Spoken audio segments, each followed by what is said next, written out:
Sunlight fell through a narrow window into the room and was reflected as dark red stripes on the wall. There were only a few places within the kingdom where you could still see the sun, and the port of clear water was one of them. In this place, the months of the demons, with its cold wind and strong snowfall, only had a tiny bit of influence. With the exception that the black sail fleet couldn't leave the harbor, the entire city was still as busy as usual. The city governor and harbor master Garcia Wimbledon was sitting at her square table under the window, seriously studying the contents of a letter. Her grey hair was caught in the sunset and had a golden touch. Her face produced shadows from the light, adding definition to her facial features and giving her a unique charm full of heroic spirit. Ryan had been standing by her side for quite a while. Although she had already exceeded her usual time for reading a letter of this length, he still chose to wait quietly for a little longer. He didn't want to interrupt the silence. Eventually, Garcia sighed softly, put the letter down, and then told him, "My father is dead." Hearing this, Ryan was startled, and he had to ask, "What?" "My father, Ali Wimbledon, King of Grey Castle." She rarely repeated anything she said, he thought, because when he usually asked her again, she would merely look at him like he hadn't said anything.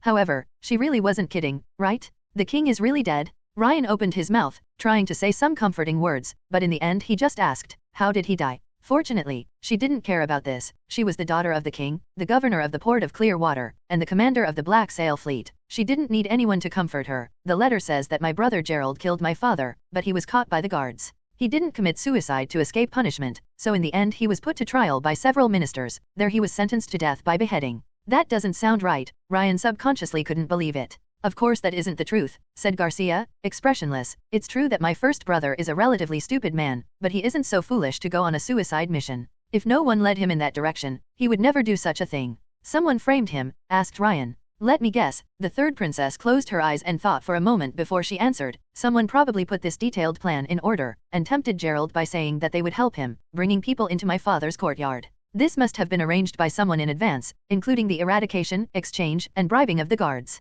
But those aren't areas where Gerald has his strong points, since he is just too lazy to arrange something like this. The rest would be simple. It was only important to acquire a person who had Gerald's trust, but would still betray him in the end." Ryan could add nothing. After all, these were only guesses. What truly happened was not important, the important part was only the result. He believed that this was also the thought of the third princess. Sure enough, Garcia opened her eyes and continued, "I am 90% sure that it wasn't the first prince. He was a person who only knew brute force. His brain is one big muscle, so it was regular that he was fooled. Only." When saying this, her voice had some spunk. "My second brother would be this cruel." "You mean Timothy Wimbledon was the true culprit? Apart from him, who else would know so much about Gerald? Also after this matter, he is the person with the greatest gains." While speaking, Garcia was unconsciously tapping her finger on the table. Even a blind person can see this? But he was father's favorite, so he really didn't need to do this. Her Highness was truly angry, Ryan realized. Seeing the princess this heated up was truly rare. It seems that even though she had been complaining that her father was too eccentric, in the end she still didn't want to see her father dying like this.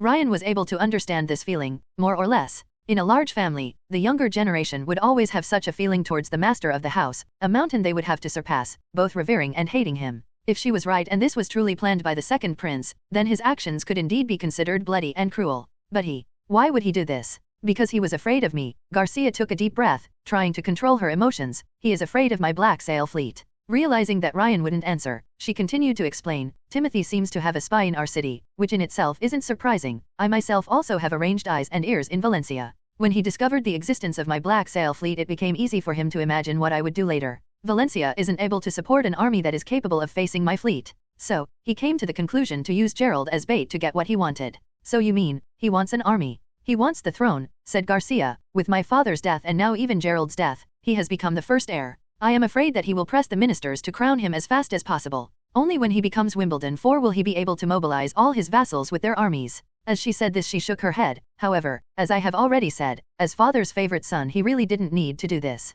"Wouldn't that be worse?" asked Ryan, worried. "If your second brother gets crowned, won't he declare the battle for the throne finished and call you and your siblings back? What will you do then?" Garcia answered as if she felt it was completely beneath her dignity. "This step would be too straightforward. Just because he was our father's favorite son, it doesn't mean that he will have the support of the ministers, especially because of his move to kill the former king. Although he pushed the murder on Gerald and may be able to fool the civilians, I estimate that it will take a long time until he will be able to grasp full authority in Grey Castle. So," she looked cunningly at Ryan and said, "I have to change my plan a little." Ryan immediately fell on one knee and said, "I'm willing to serve." Garcia stood up, walked to the window and spoke to Ryan with her back to him. "The first thing he is bound to do after he claims the throne is to deal with me. However, his only possibility to pressure me is to command Joe Cole, the Duke of the Southern Territory. I estimate that the latter will use the king's mourning period to delay sending out his troops. That old fox has always been reluctant to do business where he would make a loss. At most he will summon his feudatories and send them out to surround Port of Clear Water. Garcia paused slightly and then spoke further. However, this move will give us unnecessary trouble, so we will set sail tomorrow. Sail? Your Highness, don't tell me you want to. Eagle City lies more inland and is almost undefended.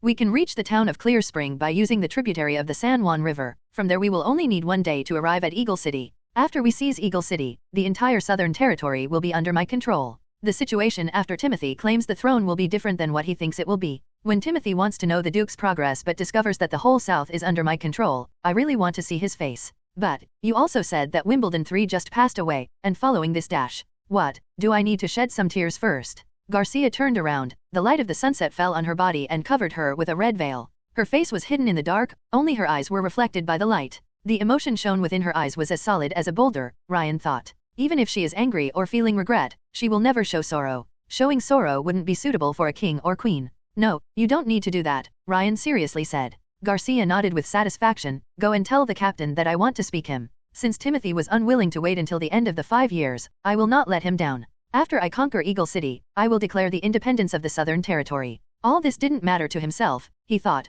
Garcia will always find a solution for every possibility. Once she decides on a path for herself, she will walk down the path courageously. This was where her charm laid and was one of the reasons why he followed her. Yes, Your Highness. No, Ryan corrected himself. Your Majesty. Roland knocked on the door, and when he heard Nightingale's response he entered the room. The windows in the room were closed and had thick curtains. They were only open during the early morning and evening to let in fresh air. At any other time the windows were closed to keep the room warm. The only light in the room came from 2 candles at the end of the bed. The candles burned quietly and threw out many crisscrossing shadows throughout the room. Roland went towards the bed. Seeing that the woman resting on the soft pillows and bedding still had her eyes closed, he sighed softly. Is Border Town's defense still holding? Asked Nightingale while coming over to Roland and handing him a cup of tea. At the moment everything is going smoothly, answered Roland while taking a small sip, but then he gave her the cup back. From that day on, a big group of demonic beasts like last time hasn't attacked us. Also, all of our injured members of the militia are now healed and back, ready to fight. Their fighting passion has become somewhat high.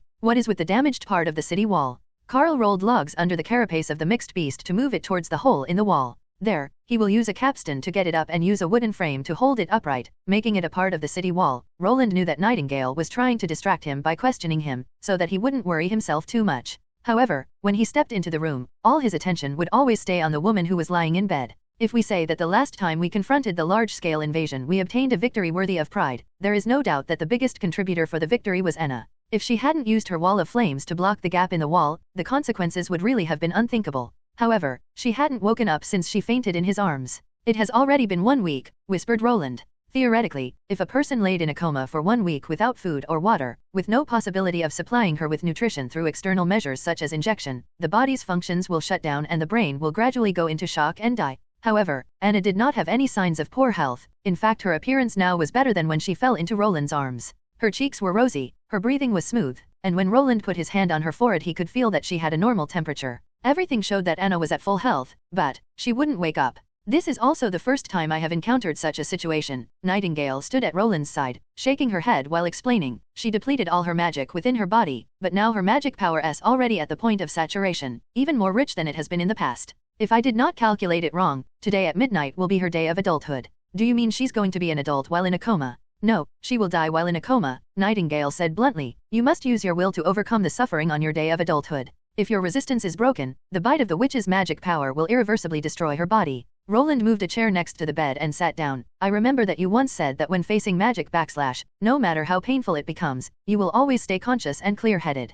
Either you will be able to cross this hurdle or you will choose to terminate your life. Indeed, it is exactly like this. Within the Witch Cooperation Association we also had someone who believed to draw support from being unconscious when passing through the bite of the evil spirit, only having to bear the torment once a year. Nightingale hesitated but then continued. She said that she relied on alchemic substances to sleep, but in the end it was meaningless. When the moment came she was immediately devoured by the magic without any chance to resist. The pain does not slowly increase. No. When your time arrives, the pain will strike you just like lightning, but how long you have to resist varies from person to person. My sister was not strong enough, but she trailed off. Roland understood what she meant. Not knowing how long they had to suffer the pain was already a kind of torture in itself. Not knowing how long they have to resist. It was similar to being on an abandoned ship in the middle of a heavy storm. It would be easy to let people give up the desire to live on. Hey everyone, Firescale Audiobooks here. If there's a novel you'd love to hear more of, you can support us on Patreon or Ko-fi. Depending on your tier, I'll make extra parts just for the stories you're most excited about. Usually I can only upload 4 to 5 parts of each novel, but with your support we can go beyond that. And of course, don't forget to hit subscribe. It helps more than you know.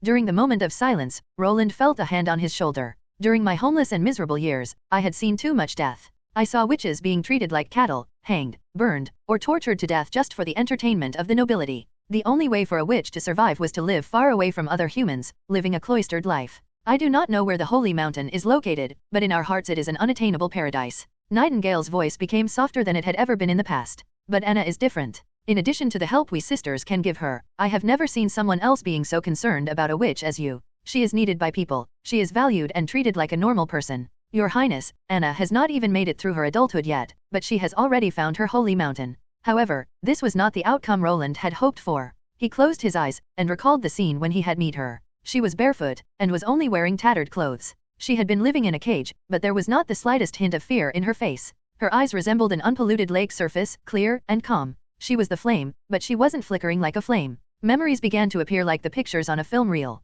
I have satisfied your curiosity, sir, so can you kill me now? I have never used my power to hurt someone else. I just want to stay near you, your highness, nothing more. The demon's bite will never kill me, I will beat it. Are you dreaming? I'm not going anywhere. Roland had to restrain his surging thoughts and whispered, I will stay here and accompany her until the last moment. I will also stay, thank you. After dinner, when Nana heard that Anna would go through her day of adulthood, she insisted on staying. Roland set aside a room for her and her father who would accompany her during the night. Like this, Roland and the 2 witches were sitting beside the bed, quietly waiting for the approaching midnight hour. Regarding Nightingale and Nana, they would also have to face the demon's bite this winter, but fortunately their magic awakened on different days. Otherwise, the 3 witches would have to suffer their test of life and death at the same time. Roland estimated that if that was the case he wouldn't be able to stay calm in the room. The town had no clock tower, so with only the light of the candles, the passage of time became blurred.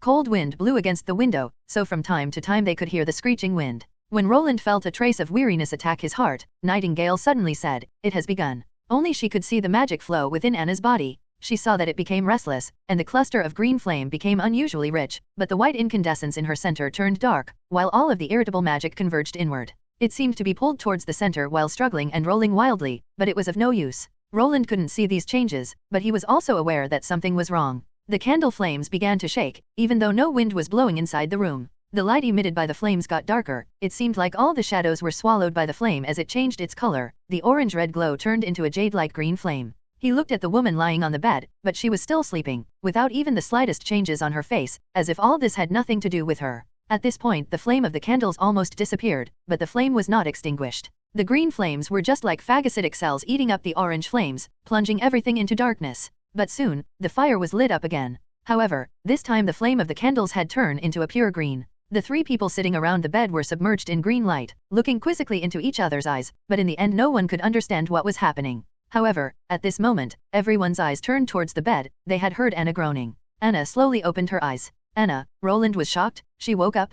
Anna blinked a few times to clear her eyes, but then she smiled at him, stretching out with the open palm of her right hand, reaching for the prince. A mass of green fire was leaping up from her palm, quietly burning. Roland didn't know why, but he could understand what Anna wanted. He hesitated for only a moment, but then he slowly inserted a finger into the flame. The anticipated burning sensation didn't come. Instead, it was just like being wrapped up in lukewarm water. It felt soft and warm. The day after Anna woke up, Roland and the others bid Nightingale farewell. Although the reason why is still unclear, but Anna is probably the first witch who has spent the day of awakening without pain, Nightingale excitedly said before leaving. After Nightingale had followed Roland for a long time, she got used to the term awakening when describing the transformation of witch. When I come back, I will bring my sisters with me. At that time I hope you will accept us, just as you had accepted Anna. This would be exactly what Roland wished for. With only Anna's ability he was able to revolutionize the forging process, allowing the town to see the dawn of the industrial age. So what would he be able to do with a bunch of witches? Of course, he also had to take into account safety issues, since crossing the mountains during the months of the demons was very dangerous. But apparently, Nightingale was quite eager to bring her sisters back because she said, during this winter, many of my sisters will have to face this difficult period. If I can bring them the news only a little earlier, I might be able to save at least some of my sisters. Rest assured, normally the demonic beasts aren't able to find my whereabouts. Finally, Roland asked, when do you have to face your day of awakening? Nightingale turned around and mounted her horse, at the end of winter or early spring. While leaving, Nightingale waved back towards the prince, "Do not worry about me, in the previous years the bite of the demons gotten lighter and lighter for me." This answer gave Roland something to think about. He had already thought about how Anna could survive her day of awakening. After all, Anna said afterwards that she hadn't felt any pain. This was completely against the Nightingale's concept. The power of witches come from the devil, so the power is contaminated by evil. This could be seen when their blood turned black and flowed out of every pore. Their skin would look burnt, leaving the body in a miserable condition. This was unshakable and irrefutable evidence. However, since the beginning, Roland had thought this was wrong. He rummaged through the memories of the old fourth prince, but he didn't find any proof that God or the devil existed in this world. Since it isn't a divine power, it shouldn't be regarded as a standard to distinguish between good and evil. In fact, even if there were gods who would frequently interfere with the mortal world, it was still the believers who choose their own camp. Only then would the gods get their power, rather than vice versa. According to the Nightingale's description, a witch would gather the magic gathering within her body. However, when the magic had no way to be released, would it damage its own vessel? Roland thought that the possibility of this theory being right was very high. After all, most people who were confronted with hostility and pressure would certainly choose to hide their own abilities, pretending to be normal while hoping to leave the battlefield alive. This would lead to the point where before they reached their adulthood they would rarely have the opportunity to use their magic. Roland certainly did not think that his castle would block the demon's bite. He asked Anna if she had an unbearably painful experience before this. If anything was different during this year, then it was because she came to the castle and was able to use her magic almost every day. So, with Nightingale's final answer his guess was confirmed. Her stealth ability wasn't very noticeable, so she could even use it often. In addition, she had been forced into training her ability by other people and was forced to use her ability recklessly. Thus, the backfire of her magic power only had little impact on her. When Roland were back in the castle he immediately started Nana's enhanced training. If no one was injured while defending the town, she had to treat a variety of small animals. If he was able to confirm his theory with Nana's help, the significance for the witch community could be described as earth-shaking. The devil's curse would change into a present of the divine. As long as he could ensure that his territory was a safe haven for witches, endless masses of witches would come to border town. He didn't know how, but after the last attack everything was back on track, without any big waves. Roland began to intensify the production of his steam engine too, but also gave Anna enough time to get familiar with her new capabilities. He built another shack in his backyard, but this time it was covered from the snow. It was used as an experimental area, since he still felt it was safer to build one in his own backyard. Nightingale had previously said that witches, when reaching adulthood, would stabilize their magic power and probably produce new branch capabilities. However, until now he hadn't seen Anna show any new capabilities, but her control of fire had become completely differently than before. No, whether or not it could be called a flame was still a question. Roland thought, the former flame was still in the range to understand with common sense, but now the green flame wasn't understandable with common sense. He named it Heart of Fire. It could exist away from Anna but at the same time stay influenced by Anna's will, capable of changing its shape. Just as she was doing it right now, the Heart of Fire was burning on top of an iron panel 2 yards away from her, swaying lightly back and forth, as if it was saluting her. However, Roland knew that Anna was still controlling it. Normally, the Heart of Fire had a temperature close to one's body temperature, but when Anna wanted to heat it up, it would instantly raise its temperature to a comparatively higher temperature, changing its color from a jade-like green into darker green. Similarly, it could also turn into a big cluster of flames from a small flame, or even change its movement speed. Unfortunately, it couldn't be moved too far away from Anna. After repeated testing they discovered that when the flame moved more than 5 yards away from Anna, it would disappear. Another new feature of the Heart of Flame was that Anna could call more than one flame, but until now she had barely been able to operate the 2 flames simultaneously. Even so, the situation at the wall was described as calm. The demonic beasts would still appear one after another outside the wall, but there was no presence of a mixed species. Without them it was nearly impossible for the demonic beasts to break through. Just like Roland had said, they became stronger and faster, but they were still just beasts. Due to the huge wall length, they had to direct the demonic beasts to the middle section of the wall, so that the militia with only 200 members could hold the wall. So in addition to his daily routine of patrolling his territory, Roland had plenty of time to spend on construction. He had set aside a site south of the castle, and planned to use it as living area for the arriving witches. As the investor of the project, he appointed Carl as the head of the workers, building a batch of 2-story brick houses. At the same time, a reasonable and beautiful layout was considered, allowing easy entrance and exit, and a good drainage system strove to create a well-planned neighborhood. He also considered whether the witches would be distributed to the old areas or only the new urban areas, mixing them with the common inhabitants, but after thinking about it, he gave up the plan. Although this would help accelerate the acceptance of the witches by the normal people, before he could erase all the misunderstandings, the consequences were likely irreparable. After all, the witches only had a certain influence within the militia. In addition, there was also no guarantee that the witches brought by Nightingale were harmless and behaved people. Most of them had suffered the pain and suffering of the world, so Roland was afraid that the situation wouldn't be so easy to summarize. After all the witches couldn't be like Anna and Nana. Also, when the witches lived in one area it would be convenient for collective management. Before they came, Roland had to draw up all the relevant rules and regulations. Until now, Roland had no experience he could refer to. After all, he had neither the personnel nor capacity of the National Security Agency, nor was he the creator the Avengers, who knew how to manage a group of people and had the abilities for it. He was without any better option than to press for a basic system used for personnel management by companies, slowly wading through the river by groping for stones. Of course, Roland knew that this program had loopholes, but as a pioneer, what else could he do? Retracing his tale and only staying in border town could take decades to be able to touch the threshold of industrialization, but he wasn't a cultivator, so how could he wait for decades? Wanting to lead this era into the next, being at the forefront of the reform, it was necessary to have a spirit of adventure. Just when he was recording these thoughts on paper, Barav opened the door and walked in. Shaking the snow of his coat and saluting the prince, he informed him, "Your Highness, a messenger of Longsong's stronghold is coming." Petrov didn't think that he would visit border town again so soon. He had not intended to travel during the cold winter. In particular, he had not intended to leave his warm house when the demonic beasts were ravaging the countryside. However, when Duke Ryan personally gave him the mission to deliver this letter with hot news to the hands of the fourth prince, he had no way to refuse. He certainly knew the contents of the letter. In fact, the entire aristocracy in the Kingdom of Greycastle were discussing the amazing news. The King of Greycastle had fallen because of murder committed by his eldest son, Roland Wimbledon. Immediately after the news spread, the second prince stepped forward, announcing that the kingdom could not survive without a king. Since he was previously the second in line, he was now the heir and with this would be the next king. However, this behavior wasn't approved by everyone. It was said that the process of Gerald's trial was very strange, because during the whole interrogation, the prince was only seen a few times, but he hadn't said a single word and his hands were tied tightly. So, most ministers were hoping to look into the matter thoroughly before deciding who would inherit the throne. It was also rumored that the second son Timothy Wimbledon played a self-guided drama, where he was the real killer and was only placating a sad look, but in truth couldn't wait to inherit the throne. In the end, the debate about the true culprit was meaningless. Since the second prince had the full support of the imperial prime minister, he could temporarily take over the position of king, so he was still able to grasp the right to be the supreme ruler of Greycastle. At the same time he took over the throne, he issued an order to recall all of his competitors. The battle for the throne was over, so the king's sons and daughters should return to Greycastle before the end of the winter after receiving the prince's edict. Based on the ruling of their conferred territories during the last 6 months, the new king would then be officially canonized. Petrov could clearly detect the urgent mood within the letter. Through this, Timothy Wimbledon could firmly secure the throne. Everything depended on the reaction of the king's other children. If they behaved and gave up the fight for the throne, and returned to Greycastle, Timothy would naturally become the undisputed Wimbledon 4. All documents sent to border town would be transferred through Longsong's stronghold first. When Duke Ryan saw the recall order, his first reaction was to snort disdainfully. The former king was always fair towards the nobles, and gave them lots of freedom, but as for the second prince, his ascension to the throne by force would need to be incomparably harsh. This could be seen when Gerald was sentenced to death by the guillotine, so now, no one would go back to Greycastle, fearing to get the same treatment.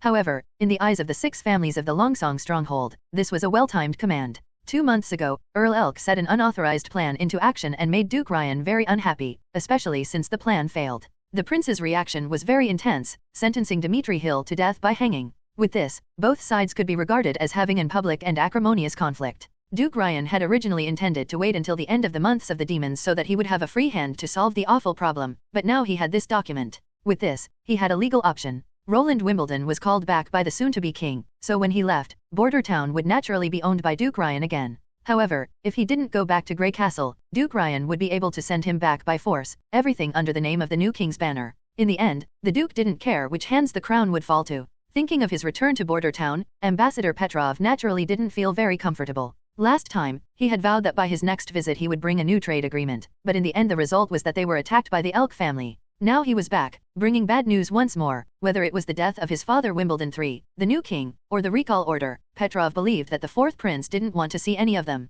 Since the kingdom of Greycastle laid in the south of the continent, the way to border town was smooth sailing because even in winter, the river didn't freeze. From time to time, Petrov went to the window and took a look outside. During the journey he didn't see any person dead, starving, or even fleeing, which indicated that border town had yet to fall. This made him a little surprised. After all, the last time he had visited, he had seen that the wall had yet to be built. Petrov didn't have much confidence in them since they were building a stone wall out of mud. Then, an even more surprising situation appeared. He saw a boat with the banner of Willow Town hanging on its mast slowly passing them on the right side of the river. This would usually be a familiar scene, but not during the months of the demons. Even when border town was fighting with the demonic beasts they were still able to do business. Without transferring all of their mining workers towards defending, how could they withstand the brutal attacks of the monsters? 3 days later, Petrov's vessel arrived at Border Town's pier. It was still the same dilapidated wooden dock, but now at its end was wooden shed. After the ship docked, 2 guards emerged from the shed, staring at the boatmen's every move. Petrov immediately understood what Roland intended with this arrangement. Obviously, the 4th prince didn't want anyone to secretly leave the town by the river. After identification by the guards, someone immediately brought him a horse and then took him to the castle while accompanied by guards. Just like the previous time, Prince Roland Wimbledon met Petrov in the living room. Moreover, although the time was not the regular mealtime, the prince still commanded the attendants to prepare a rich meal. Grilled ham, dried fish slices, an unknown salad prepared with wild herbs, as well as butter, bread, and vegetables that could be seen at any dinner party were prepared. It seemed that the prince liked to talk business during dinner. While Petrov had such thoughts, his hands did not stop for a single moment. After all, in the last few days he hadn't had much of a chance for a meal. Even his own honeysuckle family, when they had no dinner guests, would basically eat only bread with bacon. After dinner, the dessert was served. During this time, Petrov respectfully handed over the letter. Roland took the letter and opened the wax seal with his dining knife. Out of sight, he rolled out the letter and took a quick glance, then he became stunned. The king was dead? Roland had no feelings for this nominal father at all. Since his crossing over, he had been living in Border Town, so he had never seen his father face to face, let alone that in the 4th prince's memories of his father had only blamed and resented him. Because of this, he felt that he was caught in a very embarrassing situation. Should he have a sad look on his face? Reading the following contents, he could smell a conspiracy. Wimbledon III was murdered by his eldest son? Under the identity of the new king, the 2nd prince announced the end of the battle for the throne and immediately ordered all of his siblings back to Grey Castle? Roland coughed and raised his head, just to see Petrov's apologetic eyes. So, he thought, I'm afraid Duke Ryan will be happy regardless what I do. No matter whether or not I comply to the new king's orders, both are a dilemma of their own. He didn't bring the trading agreement, but instead brought a letter of bad news. I think at the moment he feels very sorry. Roland secretly smiled, then folded the letter again. I got it. Well, Your Highness, then what are you going to? Even if I want to go, I will have to wait until the end of the months of the demons. Right now in the ice and snow, if I'm gone, then what would the people of Border Town do? If it was someone else, Petrov would certainly say something like, do not worry, my Longsong stronghold will help you to handle this situation properly, or any other diplomatic responses. But in front of the 4th prince who he had only seen twice, he couldn't speak carelessly. It was the first time that Petrov loathed his own identity as ambassador. In the end he merely nodded. I understand. Should I pass a reply for you? As an answer, Roland called his attendants to bring over a pen and paper. He wrote a quick reply and then sealed it with wax and his own stamp, and handed it over to Petrov. The latter glanced at the envelope. It was clearly written to Prince Timothy Wimbledon of Grey Castle on the cover instead of King Wimbledon IV. Petrov thought, now Roland has made his statement. Roland opened the door to his office, seeing that Barav was waiting for him. Roland threw the letter towards his assistant minister, then sat himself on his chair, with his feet on his desk. If he had not been in the presence of an outsider, he would hum a ditty. Your Highness, it's okay to grieve. Barav began to frown while quickly reading the letter. The death of the king is such a tragedy, and he was even murdered by his own son.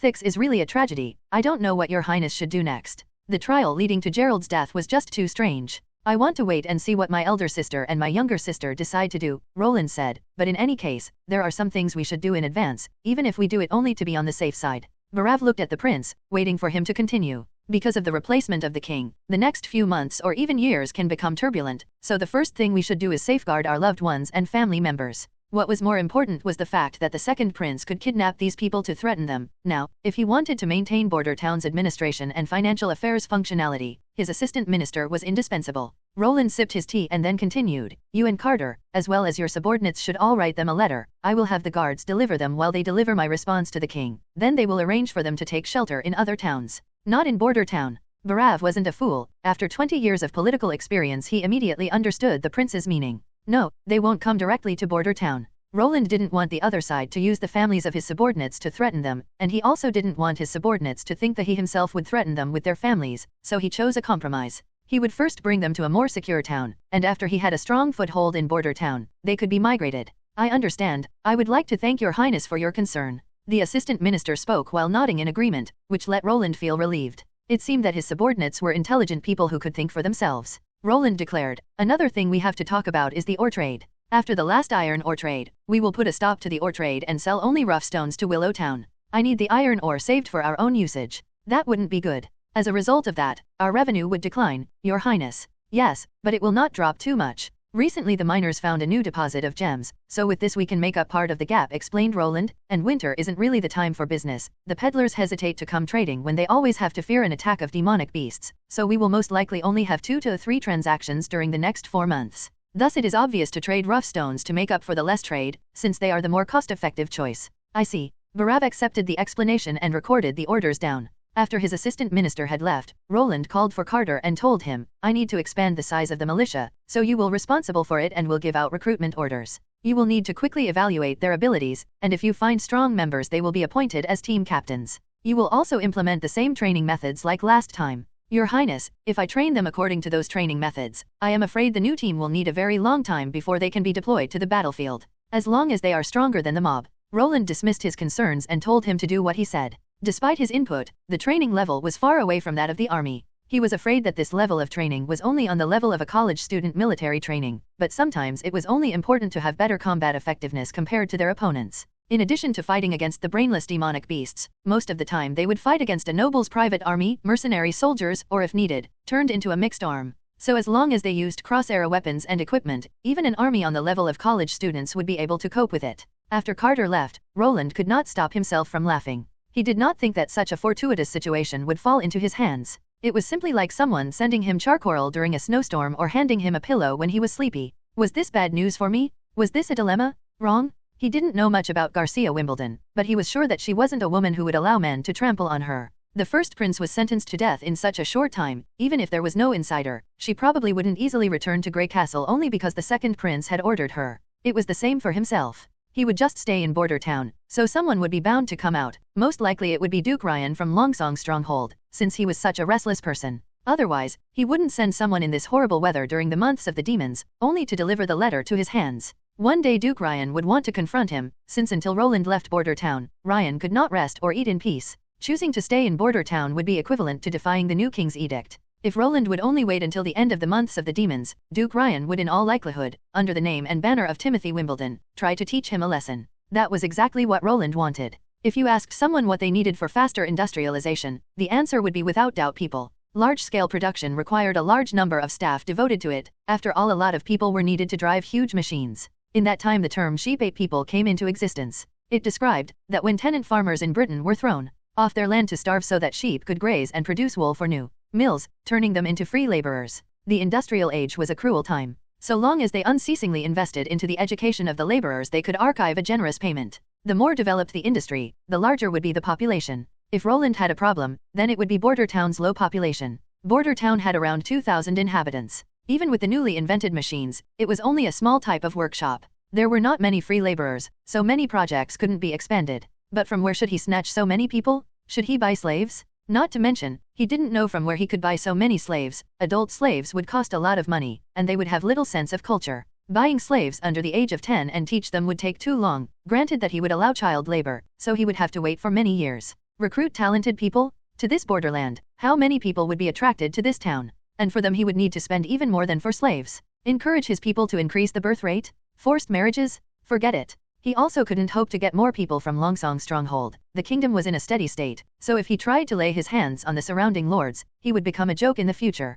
For the same reason Duke Ryan didn't dare to face Roland openly, he could only take actions in secret. But now it was different. After Timothy took over the throne, he would be eager to have all his competitors disappear. All this could be seen from the recall order. Duke Ryan apparently was able to see this point, once the old king was gone, and he had the control over the west border, so if he didn't try to enforce his rule it would be strange. This was a long-awaited opportunity for Roland. Longsong Stronghold was already for hundreds of years the business center at the west border, with nearly 10,000 residents. But behind the stronghold lay the big cities, without any strong defense. He would just have to beat Duke Ryan, take over the city, and get a large number of freedmen, and at the same time he could accumulate a lot of wealth. What would be easier than the annexation of the population? What way would be faster to get wealth than to plunder it? This message was just like a beacon to dispel the mist, illuminating the future path of Roland. He definitely would not miss this golden opportunity. Nightingale was slowly moving forward on the mountain path. The path under her feet was only shoulder width. On either side of her was a huge rock wall, separated by 10 feet. But between them was a bottomless ravine and the shoulder-wide path she was walking on, so directly next to Nightingale's feet was a steep cliff and a huge wall out of rock.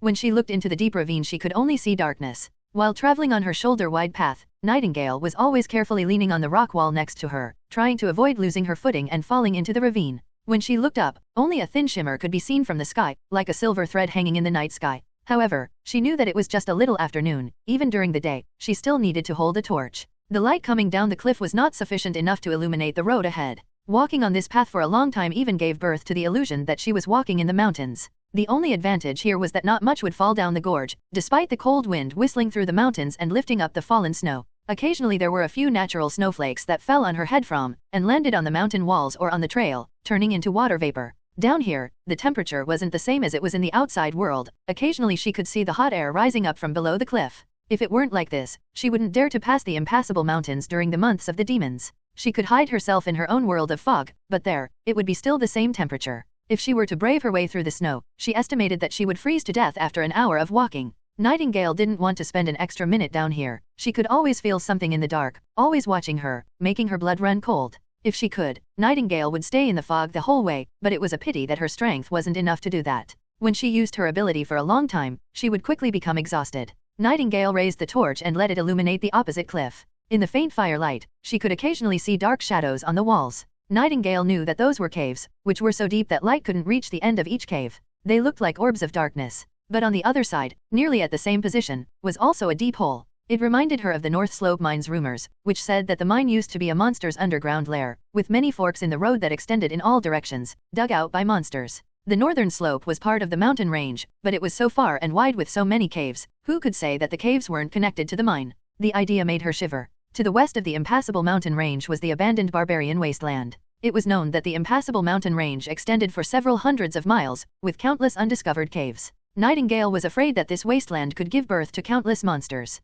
She did not dare think of going into the caves and only concentrated on moving forward. Finally, she could see a change in the road further ahead. The shoulder-wide path split into two, one leading slightly upwards and the other one leading downwards, leading deeper into the darkness without end. No one knew where this pit led to. While standing on the bifurcation point, the feeling of being stared at had become very intense, as if countless eyes were motionlessly looking at every move Nightingale made, making her have a dry mouth and tongue and giving her a creepy feeling. Nightingale grit her teeth as she opened her world of fog and quickly stepped into it. Soon, the creepy feeling began to disappear. While following the path leading upwards, the surrounding air temperature soon began to fall, but above her head the small thread of silver became bigger. A quarter of an hour later, a huge cave opened up directly in front of her, with its entrance slightly higher than the path she was following. When she set foot into the cave she could see a faint fire deep within. Finally, she had reached the Witch Cooperation Association's hiding place. When Nightingale left her world of fog, she was immediately detected by the witch in charge of defense, who instantly set up a wall of black smog to block her. However, soon the wall disappeared and a surprised voice could be heard from the darkness. "You're back."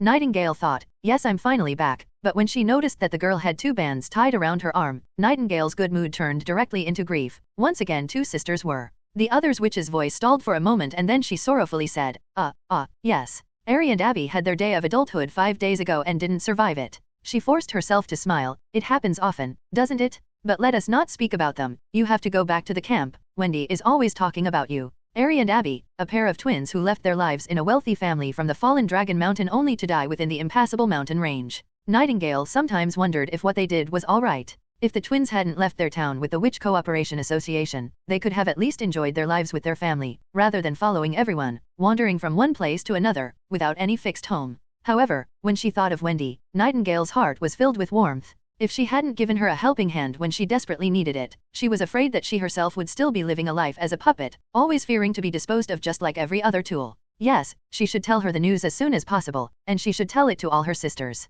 They weren't required to hide like little mice any longer. Someone was willing to accept all of them, and there maybe, they could come out unscathed through their annual day of awakening. When she stepped into the camp, Nightingale saw that a familiar figure was squatting near the campfire handling the food. Until now, the other person hadn't seen that she had arrived, so she couldn't help herself and shouted, "Wendy, I'm home." The other witch turned away from her meal and looked towards Nightingale, welcoming Nightingale with her usual smile. "Veronica, welcome home." Wendy was the embodiment of a good woman and also one of the first witches of the Witch Cooperation Association. Now she had turned 30, but still any wrinkles couldn't be seen on her face. She had red-brown hair which fell straight down, almost reaching her waist, with mature and charming facial features, which gave her the appearance of a big sister. She was always concerned about each and every sister of the Witch Cooperation Association. Whether it be about their daily life or psychological counseling, she would always try to help no matter what happened. If it wasn't for Wendy, there was a big chance that the Witch Cooperation Association wouldn't have gathered so many witches. She was precisely the reason why Nightingale decided to run away from her family when she met her, embarking with her on a journey into the impassable mountain range, trying to find the holy mountain. She was also one of the few people who knew her original name. "How many times have I already told you that I'm no longer that cowardly little girl from the past," said Nightingale while smiling and shaking her head. "I'm now a powerful witch. Veronica doesn't exist any longer. You will always be you. Breaking away from your former nightmares doesn't mean to part with important and happy moments of your past," said Wendy softly. "Of course, I'm glad you like your new name. Nightingale, I've been waiting for you to come back. Surely you had to suffer throughout the whole journey." "Well," Nightingale stepped forward and hugged her friend. "Thank you." After a moment Wendy opened her mouth and asked, "What happened to the girl? Were you too late to save her?" When hearing her speak of this, Nightingale's spirit immediately began to rise again. She grabbed the Wendy's arm and said excitedly, "No, she did not need me to save her. On the contrary, maybe she is able to save us all." Then she began to describe in detail her experience of her time living in Border Town. Border Town is governed by Lord Roland Wimbledon, 4th Prince of the Kingdom of Grey Castle. He is willing to shelter all of us, and he also promised that one day, that all witches in his territory could live the life of a free person, just like everyone else. However, Wendy wasn't as excited as Nightingale had thought she would be. Instead, she asked in a skeptical tone, "Did he really say that?" "Yes, even before I arrived in Border Town, he had already rescued 2 witches, Anna and Nana. From the beginning, the prince never thought that the power of the witch came from the devil. He said it was our own strength." Nightingale suddenly stopped, realizing that the other didn't believe anything. Good stop, she thought, this isn't Wendy's fault. They will probably only believe it when they hear it directly from the prince, but maybe even then they will doubt it. After all, it would be exactly what every witch's heart was longing for. We witches were oppressed for far too long. Even on the way from the east to the border of the impassable mountain range, we could see many living examples where witches were betrayed and abandoned, without any person who would reach out to them with a helping hand. When thinking about all this, her excitement gradually subsided. Perhaps this trip wouldn't go as smoothly as she had thought. "Wendy, you know what my magic had evolved into on my day of adulthood. In addition to being able to see the magic flow within a person, I'm also able to identify if a person is lying or not," stated Nightingale seriously. "So when I asked him why he would take such a big risk to save us witches, he replied, 'In Border Town we don't care about your background. He just wants all the witches to be able to live as free people. But while doing this, he will become a thorn in the side of the church.'" Wendy frowned and asked, "Even if the prince does not understand what it means, you do know it, right?" Nightingale could not help it but she began to chuckle loudly. "My initial thoughts were almost the same like yours, so I asked him, 'Do you think you can really achieve this?' And guess how he answered me?" She paused, and then repeated verbatim, "If you do not step out, you will never know the answer." Wendy was surprised when hearing this and had to ask, "That wasn't a lie?" "No lie," confirmed Nightingale. "It sounds unbelievable." Wendy's voice became slightly relaxed. She and Nightingale were already friends for many years, so she couldn't think of a reason why she would try to deceive her.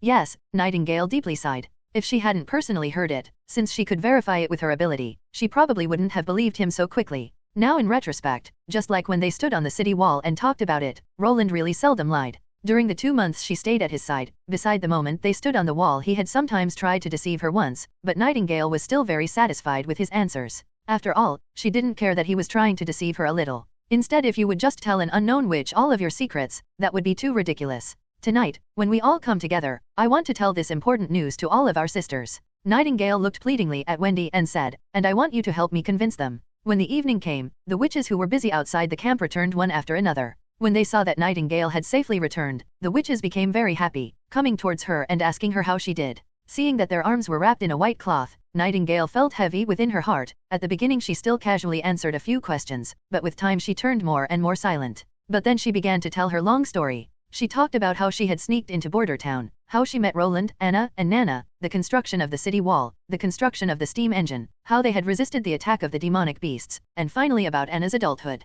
Nightingale even took out the drawing of the construction plans for the steam engine, to prove to everyone that she wasn't lying. Most of the witches, after they entered the Witch Cooperation Association, would live a cloistered life. For them, it was difficult to imagine the life in the outside world, so they listened attentively. But when Nightingale said that Anna hadn't suffered any pain during her day of adulthood going through it unscathed, the crowd suddenly began to rage. This was a great concern. The day of adulthood bothered witches for all of their lives, and led to leaving a sheltered and warm life. They even went into the impassable mountain range, losing everything only to look for the legendary Holy Mountain. If what Nightingale said was true, that there was a territory lord who was willing to accept them, who even knew how they no longer had to suffer from the demon's bite, wouldn't that have been even more perfect than the Holy Mountain? At this point, a path began to spread through the crowd, and a witch with a head full of green hair and half of her body plastered with snake tattoos walked in front of Nightingale. When she saw her, Nightingale bowed and greeted her respectfully. "Respected mentor, hello." The witch who came was the founder of the Witch Cooperation Association, Kara the Snake Witch. When speaking with her, all the witches called her their mentor. I heard the story you just told. When Kara spoke, her voice hoarse and hollow. Do you want to tell everyone that what we are doing is wrong? No, mentor, those are not stories, I mean. Enough. Nightingale was interrupted by Kara, who was waving impatiently. I do not know what happened to you, but when you went to this border town, it made you say such words. A prince that sympathizes with a witch? It's practically as laughable as sympathizing with a frog. She turned around with a cold smile and raised her arms in the air, shouting, Sisters, have you all forgotten how those mortals treated you all? Not even letting Nightingale say something, she continued to shout, yes, that group of mortals, the group of incompetents who pretend to fight in the name of God, who are always aiming a sharp blade or whip at us. If there wasn't a God's locket of retribution, how could they step on us witches? Our ability doesn't come from the devil, instead it is a gift given by God. The one who take charge of God's authority shouldn't be them, but we, us the Sisters of the Witch Cooperation Association. The holy mountain recorded in ancient books, is the residence of the gods. What? Nightingale couldn't believe what she had heard, though the leader of the Witch Cooperation Association was always considered as an eccentric. She was strongly attached to the search for the holy mountain, with a passion exceeding that of any ordinary person, but she was always very far from madness. Although Kara wasn't as approachable as Wendy, at least she had always treated the concern of her sisters with sincerity. But Nightingale had never thought that she could be so hostile to ordinary people. Could it be that over the past few years she had always been suppressing her hatred and anger? The so-called not to get involved into profane affairs, merely in order to save power, only so that we can one day impose a thunder-like retaliation in the future? Nightingale thought to herself, was that the true reason why Kara hid herself? We have found a clue to the gate of the holy mountain, it is just like it is described in the ancient books. It's only 20 more days until the red moon will appear in the night sky just like a drop of blood, raising from the direction of the great Shiman. We will eventually arrive on the other side. Suddenly Kara stopped to speak and turned back to look at Nightingale and exclaimed, You've been fooled by mortals. Since we have been born we had lived in a huge scam. The suffering during the day of adulthood is a test by God. Only the strong-willed, with indomitable talent and genuine power can pass it. As for the church, she sneered for the second time, they are a group of mortals who dare to borrow and act in the name of God. Sooner or later they will have to go to hell. And you, child, now it's time to come back. Kara paused for a moment and then continued, if you forget those stories you just told, I can forgive your ignorance and mistakes. As a member of the Witch Cooperation Association, you will get help from us, and together with us, you will go on the search for the holy mountain, to obtain eternal freedom. Nightingale's heart had turned completely cold. The pain was only a test? That suffering during the day of awakening, the sisters who weren't strong enough to hold on, they weren't worth it, they were only losers? This argument was simply exactly the same as that of the church. While the surrounding witches unexpectedly exposed an expression of resonance, even Wendy didn't come out to express her disapproval. Nightingale suddenly felt dull, and within the blink of an eye, the founder of the Witch Cooperation Association, every witch's mentor, had turned into a stranger. Nightingale shook her head, so, I'll be willing to take every sister with me who want to leave, but if you decide to stay, I wish you good luck. Just as Nightingale was ready to leave, suddenly a slight tingle could be felt in her lower leg. When she looked down, she could see that a fine, shining blue and black striped snake had bitten her into her calf. This was Kara's magic of the snake. It was silent and she could use a variety of toxins. The paralysis quickly spread through her whole body, so when Nightingale tried to open her mouth to say something, she fell into darkness. Nightingale didn't know how long it lasted, but when she woke up she discovered that her hands were tied to a stake. The same could be said about her waist and feet, they were also tied to the stake. She tried to free herself by struggling, but her body was tied to the pole so strongly that she was totally immobile. The next step was to try using her magic ability, but she couldn't feel the familiar feeling when reaching for her power. She seemed to be also cut off from her magic powers, so she was completely tied up. When Nightingale looked down along her body, she saw that a transparent prismatic stone was hanging down from her neck. You're finally awake.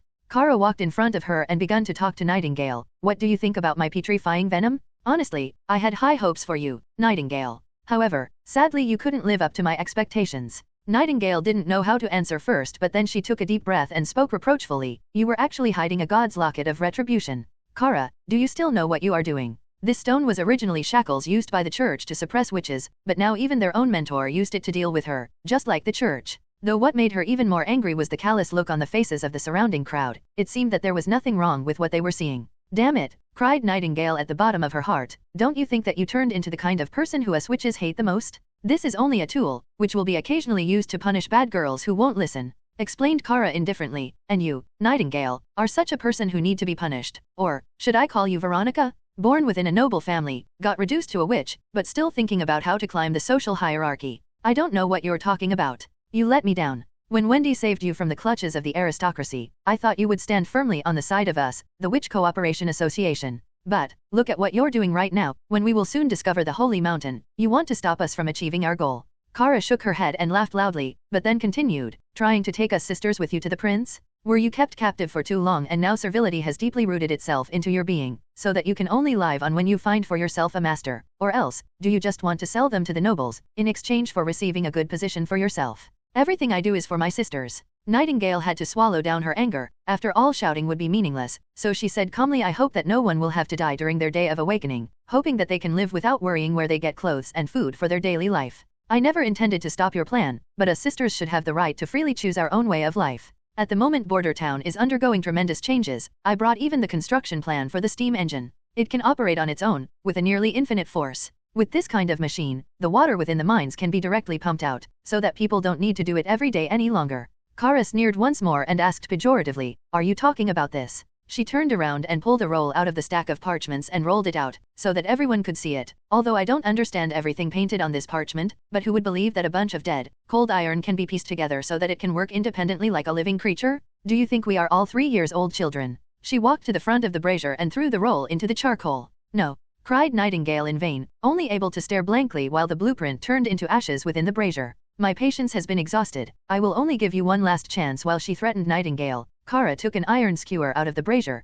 whose end had already turned bright red from the heat. If you plead guilty in front of all your sisters of the Witch Cooperation Association, admitting that you have been bewitched by the aristocracy, I can spare your life, but the whipping is unavoidable. After all, this will be your lesson for cooperating with the enemy. But if you will still be stubborn, I will have to use this iron skewer to pierce your heart, nailing your body at the stake, so that everyone can learn from your wrongdoings. After waiting for a second she said, do not miss my last offer of mercy, tell me now, how have you decided? Holding the iron closer to Nightingale, so that she could have a better look, holding it so close that she could even feel the scorching heat coming from its tip. If she was still her cowardly self from before, she would have bowed and admitted defeat. But she had already bid farewell to her past self, no longer being that timid girl. Now she was Nightingale, a powerful witch, even in front of death she wouldn't yield. So she only closed her eyes, awaiting the arrival of her last moment. She didn't know why, but an image of Roland appeared in front of her eyes. Stop! Shouted someone suddenly. For a moment Nightingale hesitated, but then she opened her eyes. Nightingale could see that Wendy walked out of the crowd and said to Kara, Mentor, look at the white cloth wrapped around your arm.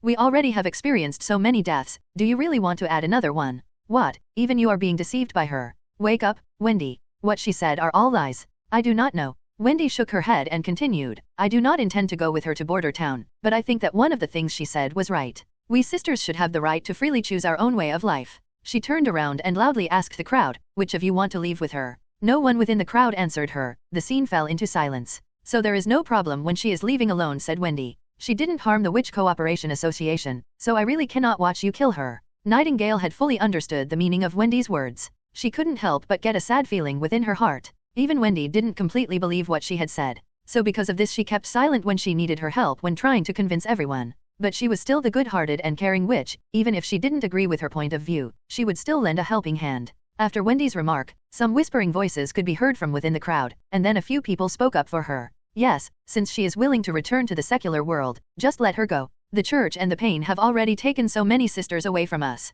Respected mentor, please think about her punishment once more. Everyone shut up. Kara raged and shouted, if I let her leave, what will we do when a second or a third Nightingale appear? Also, if she sells the position of our camp to the church, then we will have nowhere to escape. The voices didn't quiet down, so she lifted her arm to hit Nightingale with the iron skewer. But Wendy was a step faster, producing a strong breeze of wind, throwing Kara onto the ground and stopping her striking attempt. Then she threw a coin into the air, raised and waved her hand, leading the rapid airflow to wrap around the coin and shooting it in the direction of Nightingale. When the airstream came near Nightingale it instantly disappeared. Yet the coin still maintained its speed, accurately hitting the god's locket of retribution around Nightingale's neck. The transparent and prismatic stone released a hitting sound and instantly broke. Traitor! Kara screamed furiously while standing up from the ground. Wendy and Anne belonged to her inner circle and were her right hands, but now one of them had betrayed her. Out of anger she threw out a shadow snake which flew with its mouth open in the direction of Wendy, biting her ferociously at the back of her hand. At this moment the ropes fell to the ground, still maintaining their wrap-up formation around the stake. Only Nightingale wasn't any longer at her place, bonded to the stake. When thinking about Nightingale's ability, Kara felt cold sweat running down her back. She instantly mobilized all of her magic, creating magical snakes, gleaming with all possible color variations, which then poured out of her chest. Ordering them to form a wall, she herself rushed backwards, but Nightingale was still faster than her. Only one step, just after one step, she already appeared behind Kara. Thrusting her hands forward, the iron hammer, which actually should have pierced her own heart, went straight through Kara's body. Respected mentor, When they saw that Kara had fallen, all the witches around her began to panic. Idiots! Ahem, Kara tried to cover the wound with her hand. She could no longer feel her lower body. Quickly, go and kill the traitors for me. However, at that time Nightingale, who was carrying Wendy, had already turned into fading mist. When they arrived back at the fork in the road, Nightingale realized that Wendy had fallen unconscious and her arm had turned black. The venom was spreading within her. Now, no hesitation was allowed and every second counted. She gnashed her teeth, ripped off the sleeve around Wendy's injured arm and then used it to bind the arm as tightly as she could. Then, she drew a dagger from the sole of her boot, and opened Wendy's wound. After less than half a quarter of an hour later, she had cut open Wendy's arm. As long as the arm wasn't cut off, Nana would be able to heal her. When she had done everything she could do, Nightingale took out 2 straps and bound Wendy on her back. As long as Nightingale was able to bring Wendy to Border Town alive, Nana would be able to completely heal her. But to keep her alive for so long, was it possible? She alone already took 3 days on the way here, but now while carrying a person she would naturally need longer. If she were to go faster and accidentally slide down the trail, she wasn't sure if she could climb up again. Wendy's arm was still losing blood. She would never last 3 or 4 days, but Nightingale had no other choice. She would never be able to leave Wendy. After all, she was only injured because of her. Do you need help? Suddenly, a voice could be heard out of nowhere. Nightingale was frightened and almost simultaneously opened her own world of fog, and assumed a defensive position. However, there was no person in front of her. You don't need to be nervous, I didn't come to fight. When Nightingale looked up, she could actually see a person flying in the air. Then, she asked, confused, who are you? My name is Lightning, I just joined the Witch Cooperation Association recently. Since I'm always away, it is normal that you don't know me. She tried to smile easily, however, I know you, the famous Nightingale, the shadow assassin. Did Kara send you? No, don't misunderstand me. Lightning slowly came downwards, setting her feet on the earth in the end. I want to go with you. Nightingale couldn't believe what she heard so she asked, what? You said, we should have the right to freely choose our own way of life. Lightning paused for a second and then said, I choose to go with you, it's that simple. What is? Nightingale was already completely disappointed by the reaction of her sisters. Even Wendy hadn't fully believed in her, but now this girl in front of her, she was actually still a child, around 14 or 15 years old, like Nana. She had fresh and neat short blonde hair, a face full of high spirits and speech and self-confidence that didn't match her age. Also, she didn't wear the usual Witch Cooperation Association uniform. Instead, she wore a set of long trousers tailored to match her personal preferences, with many pockets and patches. This could also be said about her vintage leather jacket. The last part of her attire was a crude-looking belt that was fastened around her waist. Only God knew where she had picked it up. At first glance, this just looked like a man's clothing. You said that there's a machine that huffs and puffs out black and white smoke, and that you can also create stones out of gray powder and even have powder that breaks apart mountains with a thunderous bang. I want to see everything. Lightning was talking full of enthusiasm. I'm determined to become an explorer who, of course, only goes to interesting places. What kind of a reason was this? Nightingale was startled, and she couldn't make a sound, but even in this kind of conscious she could still tell that Lightning was not lying. I do not understand. If you want to be an adventurer, why would you leave the Witch Cooperation Association and join me? Not an adventurer, I want to be an explorer. Lightning stressed, I'm not one of those who are only driven by money, who say that they are risk takers, but in fact are only doing the dirty work of others. Explorers only act out of interest? Are you asking why I don't want to be with the Witch Cooperation Association? Explained Lightning confidently, who are looking for the Holy Mountain, which should be the dream of every explorer. Kara doesn't understand the spirit of adventure. She is completely immersed in the old book, only looking along the road for the characteristics described in the ancient book. She is walking through the mountain range only searching for 2 weathered pillars rising out of the ground.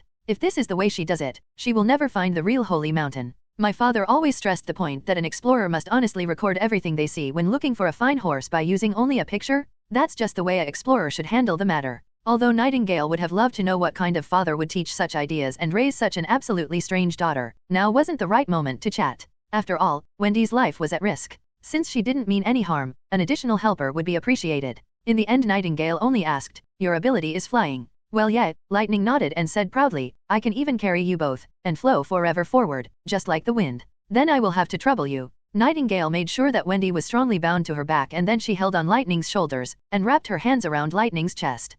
Really heavy. Lightning grit her teeth, and slowly rose upwards. I think we probably won't be as fast as the wind. Thus, they began their strange form travel. When Lightning was exhausted, she would be carried by Nightingale, who took everyone through her world of fog. When Lightning was physically recovered, Nightingale would then climb onto Lightning's back, so that she could fly forward again. When both of them were exhausted and compelled to rest, Nightingale would find the time to ask her some basic questions, for example, who her father was, or the situation with her family. Lightning said that her father was the world's greatest explorer and that he even traveled across the ocean. He had an ocean sailing fleet and was affectionately called Thunder by his crew. However, she had lost her mother when she was still very young, so she didn't have many memories of her. While on a sea voyage, her ship had run aground and capsized during a storm. Lightning was lucky and was rushed to an island by the ocean currents, but she lost all contact with her father. On the island, Lightning used the knowledge and skills her father taught her. She nearly spent 2 months alone on that island before she had awoken during the winter. With her new ability, she flew westwards across the channel to the south of Grey Castle.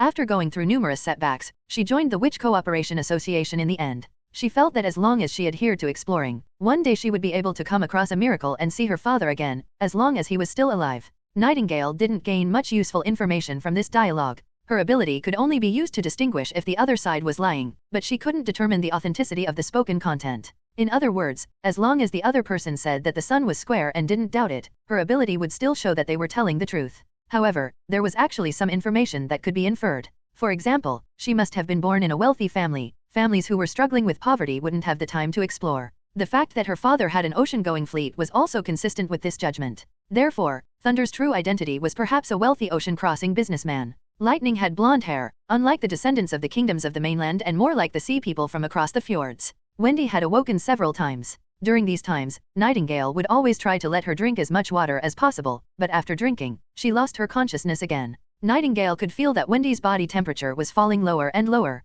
This made Nightingale feel increasingly anxious. The two had no other alternative than hurrying, and the normally 3-day-long path took them 1.5 days to finish. At the entrance, the horses the prince had left for them were still tied to the ground, and the heap of straw in front of them was still only half eaten. Nightingale climbed on one horse while carrying Wendy and let it run, followed by Lightning as she rushed non-stop towards Border Town. Border Town's second militia recruitment went much smoother than the first one. After all, during the winter, the food was rationed so the members of the militia would be given more and better food. On the weekly visiting day, there would be many soldiers who would secretly transfer bread and meat, which they had saved during the week, to their loved ones. Roland told Carter and Iron Axe to overlook these matters, because when those loved ones happily stayed at home with food, they would surely tell their neighbors where they got it. This would be a perfect example of word-of-mouth recommendation, executed by his militia. The conversations between neighbors were much more effective than information announced by the city hall. At this point, most of the urban areas of the town already knew about it. His Highness militia wasn't only well paid, but would also eat 3 meals every day. In addition, the fight with the demonic beast didn't seem so dangerous as previously thought.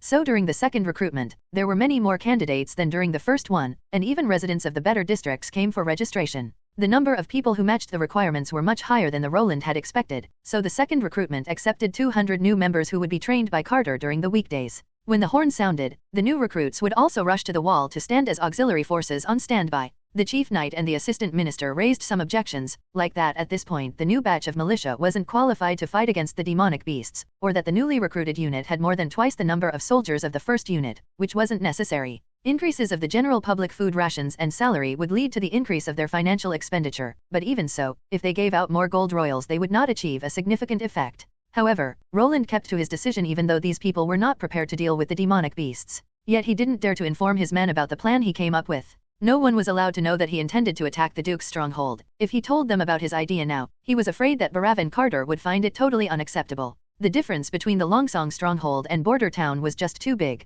As the official border stronghold of the Kingdom of Grey Castle, its walls were 10 feet tall, and was built brick by stonemasons. With the Duke's private army and the 6 noble families' private armies and also the city's own soldiers, they could mobilize more than 1,000 soldiers. In theory, it was impossible to win a siege when one could only rely on his own army of 300, even if they were equipped with crosshair guns. And because of the God's Stone of Retribution, the witches couldn't be used as an assassination squad. Roland had confirmed this point several times with Nightingale. Duke Ryan and the important people of the 6 families would purchase these stones, not leaving anything to spare. Of course, for the outside world this purchase was called donation. If someone wanted to buy such a stone, they had to donate several dozens of gold royals. Banning the power of the witches within a certain range was the most powerful weapon against the so-called devil's servants and was the biggest annual income source for the church. Roland only had a chance when it was an open field fight. Thanks to this era, most of the soldiers were drafted before a battle. So if the Lord didn't want his drafted army to flee halfway, he was required to travel with his army, which would present a perfect opportunity to implement Roland's annihilation plan.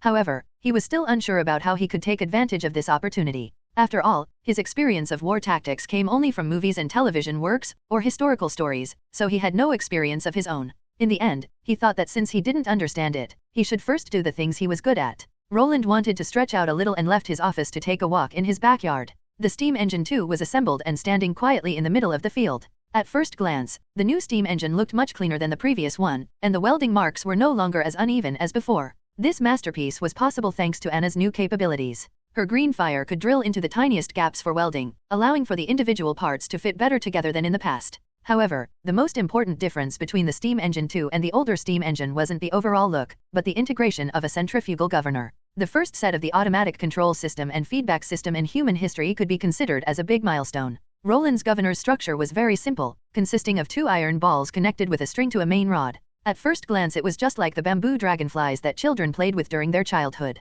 If someone quickly rubbed the bamboo pole, the 2 rotating blades would be forced to automatically rise due to the centrifugal force. For the governor, the equivalent for the fan was the 2 iron balls. When the steam engine worked, the main rod would be driven to rotate, and when the output increased too high, the balls would spin faster, gradually increasing their height under the influence of the centrifugal force, closing the valve bit by bit. When the output decreased, the ball's speed would also get slower, lowering their position under the influence of gravity, thereby increasing the valve output again. This always kept the steam engine running at a relatively fixed power level. With speed control, it was now possible to let the steam engine 2 take over some of the more sophisticated processing tasks. The gears produced by the blacksmiths were delivered and neatly placed in a corner of the shed. Looking at them with the perspective of an industrial production line, none of these gears could be called qualified to work with, and all of them would be thrown into the defective box, waiting to be recycled. But in terms of this age, they were rare works of art. The design of involute gears were created with a sense of harmony. The gears that had been immersed in lard emitted a unique metallic sheen. In addition to produced gears, carpenters who were responsible for the planning had already built the foundation as well as other parts that were already prepared.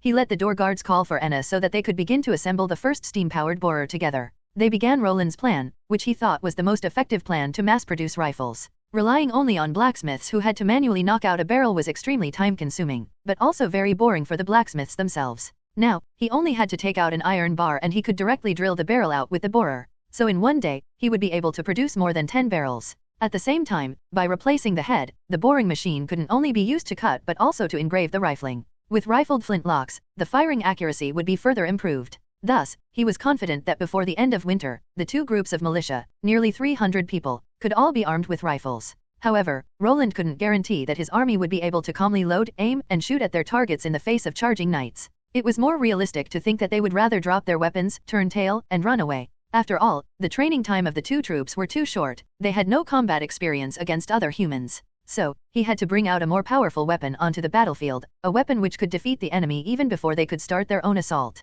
That was artillery. As the god of war in the history of human warfare, the destruction and deterrence brought by artillery wasn't reproducible by guns. A 6-pound field artillery had the range to attack the other side before they were even able to gather. The mixed-up armies of this era would surely be unable to maintain discipline in combat while being under constant fire. As long as he could get 3 or 4 field guns, his enemy would never have the chance to charge. Roland was following a step-by-step plan. With his manual milling machines, which could be used to process usable steering gear, he would be able to produce the speed-controllable steam engine 2, and with this machine he could create his own borer. With steam boring, he would be able to process a variety of gun barrels and cannon barrels. There was still at least 2 months until the end of the months of the demons, so as long as his plans played out smoothly, Border Town's militia would have the power to compete with the Duke in a full-out battle. TN, information about bamboo dragonflies. Just when Roland squatted down to install the base for the new steam engine, 3 figures suddenly emerged out of thin air. They landed, staggering, in front of his feet and took him with them when they fell to the ground. Anna was so scared that she immediately jumped back and set up a wall of green flames to try to block the strangers.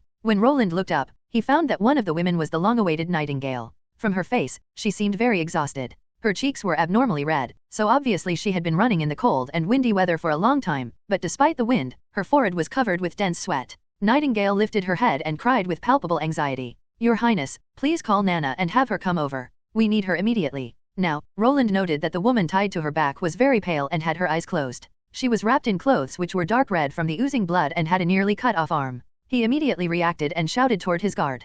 "Carden, run to the medical center and fetch Nana." "Yes, Your Highness," answered the guard as he dashed away immediately. Aside from these 2, there was also a young girl caught in Nightingale's armpit. She looked like she wasn't in a serious situation, and was looking around with eyes full of curiosity. "You aren't hurt, right?" Roland stepped forward to untie the woman with the injured arm from Nightingale's back. "I'm fine, Your Highness, Keek. I'm very sorry, I couldn't bring back my sisters from the Witch Cooperation Association." Nightingale gasped for air, her voice was very weak. Apparently she had had a very long journey and had almost physically overextended herself. "Say nothing more, you need to rest first." Roland picked up the unconscious and injured woman and let Anna lead Nightingale. Like this, the 5 people returned to the castle. Nightingale had the room next to Anna's, so when they came to the castle, he immediately ordered the maids to build a fire in her room and to also deliver a vat of hot water. After Nana arrived, he first explained to her what had happened before she began to clean the wound and treat the injury while Roland stepped out of the room. As long as she wasn't dead, Nana would be able to heal every injury like they had never happened, so the problem wasn't if she could save her life. Although Nightingale had carefully tied up the arm, the blood circulation had been cut off for far too long, so he did not know if it could be saved. The following cleaning and treatment required the patient to undress, so as a gentleman, Roland consciously chose to step out. But how could it have developed into this? Asked Roland himself.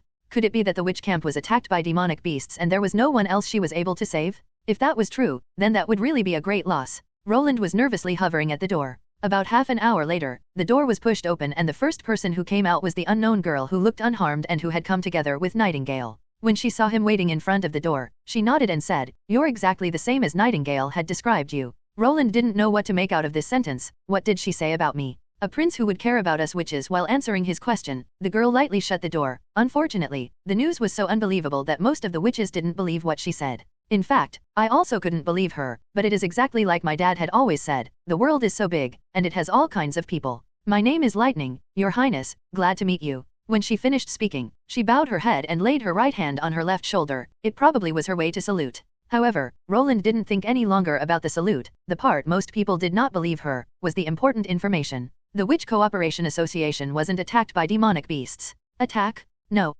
Why would you think this? She nodded her head while thinking, but then she suddenly put her index finger on her forehead and revealed an enlightened expression. Yes, I see. That big sister with the broken arm is Wendy. She was injured by our respected mentor Kara. Then, Lightning began to tell the story. After hearing what had happened, Roland fell silent and thought, so it was actually like this. I really have underestimated the cruel oppression the witches have to face. Now, after being accumulated over many years, the hatred between the witches and the upper nobility of the church has reached its peak. This Kara is one of the extremists. Then, Roland got the impression that the first thing the leader of the Witch Cooperation Association would do when she had the power to do it was to eradicate people with the same attitude like herself. But fortunately, Nightingale was still able to return safely. And not only that, but she even brought back 2 new witches with her to Border Town. As for the witch house, Roland thought he would still let Carl build it. Even if they didn't need it at the moment, there was still the possibility that the number of witches would increase. So you were also a sister of the Witch Cooperation Association? Not anymore? Lightning sighed and then continued, it's the same for Wendy and Nightingale.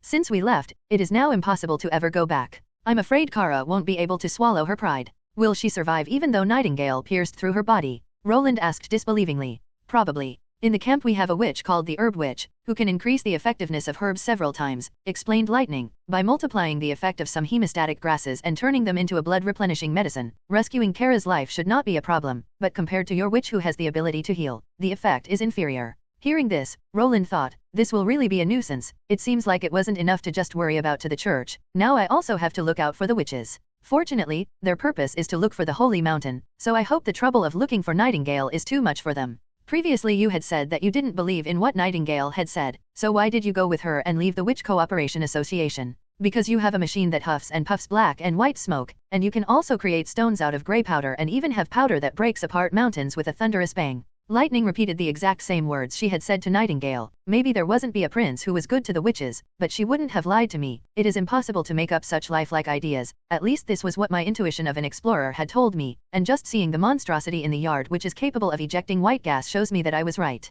This monstrosity? Nightingale seems to call it a steam engine, right? Explorer. Roland automatically ignored the last question. Yes, explorer. Lightning emphasized the word. This is the reason why I choose to follow Nightingale. All explorers are curious about the unknown. Roland secretly sighed. What should I do with this witch? Someone like her could only survive in this age if they were born in a rich family. Anyone only had to look at her once to see that she was a tomboy, not only because of her clothes, but also her short golden hair. Are you sure your name isn't Izawariel? Who would that be? My name is Lightning, the little girl proudly explained. At this point, the door opened once more and Anna and Nana came out. How was it? Asked Roland. Did the healing go well? Seeing Nana nod, Roland could finally feel relieved. Generally, a limb needed to be reconnected within 6 to 8 hours. When this time limit was exceeded, the success rate would be greatly reduced. Since Lightning said that they had taken more than 1 day to travel from the camp to Border Town, the chance to save the limb was actually already very small. It would almost be impossible to reconnect the nerves by conventional surgery. This once more showed how unbelievable Nana's healing ability was.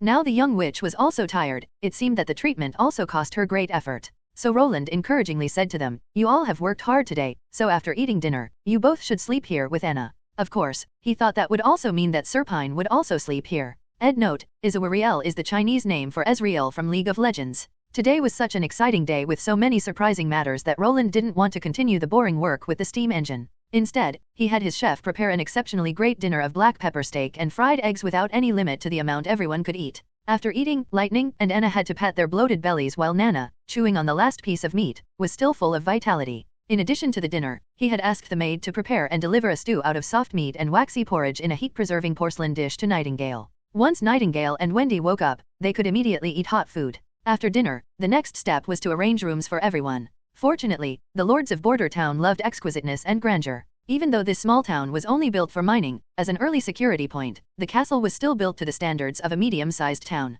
Thanks to this, Roland now had a 900 square meter living area spread over 3 floors, along with watchtowers and arrow towers in the form of pagodas in the 4 corners of the castle. He also possessed his own vestibule and back garden. Roland arranged the room opposite of Anna's room for Lightning while the room next door went to Wendy after her rehabilitation. When Roland saw Nana walk into Anna's room with a sugar stick in her hand, he could not help but shake his head in amusement. Back at his office, Roland poured himself a cup of ale. A plan was only good until the first deviation. He had thought that with the help of Nightingale, he would have gotten a batch of new witches, getting a boost in science and technology and upgrading agriculture etc., but he had never expected that the leader of the Witch Cooperation Association would have such hostility towards non-witches. Witches like Nightingale seemed to be a minority. Wendy, after the talk with Lightning he knew that Wendy actually didn't want to leave the Witch Cooperation Association. She only intended to save Nightingale, but after her intervention, she was treated as a traitor by Kara and the other witches. After his first drink, Roland poured himself a second one. Even if the ale wasn't the best, it was still better than nothing. During the meal, Roland had asked Lightning about her and Wendy's abilities. Lightning said she could fly like a bird and fly freely through the air while Wendy was able to control the wind. Hearing this, Roland couldn't think of a good use for a technological upgrade, but for the upcoming war they held great potential. He also asked her about the abilities of the other witches at the camp and found out that their abilities varied strongly and seemed not to follow any rules. Some effects could hardly be described with science while some were completely bizarre. For example, Kara the Snake Witch, the founder of the Witch Cooperation Association. She could condense her magic into snakes. These snakes were not illusions, they could be touched and also attack an enemy. The different colors of the snakes represented the different venoms. Lightning herself had only seen 2 types of snakes, paralysis and toxic. Roland found that it wasn't only Anna, but Kara and the other witches could also only use their magic within a small range. For example, when Anna's green fire left a range of 5 meters, it would suddenly disappear. Kara's snakes also couldn't stray too far. For Nightingale, it was an even shorter distance. When she wanted to influence a foreign object, she would have to leave her fog and become visible. For this reason, they were always equipped with crossbows in case they had to face the church or any other army who possessed God's Stone of Retribution. Otherwise, they could only flee in all directions. Roland worked until midnight, and the fire in the fireplace had already dimmed. When he began to sneeze he thought it was time to sleep. When he opened the door to his bedroom, he thought that he had gone into the wrong room. It was the already familiar scene again, where a woman was already in the room, sitting on his bed. Her figure was half shrouded in darkness, her shadow reflected by the fire was only displayed in mosaic, like a mural. However, this time there was a big difference to the previous instances, namely that the woman was no longer wearing her body-hiding robes. Instead, she had replaced them with ordinary civilian clothes. Her appearance was no longer hidden from the outside world, and now everyone could directly see her appearance. Nightingale. Roland became a little nervous. This kind of battle, would it be a lucky one? When Nightingale noticed that the prince had come in, she got up and slowly walked over. Even only after half a day of rest, her face looked better than how most people would ever look. Her pale cheeks were replaced with rosy ones, and her hair didn't give her a dull appearance. He thought, I have to say, the resilience of a witch is really amazing. You worked hard in the past few days. Roland coughed, breaking the silence and then continued, why don't you rest longer? Lightning has already told me everything. Hearing this, Nightingale shook her head, giving a solemn impression. This gave Roland the feeling that something was wrong, and in her eyes he could see an indescribable dedication. Roland realized that she had made her decision and was converging her emotions towards him. This look of determination was difficult to see in many other people, so Roland waited until the other had found the right words. However, Nightingale didn't begin to speak immediately. Instead, she took a deep breath, got down on one knee while holding a dagger in her hand, and slightly bowed her head. This was the etiquette for the standard night ceremony. When someone part of the aristocracy swore allegiance to a superior, they would often do it this way. Your Highness Roland Wimbledon, I, Veronica, also known as Nightingale, swear, she said in a formal tone, as long as you will be kind to the witches, I will be at your service, whether as a strong shield against the demons, or as your personal sword during the night, without any fear of regret, until the last moment of my life. Roland thought, so this is her decision after the Witch Cooperation Association became such a disappointment to her and destroyed her hope of leading the witches into a better future herself. If it went like he wanted, he would refuse her offer, since he was more accustomed to hiring or working together. If there were further ambitions and a common ideal, they could become comrades. However, he knew that sometimes it was meaningless to emphasize equality and freedom. As long as there was no suitable soil, even the best seeds would decay. As a prince, he wouldn't be able to depart from his role as a prince until he unified the kingdom. After a moment of silence, Roland acted accordingly to the court etiquette in the memories of the former prince. He took her dagger and then touched her shoulders 3 times with his own sword. I accept your allegiance. Nightingale's shoulders trembled slightly. It seemed she could finally relax. Then he stretched out his right hand, holding it in front of her. Nightingale took his fingers and delicately kissed him on the back of his hand. With this the ritual came to an end. Although the allegiance ceremony exercised by the witches was extremely nondescript, following through the whole set of actions couldn't be archived with an ordinary background. And she also called herself Veronica. Is Veronica your real name? Don't you have a last name? Roland pulled her up and asked. Yes, your highness. I have no intention to hide anything from you. 5 years ago, I had left the house of Jilin. Now the house and I have nothing to do with each other. Nightingale told him everything, and put down even the last barrier to her heart by telling him of her own past. She was born in Silver City, the city whose name came naturally from their rewarding silver mines. Her father was a viscount, but her mother was born as a commoner. Such marriages were not common, but the two had hit it off well. In addition, Nightingale also had a brother named Hyde. She had spent her whole childhood in Silver City, and that was the happiest period of her life. Nightingale had spent her whole childhood in Silver City, and that was the happiest period of her life. However, this wonderful time only lasted until the winter she turned 14. In that winter, refugees started a riot in Silver City. Her parents went out to distribute food but they never came back. Nightingale and her brother were sent to the home of her father's brother, another branch of the Jilin family. This was also the winter that Nightingale had awoken to her witch powers. She carefully hid her abilities, but in the end she was still discovered by Mr. Jilin, who immediately separated Nightingale from her brother and used her brother's life to threaten her into doing his biddings, so Nightingale had no choice. Mr. Jilin sent her to the Thieves' Guild and made her undergo their training. Later, he had her do some shady things, like breaking into the homes of his enemies to steal trade contracts or other important things, and eavesdropping on the town hall meetings. She even had to go to some potential competitors' homes and put poison in their water tanks. The Jilin's family business grew bigger and bigger, but Mr. Jilin's attitude toward Nightingale gradually turned worser and worser. If even the slightest thing went wrong, she would be kicked. Every time when she wasn't doing something for him, he would shut Nightingale in a room in their house which had its door replaced with iron bars. The part which made Nightingale the saddest and most puzzled was that she wasn't able to see her brother Hyde. She began to suspect that Mr. Jilin had already killed her brother. Having had enough of her repeated requests, he finally brought over her younger brother. However, when Hyde saw Nightingale, he had a look full of disgust and said that he never wanted to see her again because as a witch and the devil's companion, she should go to hell.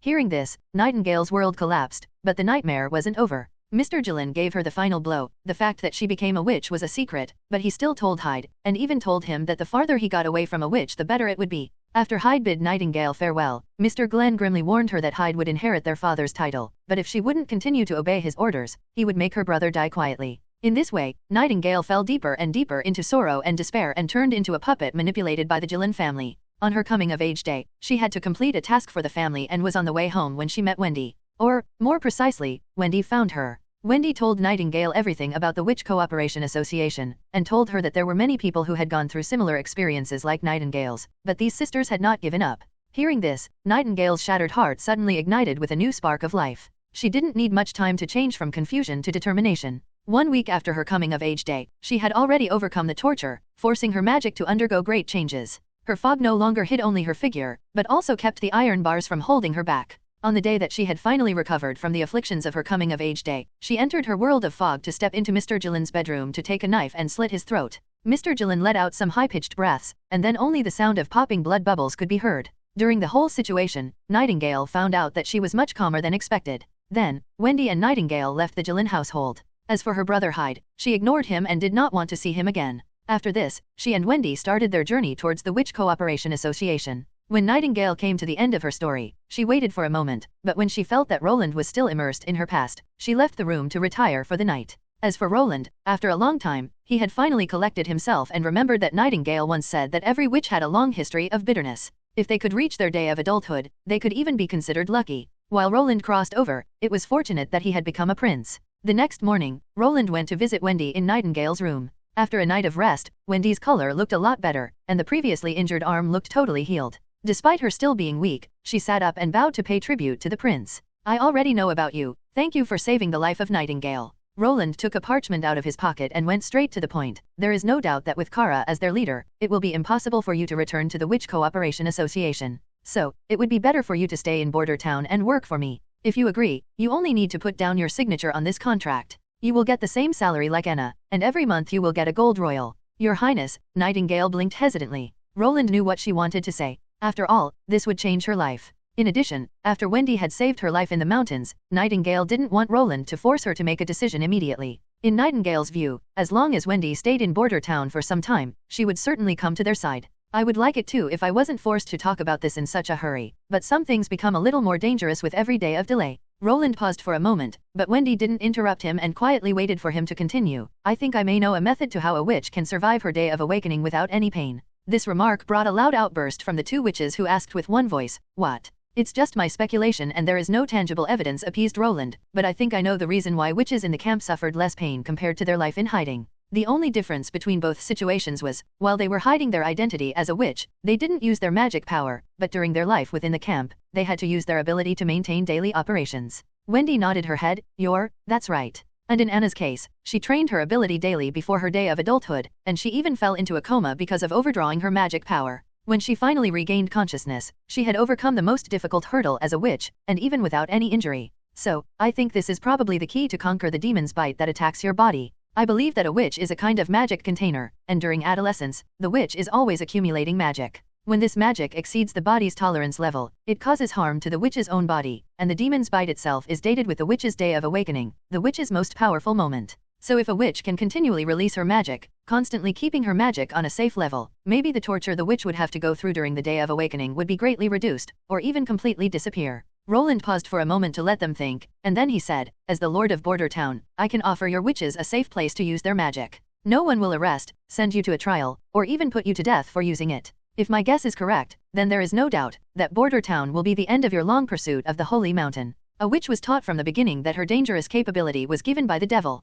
After endless suffering, the witch would feel that it wasn't her own strength but instead that her power was a curse, starting a vicious circle. The more the witch didn't want to use her magic, the stronger the bite would be. Directly after the crossing, Roland's attitude towards this force was the completely opposite. After going through the memories of the old fourth prince and ruling out the existence of a god, he had simply seen the magic as a kind of energy, an energy which was controlled by their own willpower. Wendy was silent for a long time, but then she asked, "When I sign the contract and agree to work for you, then I want to know first, what will I need to do for you?" During the past few centuries, because of their unique abilities, some witches were bought by a few ambitious people and were secretly imprisoned, used as consumable tools. Although the church would look for and punish such behavior, it was still difficult to ban. In addition, they used to be ruthless towards the witches. Once they had lost their value, their fates could be described as a spectacle too horrible to endure. Of course, Roland had also heard of these cases, but he took a fancy to the long-term interests and believed that this was a win-win situation for everyone. So, he smiled and replied, "The first thing you need to do is practice your ability repeatedly until you fully grasp it, just like Anna." 3 days later, in the castle back garden, Sister Anna, Nana pulled at Anna's gown and called her name to get her attention. "Yes." The latter turned around and asked, "What do you think about Sister Nightingale? Don't you think she has been behaving a little weirdly?" "Weirdly?" Anna was confused. "Do you mean how she has been dressing herself lately?" Nightingale stood at Roland's side, just like the many times before, but this time she was not wearing her usual gown with the strange pattern. Instead, she was now dressed like Anna and wore the strange clothing His Highness had invented. Although Anna did not want to admit it, the new attire accentuated Nightingale's tall figure, her shapely legs, slim waist, as well as her long curly hair most vividly. Together with her cloak and pointed hat, anyone would let their gaze roam all over her body. "I wasn't talking about her clothes," Nana muttered. "Don't you think that her tone of voice when speaking with His Highness and the expression in her eyes when she looks at him have become different compared to before?" "Have they?" Nana didn't know what to say, but then she gave up. "Well, Sister Anna, later when it's too late, don't come to me and say that I didn't warn you." Unable to make head or tail of it, Anna shook her head and ignored Nana, focusing on the two new witches' bodies instead. The first one she looked at was named Lightning. Her general size was the same as Nana's, but she wore particularly unusual clothes. When Anna roughly counted, she discovered that Lightning had at least 12 seamed pockets on her piece of rag-like coat. As for the other witch Wendy, she didn't wear the same body-concealing clothes Nightingale wore before, but on her ordinary and casual women's clothes she had the exact same pattern that Nightingale's previous clothes had printed on them. However, she had something that didn't sit right with Anna. The other one's chest was too grand. "Since you both have agreed to sign the contract, we can now start with your training for the first time." Roland was finally at ease and started the training of his two new witches, issuing instructions. "Lightning, you go first." "Yeah." Lightning was so happy to start first that she threw her hands in the air as she stepped out of the shed. At the moment, only a few snowflakes floated in the air and no wind was blowing, so the little girl gently floated in the air and waited for Roland's next command. Show me your fastest speed. Roland looked upwards and shouted to her. All right, look at me. She gave him a thumbs up, went into a starting position, and then quickly flew around the castle. Roland visually calculated her flying speed and came to the result that her flying speed should have been between 60 and 80 kilometers per hour.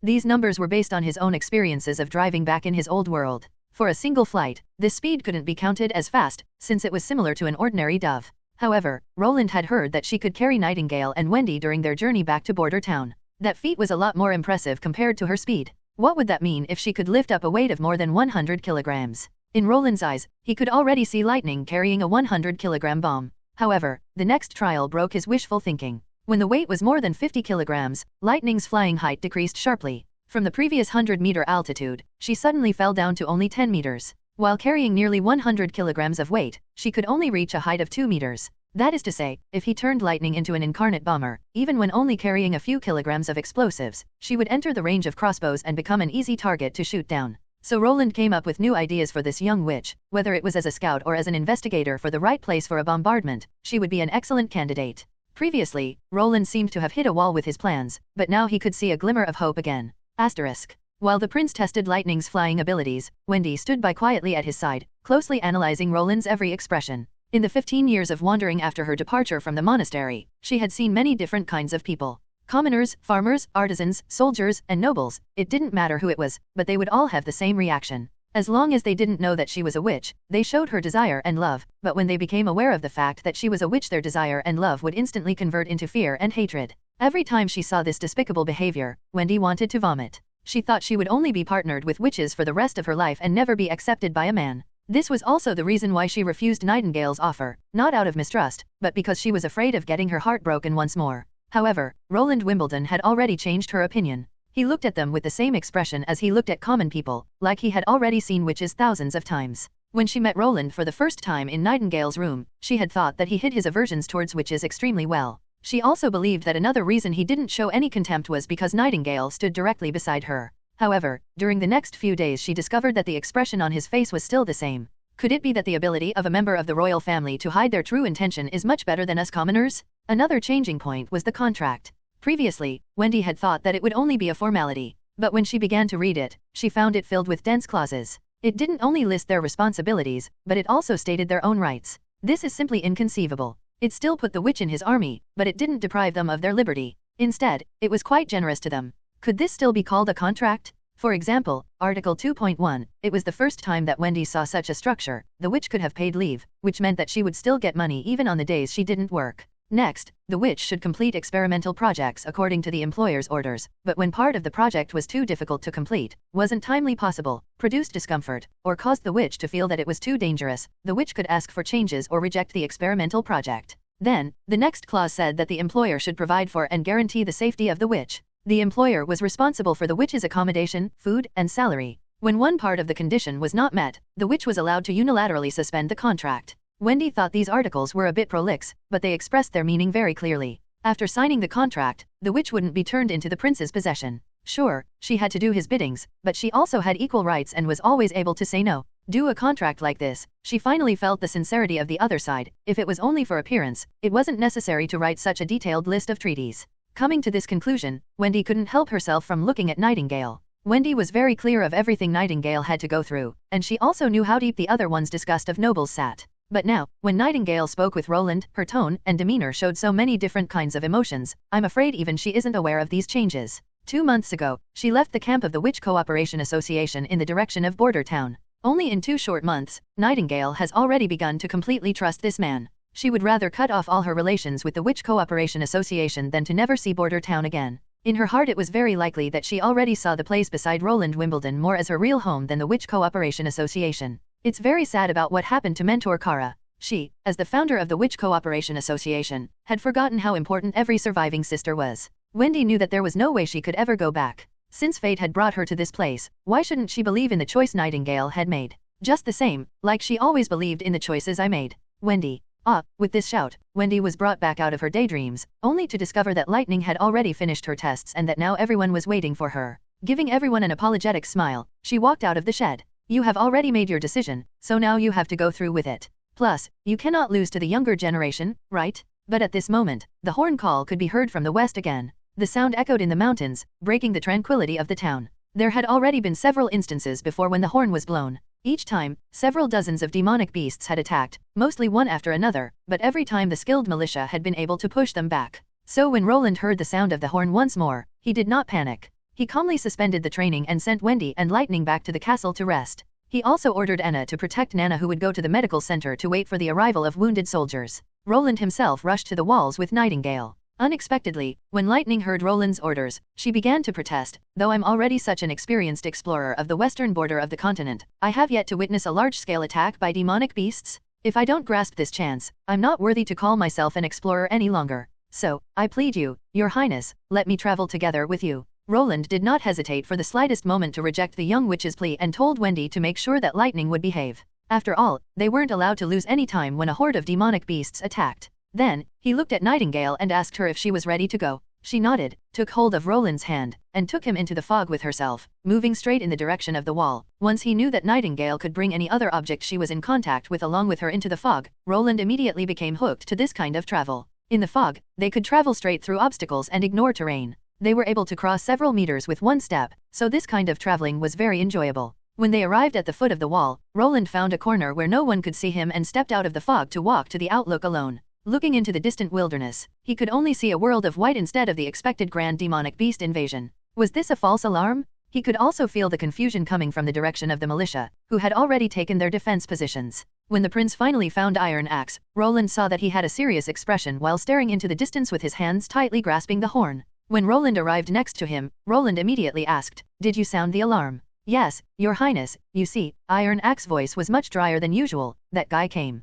"That guy?" Roland looked carefully in the direction Iron Axe pointed at. There in the far distance, he could make out a faint black spot that was nearly invisible even in front of a pure white background, very difficult to be spotted. The rule was that only if it was determined that the patrol couldn't resolve the problem, they were allowed to sound the horn. Knowing this, Iron Axe as a seasoned hunter must have had his reasons. "That is a hybrid species." Iron Axe had to swallow and calm himself before continuing. "The last time I encountered this bird was 6 years ago." "Is it really a hybrid species?" Roland frowned. Theoretically, evil beasts would attack Longsong's stronghold until the point that all of them had died. Possessing no intelligence, the beasts had no concept of retreat in their minds. The defense of the Longsong stronghold had never been broken, but this hybrid beast not only survived, but was even able to live after 6 years. Thinking about what this could mean, Roland could detect a faint feeling of foreboding within his heart. However, the demonic beast was so far away that Roland could only vaguely see a black spot while Iron Axe was able to clearly distinguish the type of demonic beast. Iron Axe's vision had to be really amazing. Perhaps he had misinterpreted it, the prince thought hopefully.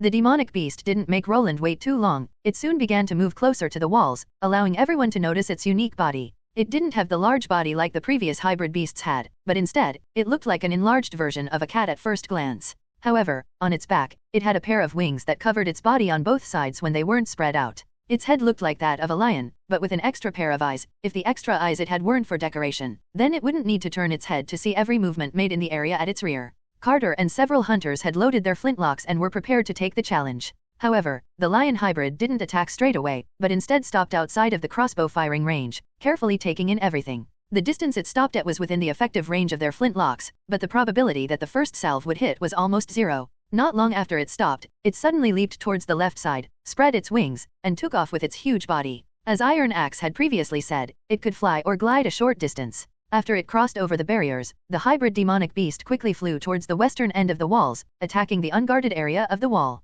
Seeing all this, Roland's heart madly began to thump. It felt like a nightmare come true. It had observed its enemy and judged their strength, detected and attacked their weakness, proving that it possessed high intelligence, which was previously the weakness of demonic beasts. They occasionally attacked the weakness of their prey, but that was an instinct honed by many generations over thousands of years. When facing an unknown opponent, they would not judge or even more, attack their target after long analysis. What did having intelligence mean? Humanity relied on its remarkable brain with outstanding capabilities to climb to the top of the food chain from nascent prairie life. For the moment, Roland did not dare to reflect on it. Instead, he waved his hand, and told his chief knight, Iron Axe, and his hunter squad to follow him to shoot down the demonic beast. It rushed towards the unmanned segment and jumped straight over the wall, easily leaving the wall behind it, and ran straight towards the residential district, disregarding the whole hunter team as if they were nothing. The beast. Roland shouted loudly, "The second militia team go to the wall and temporarily defend the wall. The first team will come with me." At this point, the new team had not had enough time to get trained. With this move, he could lead them away from the battle, but if the demonic beast came back, they could attack it separately.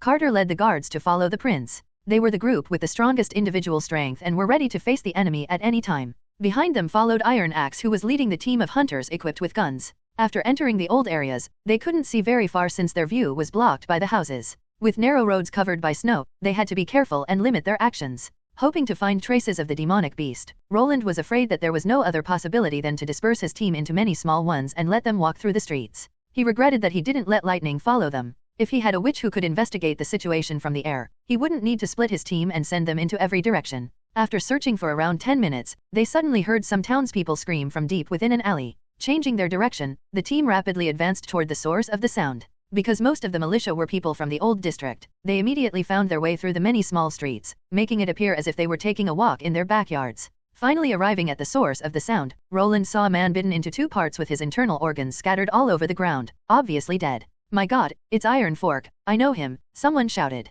"Damn, in which direction did it run?" asked another. "Look, the beast is right over there," suddenly someone shouted. Shortly after the voice fell, a dark shadow swept out from the house on the right side. Accompanied by debris from scattered wood, it flew directly through the wooden wall of a hut and directly attacked the first line of militia, pawing and biting them. Iron Axe was the first one to react. He wanted to shoot the beast with his gun, but he discovered that his view was blocked by the other members of the militia. Trying to get the right opportunity to shoot, he squeezed himself through the crowd and walked step by step in the direction toward the hybrid species. Other hunters also discovered that they had the same problem and took their guns under their arms before jumping on the eaves or climbing up the roofs. The hybrid species didn't care about the approaching men. It spread its wings, stood up on its hind legs and began to shake around the soldier it had bitten, spraying blood everywhere. Seeing this scene sent the crowd into a panic, causing the crowd to fearfully step back. When the hybrid species got some space, it tried to jump, but in this moment a shot hit it. Suddenly, several black flowers bloomed on the monster's fur. The hybrid species, which was hit by several lead balls, roared in anger, threw away the prey in its mouth, and jumped in the direction of the hunters on the roof.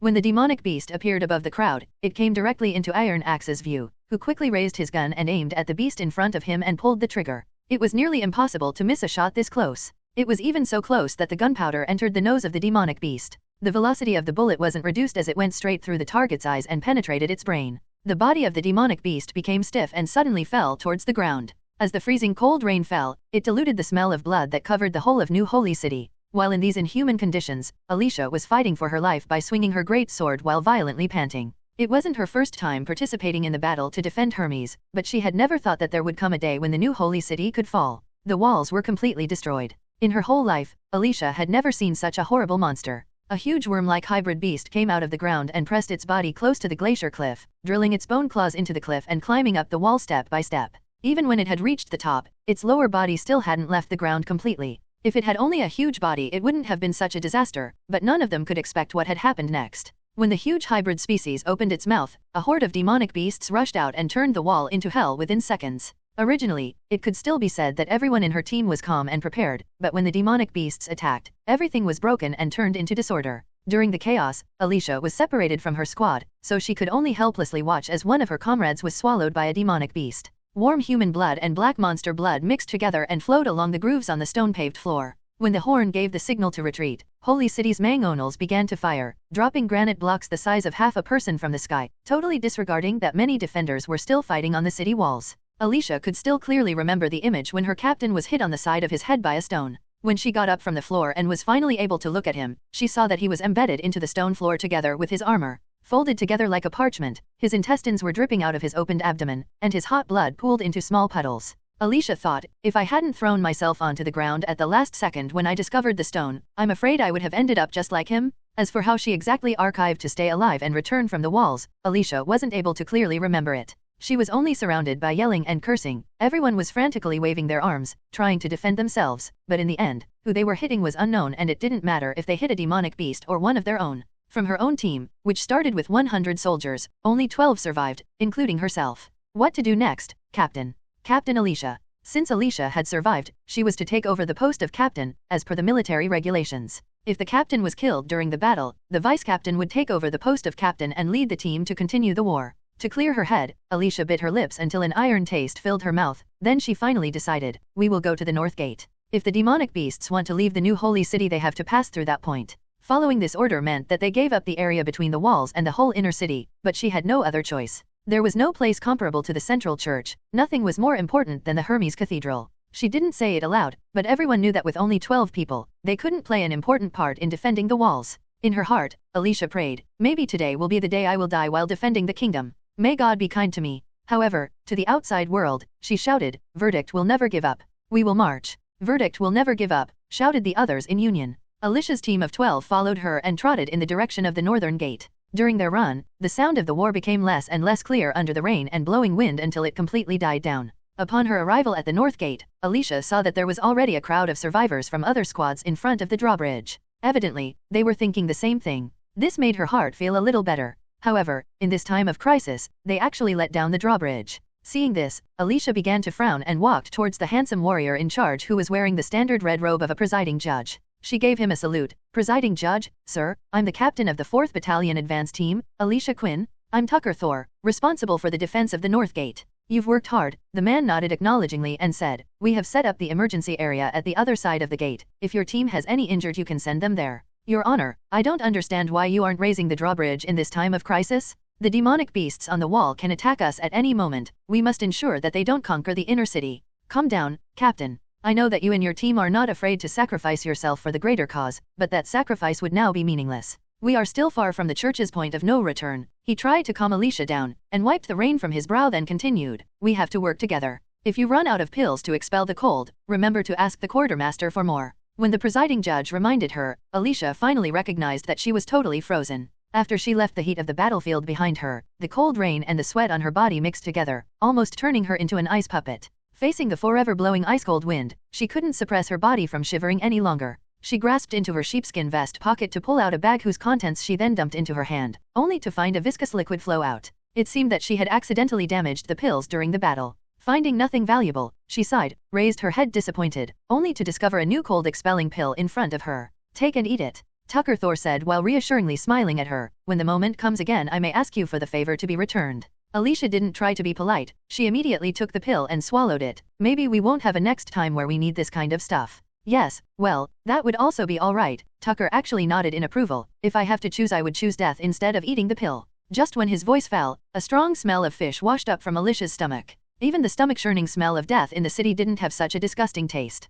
She didn't feel like she had eaten a pill. Instead, she thought she had eaten a mixture of flesh and blood, releasing an unbearable tingling feeling from her abdomen into her body. However, the chill faded suddenly, followed by a hot flow of blood through her whole body. Alicia's body temperature was slowly restored to her normal temperature so that the already frozen sweat began to fall down. Her head also began to release water vapor, and then finally she could feel her numb toes again. But we won't die today. Seeing her eat the pill, the presiding judge waved his hand. At the moment, the god's army of punishment is rushing over from the cathedral. When they arrive here, the demonic beasts won't be able to pass the north gate. Take your people and send them to the assembly, and also remember to let them check if they still have their pills so that they don't end like you and discover that their pills were destroyed when they needed it the most. The God's Army of Punishment is the strongest elite arm in the church. Alicia had already heard of them long before, but she had never witnessed them fight. But, even if the God's Army of Punishment was as powerful as the rumors said, they were still humans, right? With a human body alone, no matter how hard they trained, they couldn't easily beat a crowd of mixed species. But since the presiding judge said so, she had no way out from sending her 11 survivors to the north gate, close to the western side of the assembly.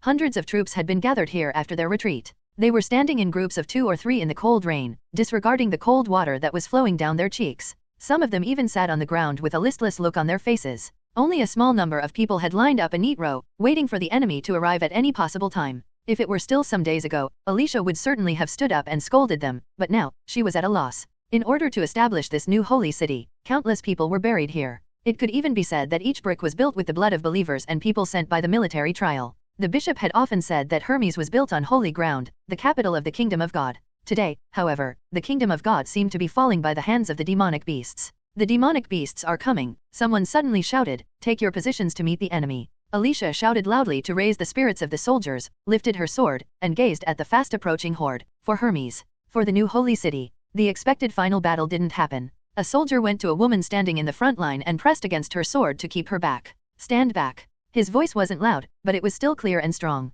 Alicia noticed that even after the intervention of this unknown person, her side was still holding their positions. Looking closer, she could see an eye on the man's sleeve and under it was written God's Army of Punishment. She tilted her head, and not far from them a team of tall warriors rushed out of the north gate. They were all dressed in the same whole-body armor, which had a silver sheen under the rain, and their red cloaks waved in the wind. However, all of them had different weapons, some were holding swords and shields while others were holding halberds or iron axes. After they crossed the bridge, they didn't march as a team. Instead, they spread out and went straight against the incoming demonic beasts. What kind of tactic is this? They are creating a total mess. They faced the demonic beasts with power and speed that exceeded what was humanly possible by far. Do they want to fight the demonic beasts completely alone and without any order? Moreover, how could we let the God's Army of Punishment fight alone against the demonic beasts? We have to support them. No, the unknown man shook his head, looking somewhat gloomy. You have to stay back. If you rush into the fight, you will only drag them down. Drag them down?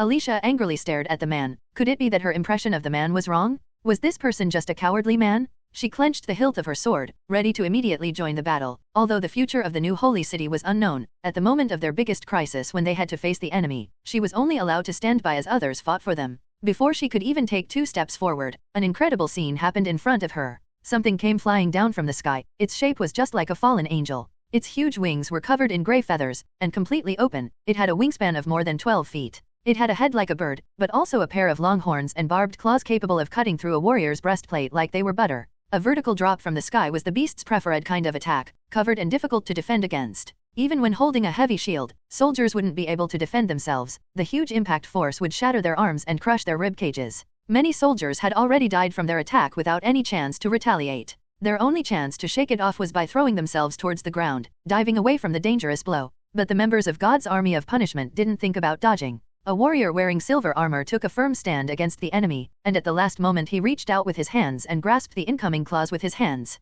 The impact force was so strong that a screeching sound could be heard. The warrior bent his right foot while straightening his left foot, stretching out his arms and forming so a straight line with his body, creating a counterpart with enough power to repel the impact. When another warrior saw that the demonic beast came to a stop in the air, he threw a javelin. The javelin was so fast that Alicia could only see a silver flash. It precisely went through the beast's head, directly shattering it at the moment of impact. The warrior who was still holding the beast's claws threw the twitching body away. His arms were abnormally bent. It seemed that the bones in his arms had been broken. Apparently, he hadn't survived the impact without any injuries, but he calmly took his iron axe and began to kill demonic beasts again. They were only relying on manpower to withstand this herd of monsters. Seeing this, Alicia could not believe her eyes. Hundreds of soldiers of the God's Army of Punishment poured into the herd of demonic beasts. Due to their red cloaks, it seemed as if they had merged into a powerful flood of blood, abruptly stopping the enemy from moving forward. She now understood what the soldier meant when he said they would drag them down. These warriors seemed to have the ability of 10 men. Each of them had the strength, agility, and reaction time comparable to that of a demonic beast. No, they seemed to be even stronger.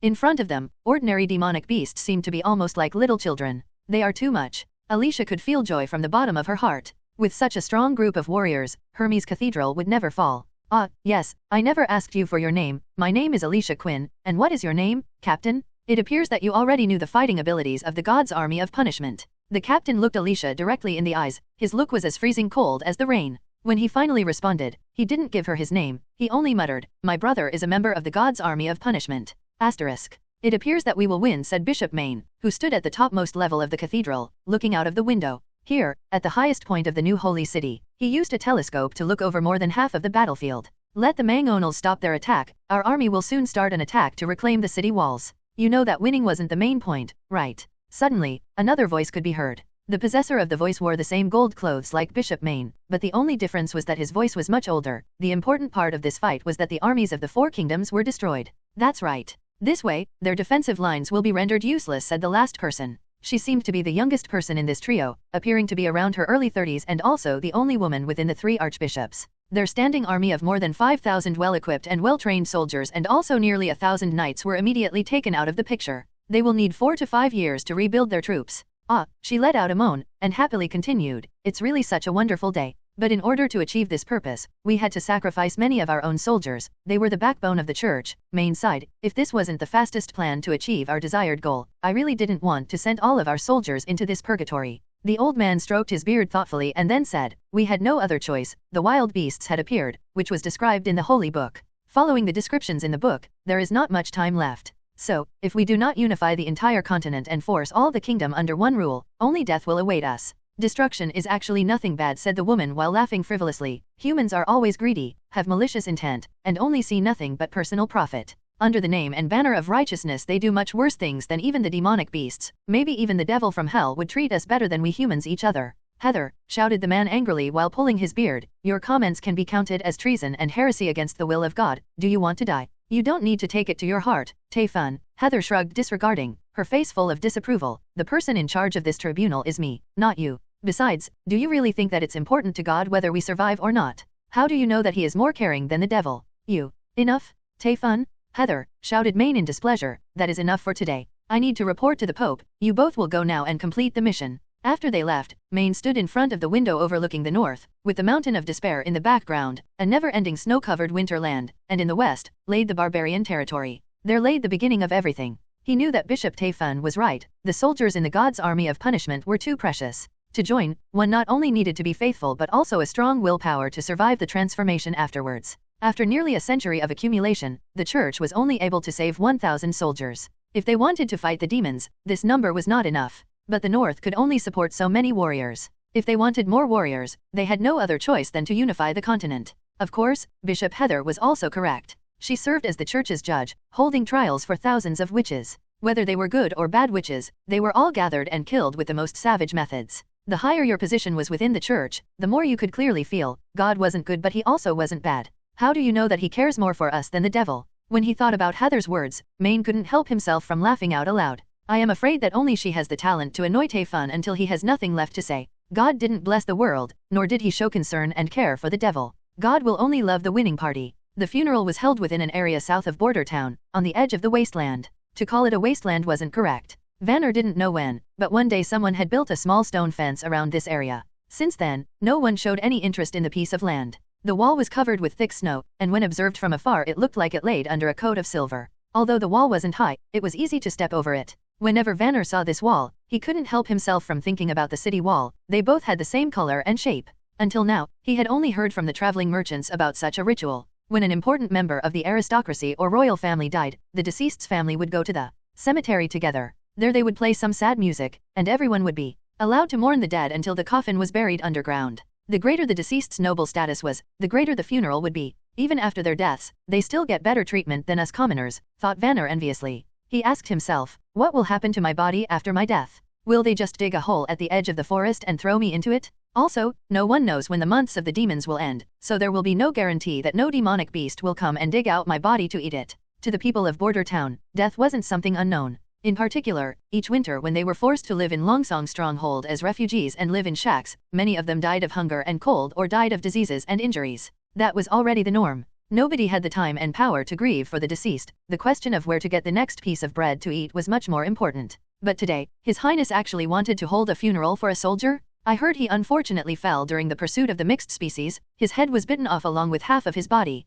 Vanner knew this unlucky guy. He could be considered as one of the known faces of the old district. No one knew his real name, everyone just called him Ali. Vanner knew that Ali left behind a wife and 2 children. The older one was around 6 and the younger one had just learned to walk. Under normal circumstances, the family would be finished now. The widow could still find a new man to live with, but what man would also take in the 2 stepchildren? Because of this, many children were thrown on the street to let them fend for themselves. Most of these children would then go to a bar to attract customers and sell their flesh and die from strange diseases in the end. But His Highness really seems intent on honoring the promises he gave during the militia recruitment. When a soldier falls during the war, his family wouldn't only get his full payment, but also extra compensation. What had His Highness called it? Vanner had to think for a moment.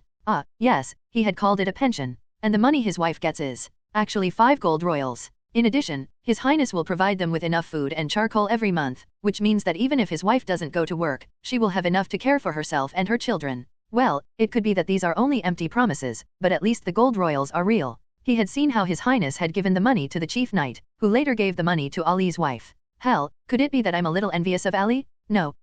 Vanner shook his head again and again, trying to expel this stupid thought. With my talent I don't have to sell myself so cheaply to care for my wife. After all, it is most likely that she will become someone else's wife then. After giving out the money, His Highness gave a short but captivating speech. In particular, the phrase while protecting his loved ones and the innocent, we will always remember him, made the blood burn hotter within him. So that was the way it was, he thought. No wonder that in the recent days, apart from bread and silver royals, I always thought to follow a greater goal. At least during this winter, we will be able to survive by relying on our own power instead of hoping for the Longsong Stronghold's charity. The last part was the burial. Ali's coffin was let down into the previously dug pit. Then, the chief knight made all the militia members line up in front of the grave. Regardless of whether they were from the first team or the replacement, everyone had to step in front of the grave and throw in a shovel of earth into the grave. While queuing, the 200 militia members stepped into their already all too familiar 4 columns. When it was Vanner's turn, he suddenly felt that the shovel had become somewhat heavy as he took it. He could feel that all the members around him were watching every movement of his, making him slow down.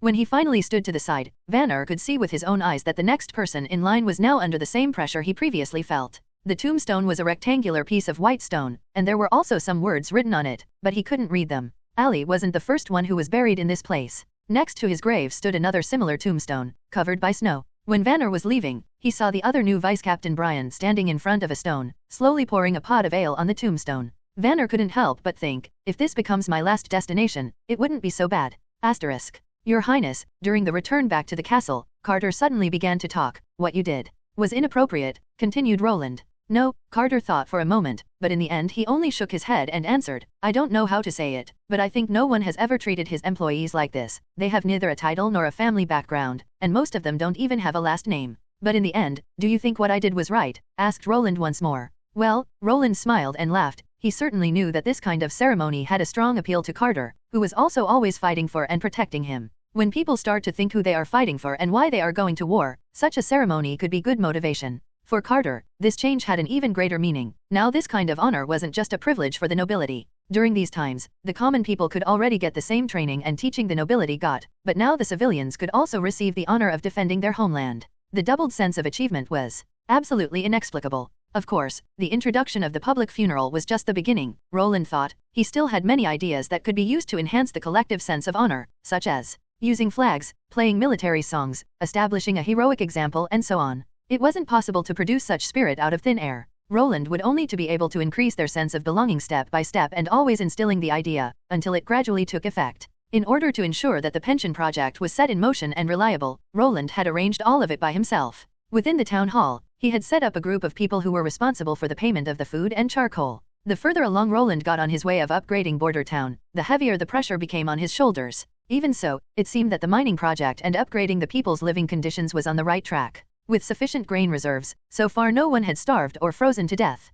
Compared to other towns and cities, this seemed to be a miracle. Even in Grey Castle, some people had to die during the winter. Even knowing all this, Roland thought that Border Town was still lacking in many places. His goals were much higher than this, but his range of operation had already reached his limit. His assistant minister Barav and his more than a dozen apprentices who he had brought with him were now controlling all the financial and administrative management of Border Town. If Roland wanted to further expand the department, just recruiting some management staff wasn't possible. Roland had already asked Barav if he still knew some protégés, colleague or favorite pupils, but the answer he got poured cold water on him. Even if I knew some, they wouldn't want to come. After all, your highness should know what kind of reputation you have, right? Well, that sounds kind of reasonable, but it was really depressing. When they were back in the castle backyard, Nightingale emerged out of the fog, immediately giving Wendy, who was standing in front of the shed, a warm hug. Lightning was walking around the unfinished steam engine, looking at it, but when she saw Roland, she immediately pestered Roland to assemble and install the autonomous machine. Seeing all this, Roland thought that all his hard work was worth it.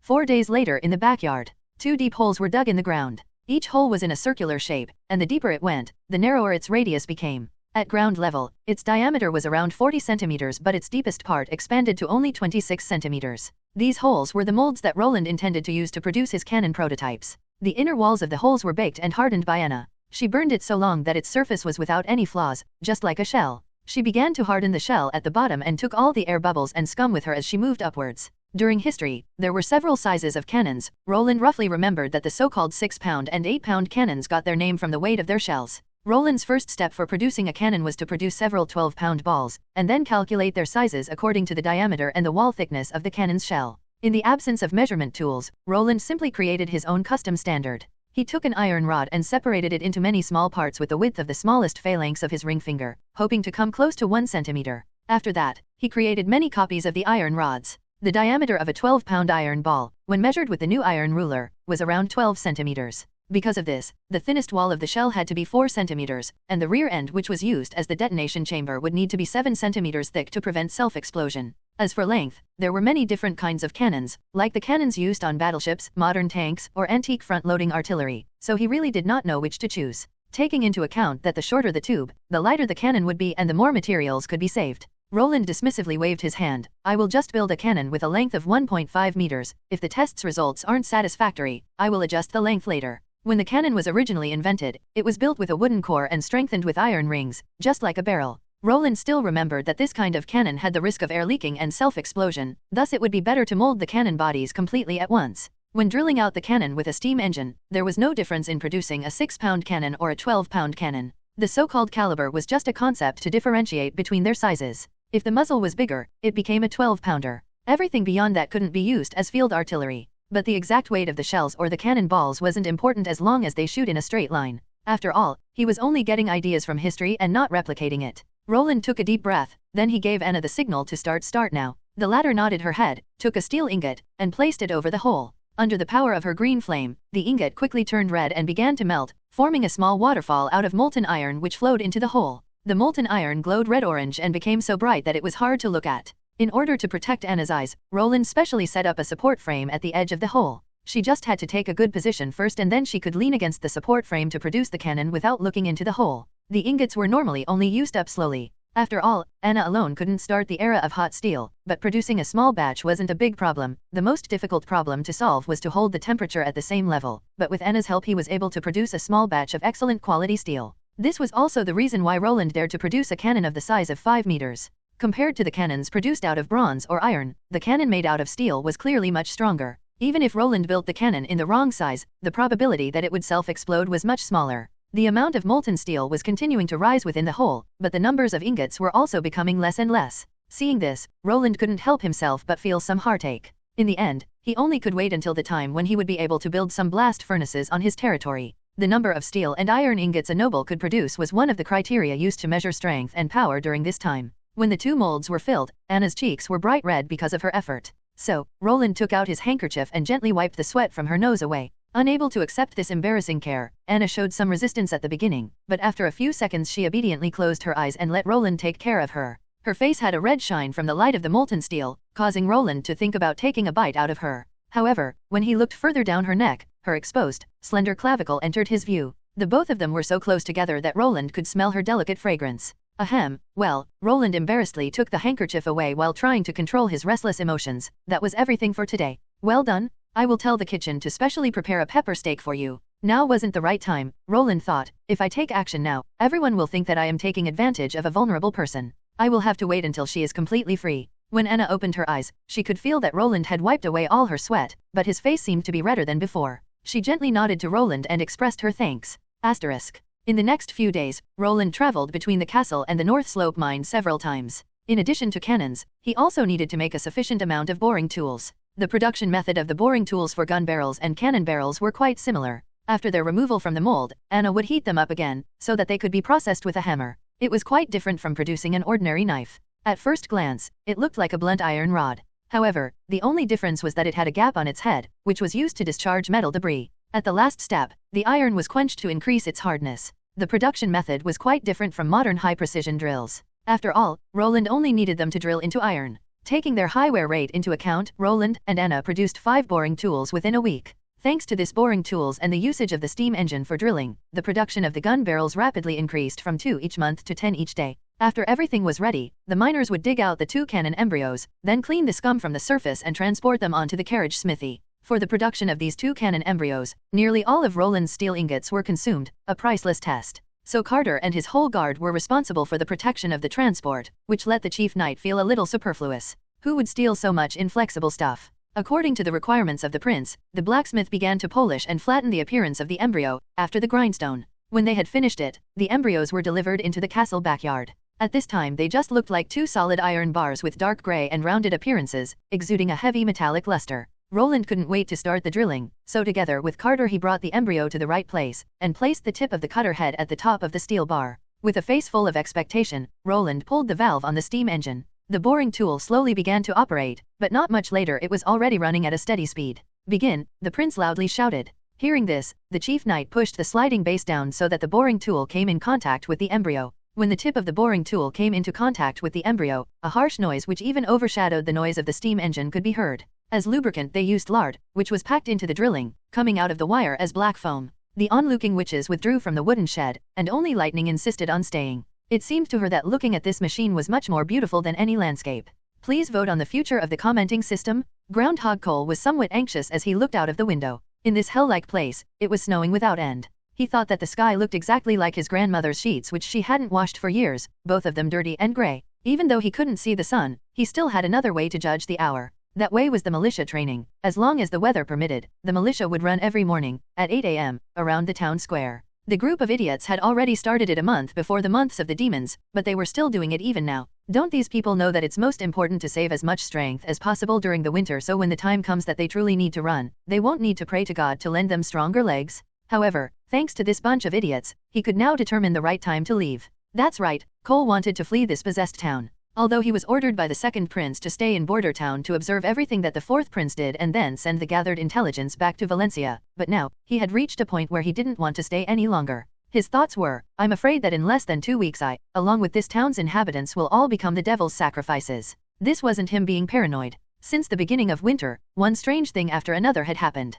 Perhaps other people weren't aware of it, which to him, wasn't surprising. These townspeople don't have any experience, they're all country bumpkins. As long as they have enough to eat, they don't care even if the heavens were to fall down on them. But I'm different, I'm Groundhog Cole, because my skills in stealing information and snooping for news are the best. His Highness Timothy himself hired me for this job. One night, when he had climbed over the city wall, he had discovered a strange weapon that was able to knock down demonic beasts. But of course, this wasn't the most startling discovery. The fourth prince was openly working together with a witch. Merciful God, could there be anything more unholy than this? There can't be any other explanation. The devil is controlling the fourth prince? Even if the prince only wanted to have a taste of a witch's flesh, he would surely only do that if he was hidden in his castle. It wasn't the first time for Cole to hear that a noble had become addicted to the taste of witches. After all, there were many aristocrats with strange habits, but it turned into a completely different matter when it was done in public. But this wasn't a delusion, he had seen it with his own eyes. Based on the principle those who are paid have to do the work, every day, when the snow wasn't too high, Cole walked towards the nearby city walls.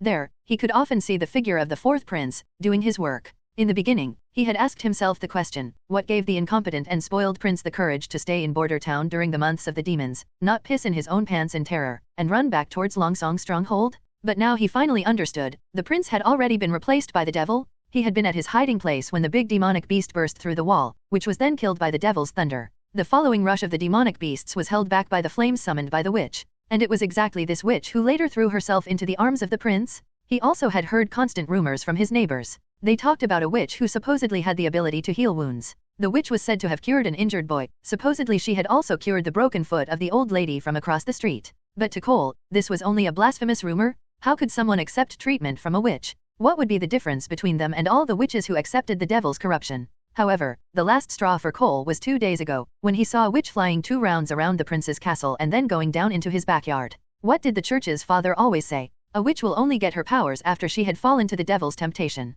And by now he had already seen a witch with the power to summon flames and another witch with the ability to fly around the castle. Together with the rumors about the witch with healing ability, he came to the conclusion that at least 3 witches had gathered. Undoubtedly, the devil has turned the castle into his own lair, and now he's gradually beginning to turn the townsfolk into his minions. I have to leave this town as soon as possible. Anyway, I'm holding the alchemic formula for the grey powder used to build the city walls in my hands. As long as I deliver this to the second prince, not only will I not be punished, but I might even receive a reward. From day to day, Cole regretted more and more that he hadn't left when the other aristocracy had left Border Town for Longsong's stronghold. But now, if he wanted to leave this place, the way above ground wasn't a viable possibility. During the whole of winter it would continue to snow, making it impossible to either walk or ride to Longsong's stronghold. His only way was by booking passage on a merchant ship from Willow Town. According to Cole's observations, every first day of the month, a boat from Willow Town would deliver food to Border Town. After 2 to 3 hours of loading and unloading, it would set sail again and leave the harbor. He only had this small time frame to get on board.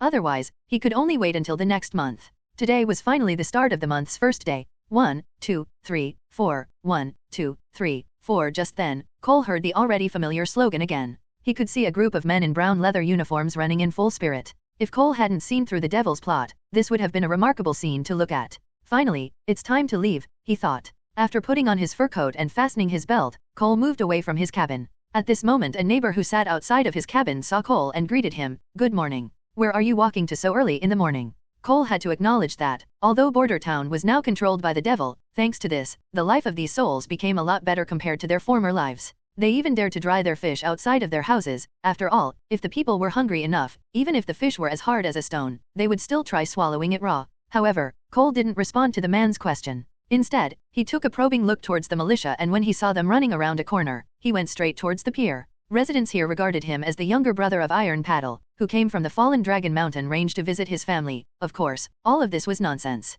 Previously he had caught the real Iron Paddle, questioned him for his name and address and then killed him. He had then taken Paddle's clothes and masqueraded himself as his brother. This was just one casually created identity, so Cole didn't care whether they believed in it or not. Within the last few days, the fallen snow had been cleared from the streets until there was nearly no snow beneath his shoes. He kept a constant speed so that he could save as much stamina as possible. As for the footprints he left behind, he wasn't worried. Within a day the snow would cover all of his footprints. Maybe even by the time he reached Valencia, they would still be in the dark about his whereabouts. As he approached the marina, Cole saw the long-awaited merchant boat. Under the watchful eyes of the guards, bags of wheat were being carried out of the storage room. Cole checked the contents of his pockets again. Inside he had 2 gold royals and 16 silver royals, which was all of the possessions he had. Seeing that there were 6 guards, Cole thought that it wouldn't be enough even though he had 2 gold royals. So, his only way out would be bribing the porter. As soon as the unloaded goods could provide him with protection from being seen, he would immediately go towards the porter and ask him whether he would like to have a good future life or if he wanted to get knocked out.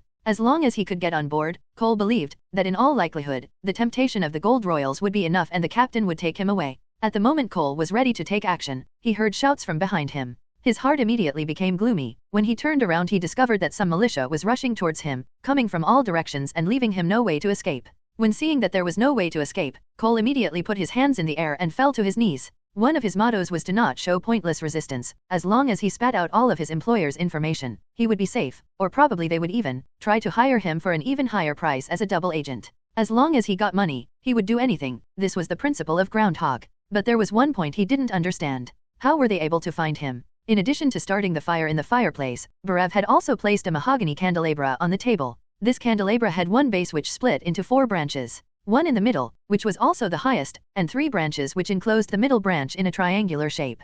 A burning candle was placed on each branch, and the candelabra looked like a bright mountain as they burned. The room was full of the scent of pine oil, resembling a sweet and rotten wood odor, making people feel drowsy. However, within Border Town, Barav could not ask for more. In this land of poverty, he couldn't ask for anything exquisite or anything elegant. Here, everyone was happy if they had a shelter over their head, so Barav could call himself quite lucky with his big room. His room within the castle wasn't far from the courtyard, as it was the location of the former Lord's city hall. Of course, when the Lord left the castle, he took his whole staff with him, so now the room belonged only to Barav. From time to time, he could hear the rustle of voices from within the castle and the howling wind from outside the window, giving him the impression of 2 different worlds. The old wooden table Barav was writing at was full of books and scrolls. On both sides, he had arranged a table, forming a U. Usually, the tables weren't occupied by anyone. He only used them to display his manuscripts. When necessary, he would summon his disciples and place them at one of his side tables. There, they could organize his information or write the first draft for an official document. The candles in the lamp were already changed 3 times. Beside changing the candles, Barav didn't stop his hand from swiftly working through the documents. To him, time was a very precious thing. There was already a stack of documents at hand, waiting for him to deal with. Plus, His Highness' proposed expenditures would also still need to be reviewed. Barav's average work time was 10 hours per day, but he didn't feel tired at all. On the contrary, this was where he could show off all his skills, so he had the feeling that his body had inexhaustible energy. This is how it should be, he thought. No one is talking around me, all of my apprentices are self-responsible, and no one is holding the others back or creating a mess. As long as they fulfill the prince's command, he can handle the specific administration process without outside help. If the prince's commands could only be a little more normal. While Barav thought this, he gnawed on his lips regretfully. For example, at present, all of Roland's official correspondences were sealed with his seal like the last one he sent to Willow Town. In it, Roland asked for additional administration staff and a brig. The answer note said, "With the price you offered, you cannot hire the captain, helmsman, and the sailors." After reading, Barav was left dumbfounded. Without these people, how would they deliver the boat? Would they walk back after delivering the brig? Also, why do we need to buy a boat? This was the most crucial point. At the moment, the trade between Border Town and Willow Town was stable. Even after the end of winter, if we want to expand the ore trade, we would only need to send a notice, and they would immediately increase the number of vessels for the trade. It just isn't worth it to buy a boat. The town's pier is just for parking and unloading. It isn't usable or maintenance. And without sailors who could care for it, it won't be long before we have to abandon it. Was it another of His Highness' crazy moments? As for the first request, contrary to what one might expect, Barav could understand it.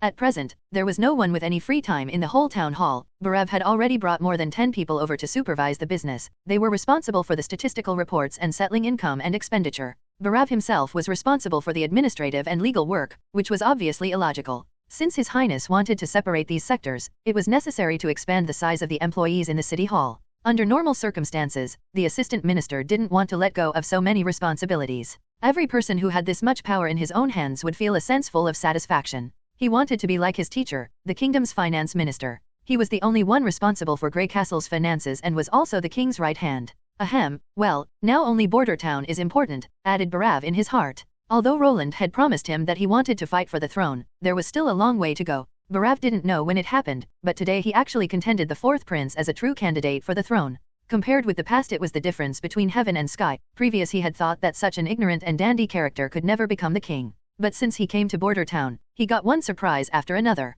Up to now, Border Town was still able to survive by only relying on the militia. The fact that they were still able to hold was really praiseworthy. Don't even mention all the strange stuff he invented. The fact that he could handle all these people is totally unlike the fourth prince. He seems more like the devil who knows everything. At this time, he heard a thunderous sound at his door, making him stop his work and answer, "Come in." The door was opened by one of his favorite disciples, Filler Yarrow. "Respected teacher, we have caught another mouse." "Oh? Did you already question him?" "He said that Timothy sent him. During the body search, we found cement powder, some coins and a letter on him." Yarrow walked up and handed Barav the leather-wrapped envelope. "As for the other information, we are still interrogating him." "Teacher, how to deal?" "Just like the previous times, write down all the answers into the book and then hang the convicted spy," ordered Barav. "Yes," Yarrow saluted and said, "this disciple will leave now." When the door was closed again, Barav didn't continue to work. Instead, he went back to his table and opened the sealed parchment with his letter opener, taking out the letter. The fourth, he thought. Long before the months of the demons had started, Roland Wimbledon had summoned him and discussed this matter. His Royal Highness believed that when the cement powder, the new snow powder and the witches were revealed, his siblings' hidden spies would be unable to bear to not let their master know about it, which would be the best time to eliminate the mice. Thinking about it, Barav had to agree with the first part of his statement, but not the second part. In his view, Border Town had more than 2,000 residents, which made it impossible to control everyone. They just didn't have the manpower, and the people they had weren't trained for it. However, His Highness seemed to not see his points and said, "Why should we need so many people? Every person within Border Town will be our eyes." Barav couldn't believe that the prince believed his own words and let this ignorant, stupid, and ordinary monitor for everyone to find the mouse. That's just impossible. But the people showed him that he was wrong. When Roland ordered the first census after the beginning of the winter, he gave special orders to the people who had lived for 5 years or longer within Border Town. Surely Longsong's stronghold had tried to drive Border Town into bankruptcy after their attempt to burn the food, but they had not given up yet. Instead, their spy scent should still be lurking around. Most of them should be disguised as relatives of townspeople or merchants who were too late to evacuate, always on the lookout for an opportunity to harm Border Town. So if anyone saw a suspicious character, they should immediately report them to the city hall. Once it was verified, they would receive a reward of 25 silver royals. The results of this move showed that it was extraordinarily effective. Naturally, in the beginning, they received some false positives, but it was not long before they found the first mouse and thus arrested them. Barav remembered that Roland said this awkward sentence proudly. What did he say again? He thought for a moment. Yes. Let the enemy sink into the bottomless sea of fighting against commoners. This sentence had a really strange syntax. The assistant minister shook his head and spread the letter within his hands. The person named Groundhog repeatedly stressed that various phenomena showed that the fourth prince, Roland Wimbledon, had been replaced by the devil, and Barav could clearly read his fear between the lines. When Barav thought about how the prince used several people, he actually could not help but feel a glimmer of recognition. He took a deep breath, and then he held the letter above the candle, the former of which soon caught fire and turned into ashes. Since he didn't fear the god's stone of retaliation, he couldn't be controlled by the devil, right? Timothy Wimbledon sat on the throne, rubbing the scepter in his hand while overlooking the ministers within the pantheon. This is the feeling I have striven for, he thought, instead of being held back in Valencia, where I had to oversee the endless tangle between merchants, who only fought for their own benefit. He stopped the rubbing of the scepter, and began tapping its end on the floor, letting it sound through the hall. When all eyes were focused on him, he nodded and ordered, "You may begin." "Your Majesty, I have something important to report." The first to step up was Knight Weimar, nicknamed Sir Ironheart, who was responsible for everything regarding King City's defense. "Speak. Can the witch hunts be temporarily stopped?" "Your Majesty, the recent raids have become more and more excessive. I heard that yesterday, several women were taken out of their houses, were arrested, and later assaulted in the dungeons. One of them even died while being in prison. Later it turned out that none of them were actually witches." Now panic has broken out within the outer city. If it goes on like this, I'm afraid there will be a significant number of fugitives. Timothy frowned. He was the one who had ordered the witch hunt. He was still unable to unwrap the truth about his father's death, and was still unable to believe that his father would commit suicide. The strange smile his father had on his face before he killed himself caused him to feel especially creepy. His father wore the god's stone of retaliation of the highest quality. Furthermore, the church had also confirmed that the stone was genuine, but this didn't mean that no witches were involved. Even if the theory was strange, he hadn't a better theory than it was plotted by witches. He looked toward Langley, the officer, and his pawn in training responsible for the raids. The latter immediately stood up and said, "Your dearest Majesty, it was just an accident, and I have already severely punished the relevant personnel." He started cracking his fingers. The warden, castellan, and guards have been given 10 lashes and have been fined 25 silver royals. 1 woman dead and 3 extremely brutally tortured. "And you think some slashes and some money will be enough as compensation?" asked Sir Weimar in a cold voice. "And who gave you the right to judge? Was it the former Prime Minister Vic or the Minister of Justice Lord Pedro?" "Your Majesty, we are currently facing extraordinary times, so I had to act fast." Langley claimed innocence and fell to his knees. When ignoring some minor setbacks, the raids have shown great success. We have already caught at least 15 witches who were lurking in King City, and now they are currently being tortured, so you will soon be able to know whether your father, no, I mean, if they have planned a conspiracy. Timothy glared at him. "You idiot, you almost told everyone our true intentions." While the ministers standing in this hall had most probably already guessed that he was the true mastermind behind the plot, but the outside world was only allowed to know his version. Where Prince Gerald killed the king, this point wasn't permitted to be overthrown. 15 witches. Sir Steelheart sneered with contempt. Well, it seemed that King City has already become a witch stronghold. A few years ago the church had started a witch hunt in the forest east of King City, but they were only able to catch 6 witches. "It seems that your men are much stronger than the church's own men." "You!" Langley shouted loudly but was immediately interrupted by Timothy. "Enough. Langley is such a fool, just like the other fools under my control," thought Timothy, who was annoyed that no one with skills was available. If he hadn't needed him at the beginning for the Battle of the Throne, he wouldn't have promoted this fool. Even if you want to take false credits, don't make up such unbelievable numbers. I'm afraid these 15 women had to face the same treatment as the unlucky commoners. He didn't want to involve the church, but at the moment he saw no other way, so he ordered, "You will go to the church, and pay a priest to come over, so he can confirm the identity of these 15 women. Until then, stop the torture. Afterwards you will let the priest confirm every woman you catch. If I later hear that you people have not followed my orders, I will throw you into the city moat to feed the fish." Yes, Your Majesty," Langley confirmed. "I will immediately follow your orders." After Langley had left the hall, Timothy turned toward the finance minister. "If there is anyone else who has been wronged together with the previous 3, they will get 3 gold royals each. Regarding the women died in prison, send the money to the family." He paused, multiple times. "As you wish," said the finance minister as he nodded in confirmation. "Your Majesty is very kind," praised Sir Weimar while saluting the prince. "Next question." Timothy waited for a moment, but when he saw that no one had something, he said, "Since no one has a new issue, I will start with my own." He looked at the Minister for Diplomacy, Joshua Sir Bullet. "It has already 1 month since the recall order was issued, but no one has come back to King City. Tell me, what news do you have to say?" Sir Bullet came from the Flynn family and held his position for 30 years. He had grey hair, an old face, and stood already with 1 foot within the grave. He cleared his throat. "Your Majesty, your 3rd sister Garcia Wimbledon has yet to answer. Your 4th brother Roland Wimbledon has replied. The letter said that, when his people are safe at the end of the months of the demons, he will consider his return." "And what else?" asked Timothy, annoyed. He addressed the letter to Prince Timothy and not King Timothy. Timothy couldn't stop himself from sneered loudly in disdain. "He is as ignorant as before, such a hopeless brother." He thought, "If you intend to come back, you will take your instruction from me as your new king. I will give you a good place to live, just like the pampered prince you are. If you don't come back, you won't get an easy death. It will be the same as playing chess. Regardless what you do, I will have the right answer. Just let him be." Timothy dismissively waved his hand. "What is with my 5th sister?" "Your Majesty, she is gone," answered Sir Bullet ashamed. Hearing this answer, Timothy asked confused, "What? What do you mean by she is gone?" "She was the first one who promised to come back, but a week later Her Highness disappeared from the palace where she lived, along with her butler and her 2 maids. I already arranged staff to find her, but they still have yet to find her whereabouts. What could this mean? Such a waste. She only needed to believe in me?" Timothy felt that his heart was full of pain. He had set high expectations for his sister. He had hoped that she could become his adjutant. After all, while growing up, Tilly always performed exceptionally cleverly, and her performance was even more dazzling than his own.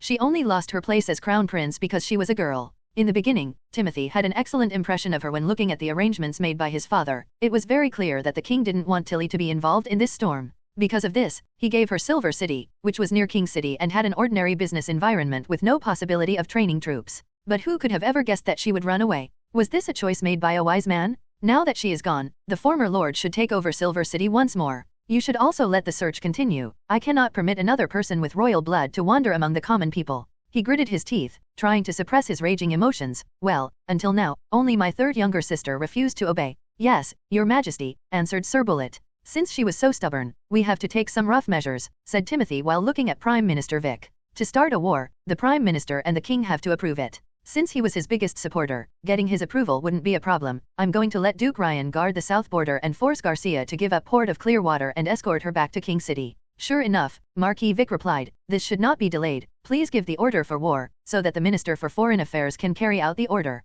Timothy nodded with satisfaction. At the moment when he wanted to order the secretary to write the drafting order, hasty steps could be heard from outside the hall. Then, with a burst of noise, the doors were opened and a knight wearing a blue-striped cloak strode into the hall. Timothy immediately recognized him. He was the famous Cold Wind Knight Niam Moore. He walked straight up to the center of the hall, went on one knee and said, Your Majesty, I have just received news from the south. He gasped loudly and his voice was clearly anxious. Your sister Garcia Wimbledon, in just 5 days, defeated Duke Ryan's troops and had occupied Eagle City. She also declared herself as the Queen of Clearwater, and all the lords in the south have responded and declared their territory as independent. In the west of Border Town, near the Kishui River, the snow didn't permit the cart to move a single step further. The entire group of people had already spent half a day dragging the carriage to the artillery field. What is this? Asked Carter, who had already become somewhat accustomed to the fact that the prince would repeatedly come up with new inventions. Is this just a bigger gun? You are almost right, Roland confirmed. He directed his men to remove the cover so that he could personally adjust the angle of the cannon.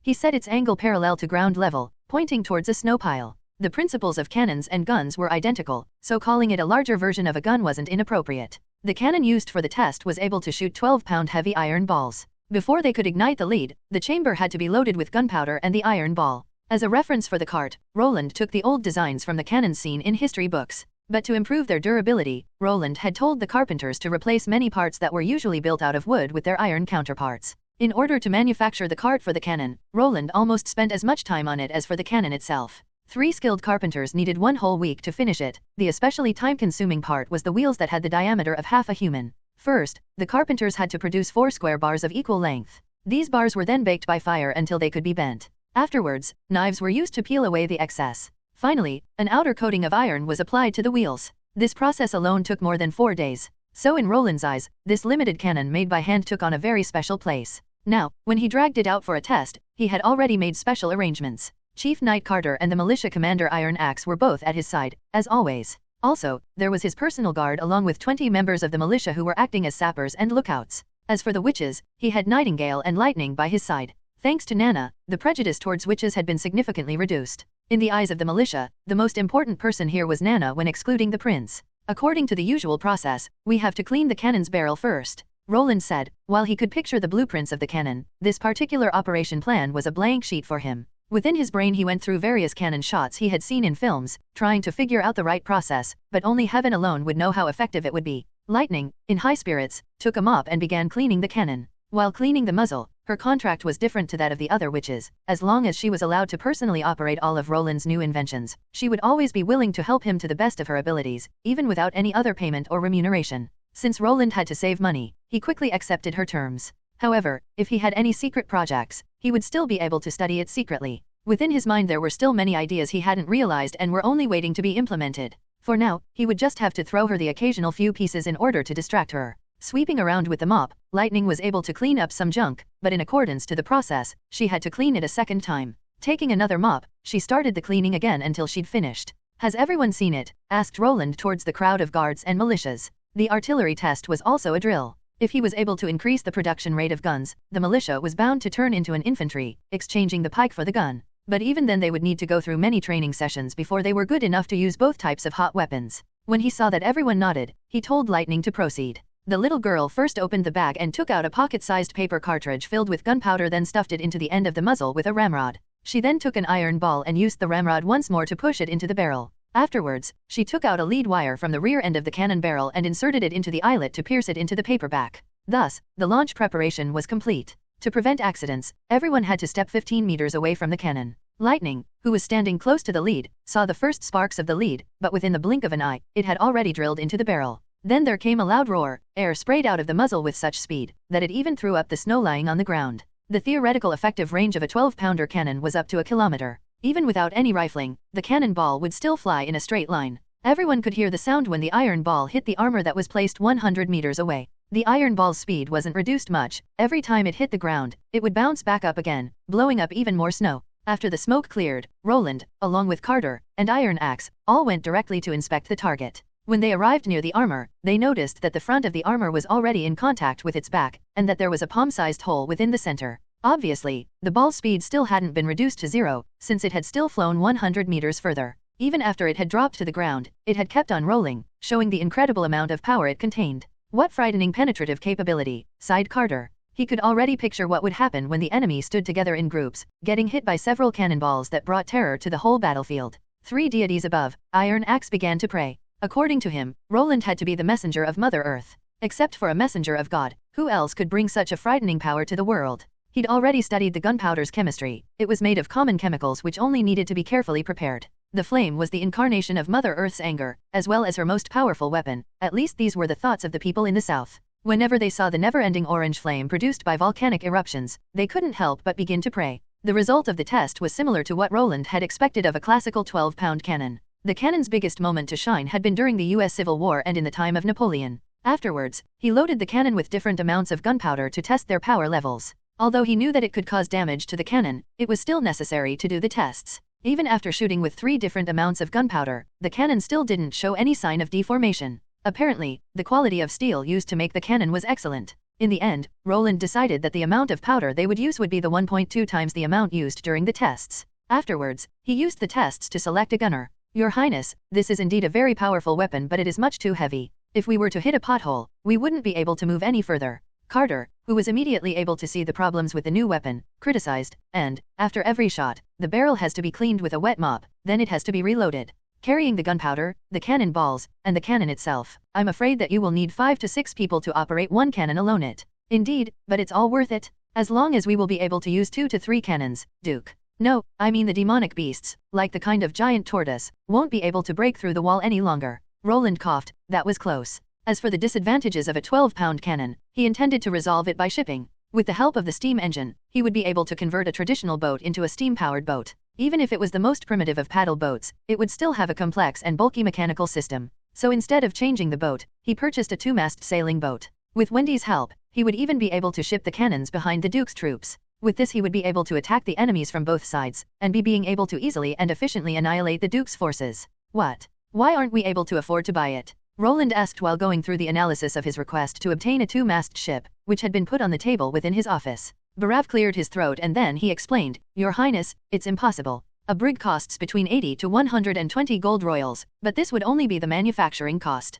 We also have to take into account the wages of the crew. Taking all additional costs into consideration, we would need to pay up to 200 gold royals. Didn't I say we don't need sailors or a helmsman? We also don't need a captain, we just need to buy a boat. Roland exclaimed while knocking on the table to underline his point. With the help of Wendy, he wouldn't need so many people to drive the boat. River sailing vessels mostly sailed in only one direction. So, to operate it, only the sails had to be set, which made helmsmen and sailors redundant. However, since we can control the wind, why should I be afraid that we can't move forward? Your Highness, there aren't any offers of that kind, at least not in Willow Town. Barav carefully explained, it seems that you don't know enough about this industry. In general, the owner of the ship is also its captain. He might be a merchant or he may be part of the nobility. If they belong to the former group, they will travel between all of the major cities or towns that have a marina, to sell or buy goods. If they belong to the latter group, they would typically recruit a deputy captain who was looking for a boat. Employees won't be paid on a monthly basis. Instead, their salary would be paid for 1 to 3 years all at once.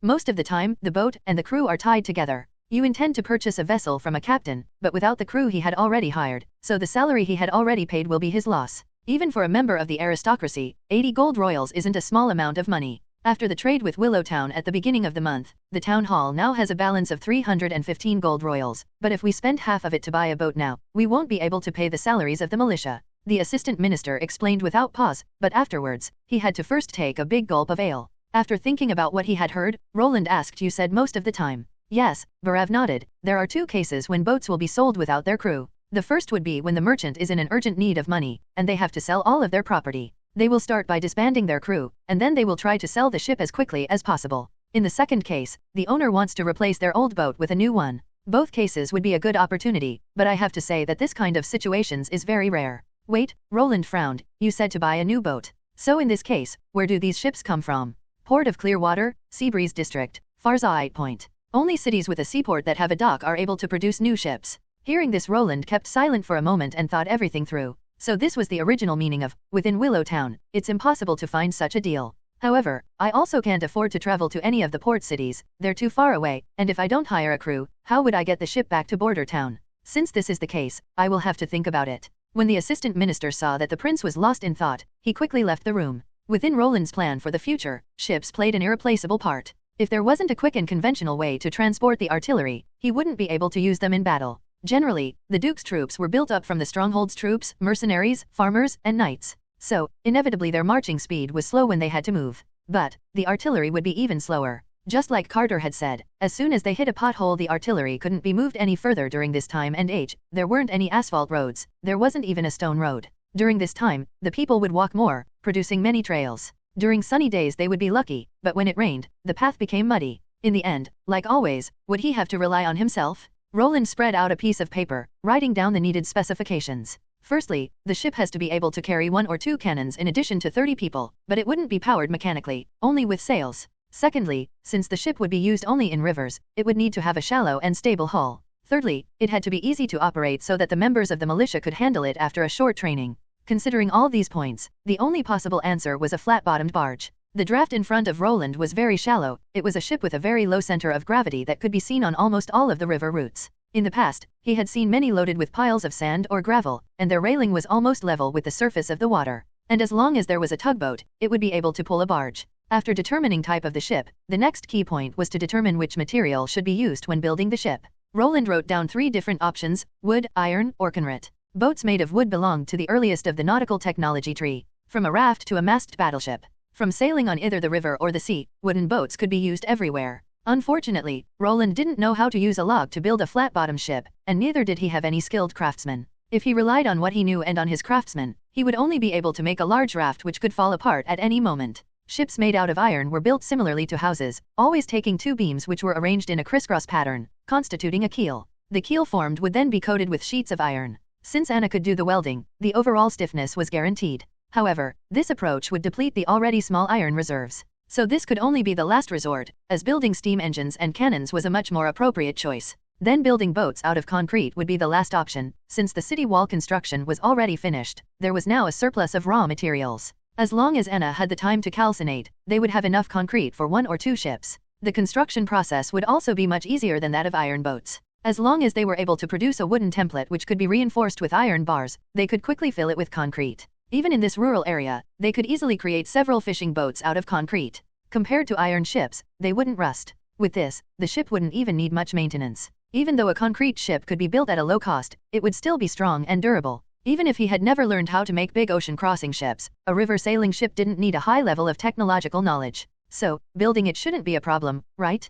Picturing all the details in his mind, Roland picked up the quill and rapidly began to draw sketches of the barge. An area with a shed near the Shinshui River was hidden by walls. In order to facilitate the launching process, Roland located the shipbuilding area as close to the river as possible. The shed offered shelter against wind and snow and contained 2 basins for burning charcoal to keep the temperature from falling too far and destroying the hardening effect. The carpenters had already pieced together the wooden template of the hull. The bow was formed in a circular design in order to reduce forward resistance. The aft instead had a square design meant to increase the load area. The boat had a length to width ratio of 3:1 and was built with a width of 8 m. Compared to the traditional ratio of 8:1, it was simply a fat boat. In the center, they had set up 2 masts. The masts were inserted into the deck and connected to the iron beams of the ship. At the deck, they had placed a reserve rudder. Everywhere, the hull was strengthened with crisscrossing iron bars. Even though they didn't have any iron wire, it didn't matter since Anna had welded all the iron crosses firmly to form an iron structure which was connected throughout the whole bridge. When the template and the reinforcements were ready, Roland ordered the workers to start filling it up. The concrete was poured into a basin-like template. The middle was flat, but the surrounding walls were 5 meters higher, forming the cabin walls. At first glance, it just looked like a uniquely shaped bathtub. All people who were involved in the construction, including Anna, had never thought that this strange material, which was used to build the walls, could actually also be used to build ships. TN. Information to concrete ships. This information I wanted to give to you for a long time. Why is it realistic that the MC can invent concrete? When you click on the link, you will discover that concrete was a lost technology during the Middle Age. Kara could hear the shortened breathing of the other witches. Someone else has to take over, said Kara loudly. Leaves, you will carry me next. The walk through the impassable mountain range was especially taxing during the snowy winter season. Every day, the 42 witches had to find a suitable place to the camp, where they also could re-empower their badge so that they could resist the freezing temperatures at night. Yes, respected mentor, the witch in front of Kara answered while squatting down. When Leaves stepped to Kara's side, Kara summoned one of her magic snakes and had it wrap around Leaves' arm. She then used it to pull herself up, so that she could stand. As the snake touched Leaves' body, Kara noticed that Leaves started trembling slightly. Damn Nightingale, Kara bitterly thought, if only she hadn't repeatedly refused my offer of mercy, I wouldn't have minded taking her back into the ranks of us sisters. But since we are almost coming close to the critical moment, I can't afford to take any risks. And what was the result of my kind offer? Without any hesitation, the damn traitor took the first chance to escape. She even tried to stab me to death. This is what happens when I'm too kind.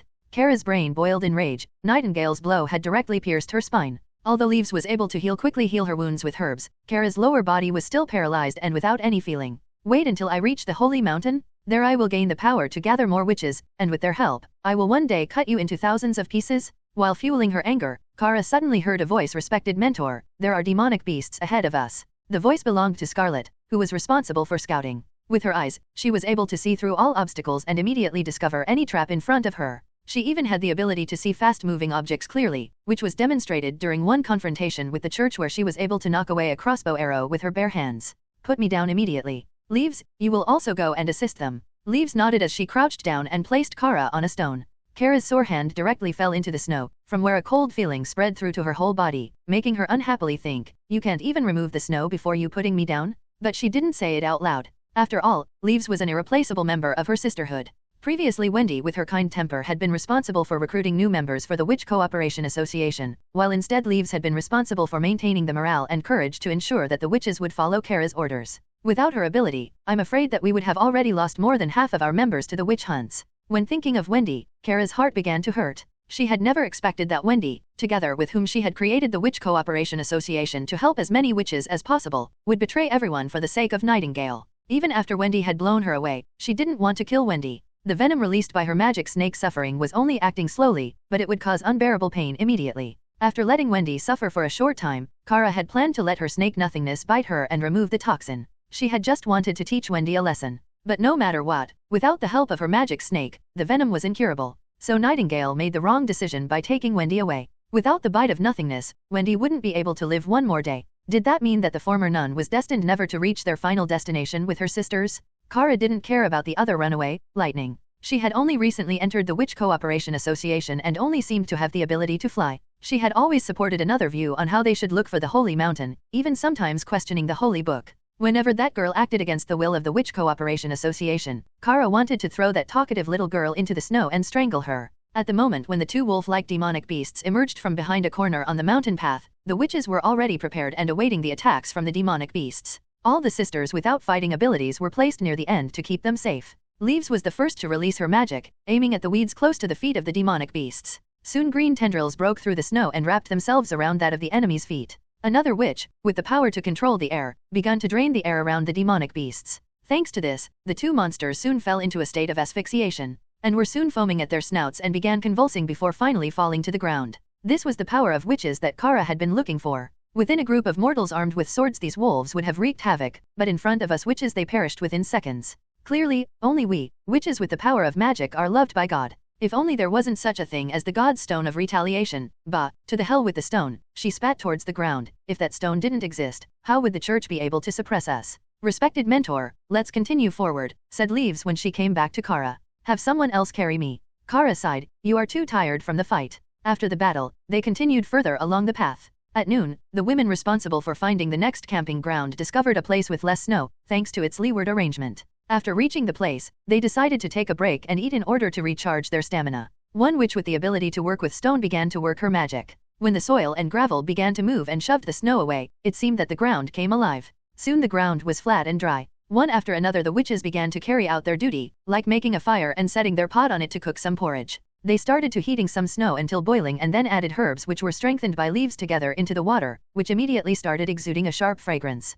Everyone please give your badge to me, cried a little girl with rare red hair like a raging fire. It really matched her ability, since her power also had to do with fire. It's allowed her to heat any objects she was in contact with. The badges which had provided so much relief for the Witch Cooperation Association had been single-handedly created by her. Even though at first glance her ability seemed insignificant, the truth was that she was of great help to the Witch Association cooperation, especially during their march through the impassable mountain range, where they couldn't find anything to warm themselves with. In the cold snow, it was very easy to lose heat from their bodies until eventually falling unconscious. After everyone had eaten wheat porridge, the witches packed their bags and started moving along. According to Kara's conjecture, the so-called gates of hell was in fact the gateway to the Holy Mountain. The church deliberately changed its name to hell to prevent the witches from finding the Holy Mountain. According to the ancient books, they needed to cross a total of 3 stone gates, the last line before the barbaric lands. Usually, they were hidden deep in the ground. Only during the blood moon would the stone gates come to the surface. After they had set out from the camp, the witches had to walk for about half of a month through the impassable mountain range, but soon they would leave the mountain range, setting foot into the middle of nowhere.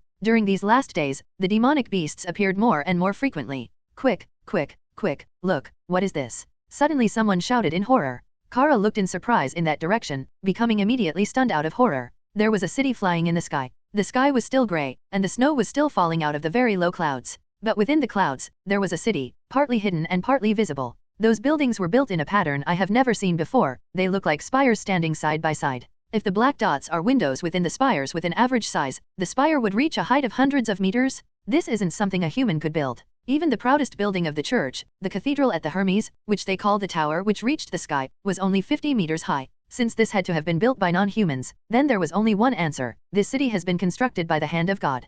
Kara had difficulty in restraining her excitement. Throughout the whole time the voice within her heart shouted, "I found the Holy Mountain! Sisters, it's the Holy Mountain! We've found it!" Kara screamed and showed the whole world her happiness. Many witches foolishly stood in their places, shaken by the spectacle before them. But there were also others who jumped around and began crying out in sheer joy. Scarlet, however, frowned after looking at the city and muttered, "Is this really the Holy Mountain?" Leaves, hearing this, leaned towards Scarlet and whispered, "Why do you think this? Is something wrong?" Deep down she had the same question. After all, this city in the sky didn't look the same as described in the Holy Book, where it was said to be golden, splendorous and majestic. This city with its spires also looked spectacular, but it was entirely built in grayish black, and looked bleak even during the daytime. In addition, there was also a red fog above the city, which strongly resembled a blood mist. There was something. It squeezed itself into one of those holes. Scarlet spoke again with a dry voice. "I couldn't see it clearly, but it definitely didn't resemble the gods." Leaves could feel all of her hairs begin to stand up. Within the Witch Cooperation Association, it was Scarlet who had the best eyes and could see clearly at this distance.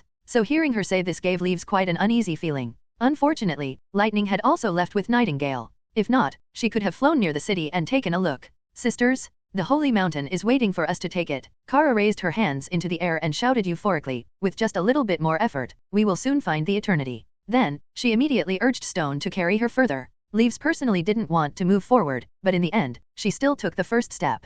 She thought, 2 weeks ago, everyone found out what would happen if someone disagreed with Kara. I'm afraid at this point, there is nothing which will be able to stop her from moving forward. Their marching speed increased by a steady pace. After leaving the foot of the mountain, the snow had unexpectedly reduced and the surrounding temperature had also picked up. This is the legendary Forbidden Lands, the land on which no human had ever set foot before. However, now Leaves could see footprints stamped on this desolate land. If Lightning was here and saw this, she would be very happy, right? When she looked back and saw the mountains towering behind her, she couldn't believe they were able to cross this barrier. Leaves guessed that it was only because of the impassable mountain range that the demonic beasts couldn't flood into the hinterlands. Are they only able to attack from the north because that's where they can pass the mountains? No matter what, if we really find the Holy Mountain and don't need to drift any longer from one place to another, then I will also be satisfied, thought Leaves as she sighed softly. To tell the truth, when Nightingale came back to the camp and told everyone about her life and future in Border Town, Leaves was enchanted. When Nightingale asked Wendy and everyone else if they wanted to leave together with her, she couldn't help but want to step out and shout her name. But in the end, she wasn't able to cross the threshold within her heart and was unable to leave the shadow of the past behind. Leaves shook her head. Don't allow yourself think about the past. Instead, focus on keeping pace with the others. Don't fall behind in this desolate land. Soon they discovered something strange. Regardless of their speed, the city seemed to retreat as fast as they moved forward. After an hour of marching, the Holy Mountain was still suspended in the clouds, neither growing nor shrinking. It seemed just like they hadn't gotten closer at all. "Respected mentor, please order a rest. Our sisters are getting tired," said Stone. During this period of marching, the people who had to carry Kara had changed several times, but she was clearly the one who had to bear her weight the longest. "No, how could we stop now?" Kara thoughtlessly rejected Stone's suggestions. "This is a test by our gods, sisters. If we don't show them our strong will, we will never be able to arrive at the Holy Mountain. We can never stop." We must continue up to the very doorsteps in order to enter the holy mountain directly in front of us. Seeing that her persuasion had failed, she couldn't do anything else other than move forward. Under no circumstances were they allowed to stop, even during 2 waves of demonic beasts they had to go forward. During the second wave, they even encountered 2 hybrid beasts, on which Leaves' shackles didn't work and without them she was unable to stop the monster's assault. A sister who was caught off guard had to pay the price for the group *S overconfidence. She got her neck cut by claws and her blood was spilled over the ground. When they finally were able to kill all the demonic beasts, they discovered in horror that the sky had gradually darkened. Apparently nightfall would arrive soon. The city in front of them was still visible, but its outline had become more and more blurred over time, seeming as if it gradually disappeared. According to their past experiences, they had to find a suitable campground and build their camp, but in these desolate lands, the surroundings were completely different compared to the mountains. When looking around, all they could see were flat plains infested with demonic beasts. There wasn't a single place of safety where they could rest overnight. Respected mentor, we have to withdraw to the foot of the mountains? Let Scarlet lead us with her red eyes, with her help we might be able to reach the mountains by midnight, pleaded a witch. No, Kara shouted, we have spent the whole afternoon walking with nearly no pause just to reach this place. Now when we have already consumed more than half of our stamina, we can no longer maintain the same speed and return. Sisters, we only can press on further? We can truly find the holy mountain, and there we can settle down to rest. Then what should we do with Sherry? Asked a witch as she pointed to the ground where Sherry, showing no signs of vitality, laid. We have no time to bury her. Kara shook her head, keep her here, the earth will accommodate her. Leaves sadly closed her eyes, again another of my sisters is gone. If I were only a little more powerful, she wouldn't have to die in this desolate land, without a tombstone to tell of her life. During that time when many sisters couldn't decide whether they should move forward or retreat, Stone suddenly exclaimed, look at the sky, the city is gone. Hearing this, Leaves immediately opened her eyes, looked up to see the night sky hidden behind a wall of grey-black clouds. The city had disappeared, just as if it had never existed. Everyone was rooted in their places, and a terrible silence began to befall them. During the whole time the sun had been up, the city had never vanished. Leaves suddenly felt a horrible feeling as though her brain were struck by lightning. She remembered the tales told of adventurers, about those fantastic sceneries seen on the sea. Her whole body began to shudder, and she could only whisper, we have been cheated. Soon, she shouted, we have been cheated, that wasn't the holy mountain?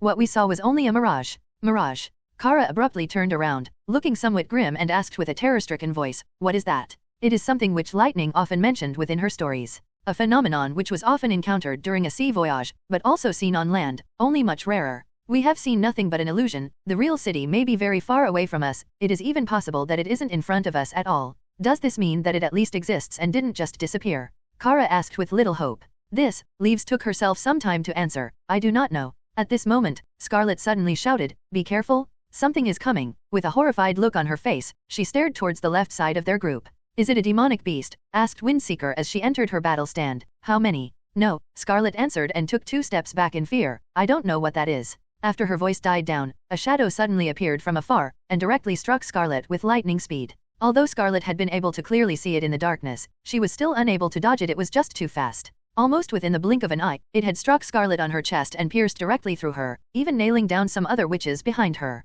When it finally stopped, several witches had been impaled, and everyone finally saw what it was. It was actually a spear. Leaves' blood froze upon seeing this horrible scene. To their left, 2 shadows slowly emerged out of the dark. They were big and had a strange appearance that was nothing like the looks of common demonic beasts. Leaves thought that their appearances were similar to humanoid creatures riding on the back of hybrid wolves. Their bodies were twice as large as ordinary humans, and instead of armor they wore clothes that were made from an unknown material. No, clothes wasn't the right word, it was more similar to bloated animal skin in which they wrapped themselves tightly, thus giving them a bulging look. However, the most eye-catching feature of the 2 beings were the heads they wore as helmets. They were clearly skulls of demonic beasts, giving them a malevolent and atrocious impression. Their eyes were gouged out of their heads. Instead of eyes, lumps of reddish-brown crystals were sewn in. A patch of skin was attached to the head, extending to the back of the demonic beast's shell. One of the people still had spears attached to its mount's saddle while the other one wore an unusual kind of gauntlet. From Leaves' point of view, it looked like they only had 3 fingers. Suddenly, one word flashed through Leaves' mind, devil.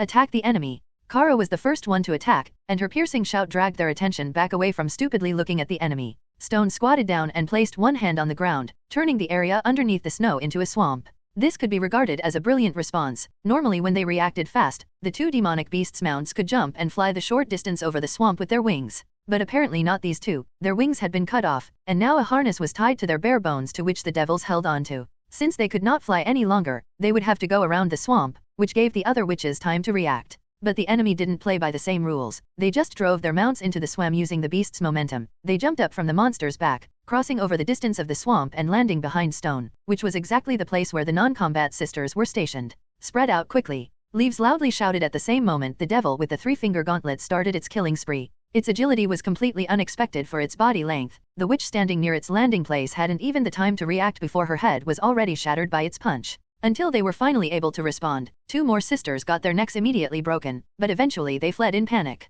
Only Shino was still standing at her former place. Although she didn't have any combat ability, she didn't choose to escape like all the others. Instead, she took the crossbow from her back, aimed, and shot at the enemy. But the devil reacted just too fast. It took a sidestep and then kicked Shino in the chest. The kick was so powerful that the little girl flew away like a broken doll, her body flipping over several times before crashing into the ground. Blood gushed endlessly from her mouth as she finally laid still. The spear-carrying devil instead turned and walked towards the utterly terrified Stone. He raised the spear and aimed at her, but exactly at the moment when it wanted to release the spear, a flame exploded in front of it. Red Pepper had aimed at the enemy's crotch, and after she had released her attack, she took Stone's hand and ran away together with her. When the devil tried to catch up with them, it was stopped by a wall of black grass. Leaves released all of her magic into the ground, letting all the seeds within the earth grow, turning them into vines, which slowly crawled in the direction of Iron Hand, Devil. At the same time, Kara shouted out pain and released two snakes which each bit into one of the devil's arms. Just when the devil finally shook off Kara's snakes, it suddenly felt a tugging feeling at his feet.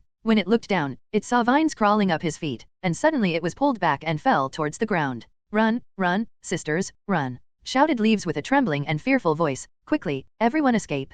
Hurry away from these horrible monsters! They are the source of evil described in the ancient book. They must have directly come through the gates of hell." The torment of the snake's venom seems to be ineffective against the devils. When the fallen down Iron Hand saw that his companion with the spear was in trouble, he frantically tried to free himself from the vines, which held his body down. The devil with the spear went into a throwing posture, which let its arm rapidly swell up. This caused the already thin supporting skin to get even thinner so that the devil's dark red blood vessels and bones became clearly visible. "Leaves, look out!" shouted Stone as she used her quagmire magic again, this time directly aiming it at the devil's feet. The devil was already in its throwing motion, and when its foot sank into the ground it had no time to react. Through this unexpected attack, the devil lost its balance and spear that was already leaving its hand changed its angle at the last moment, impaling itself completely into the ground right before Leaves' feet. Seeing all this, Leaves broke out in sweat. The swollen arm shrank rapidly after the spear was thrown, looking just like a dried tree trunk soon after. Seeing that the devil couldn't throw spears repeatedly, Leaves realized that now was the best time to flee. Other witches also noticed this, for example, Stone and Red Pepper.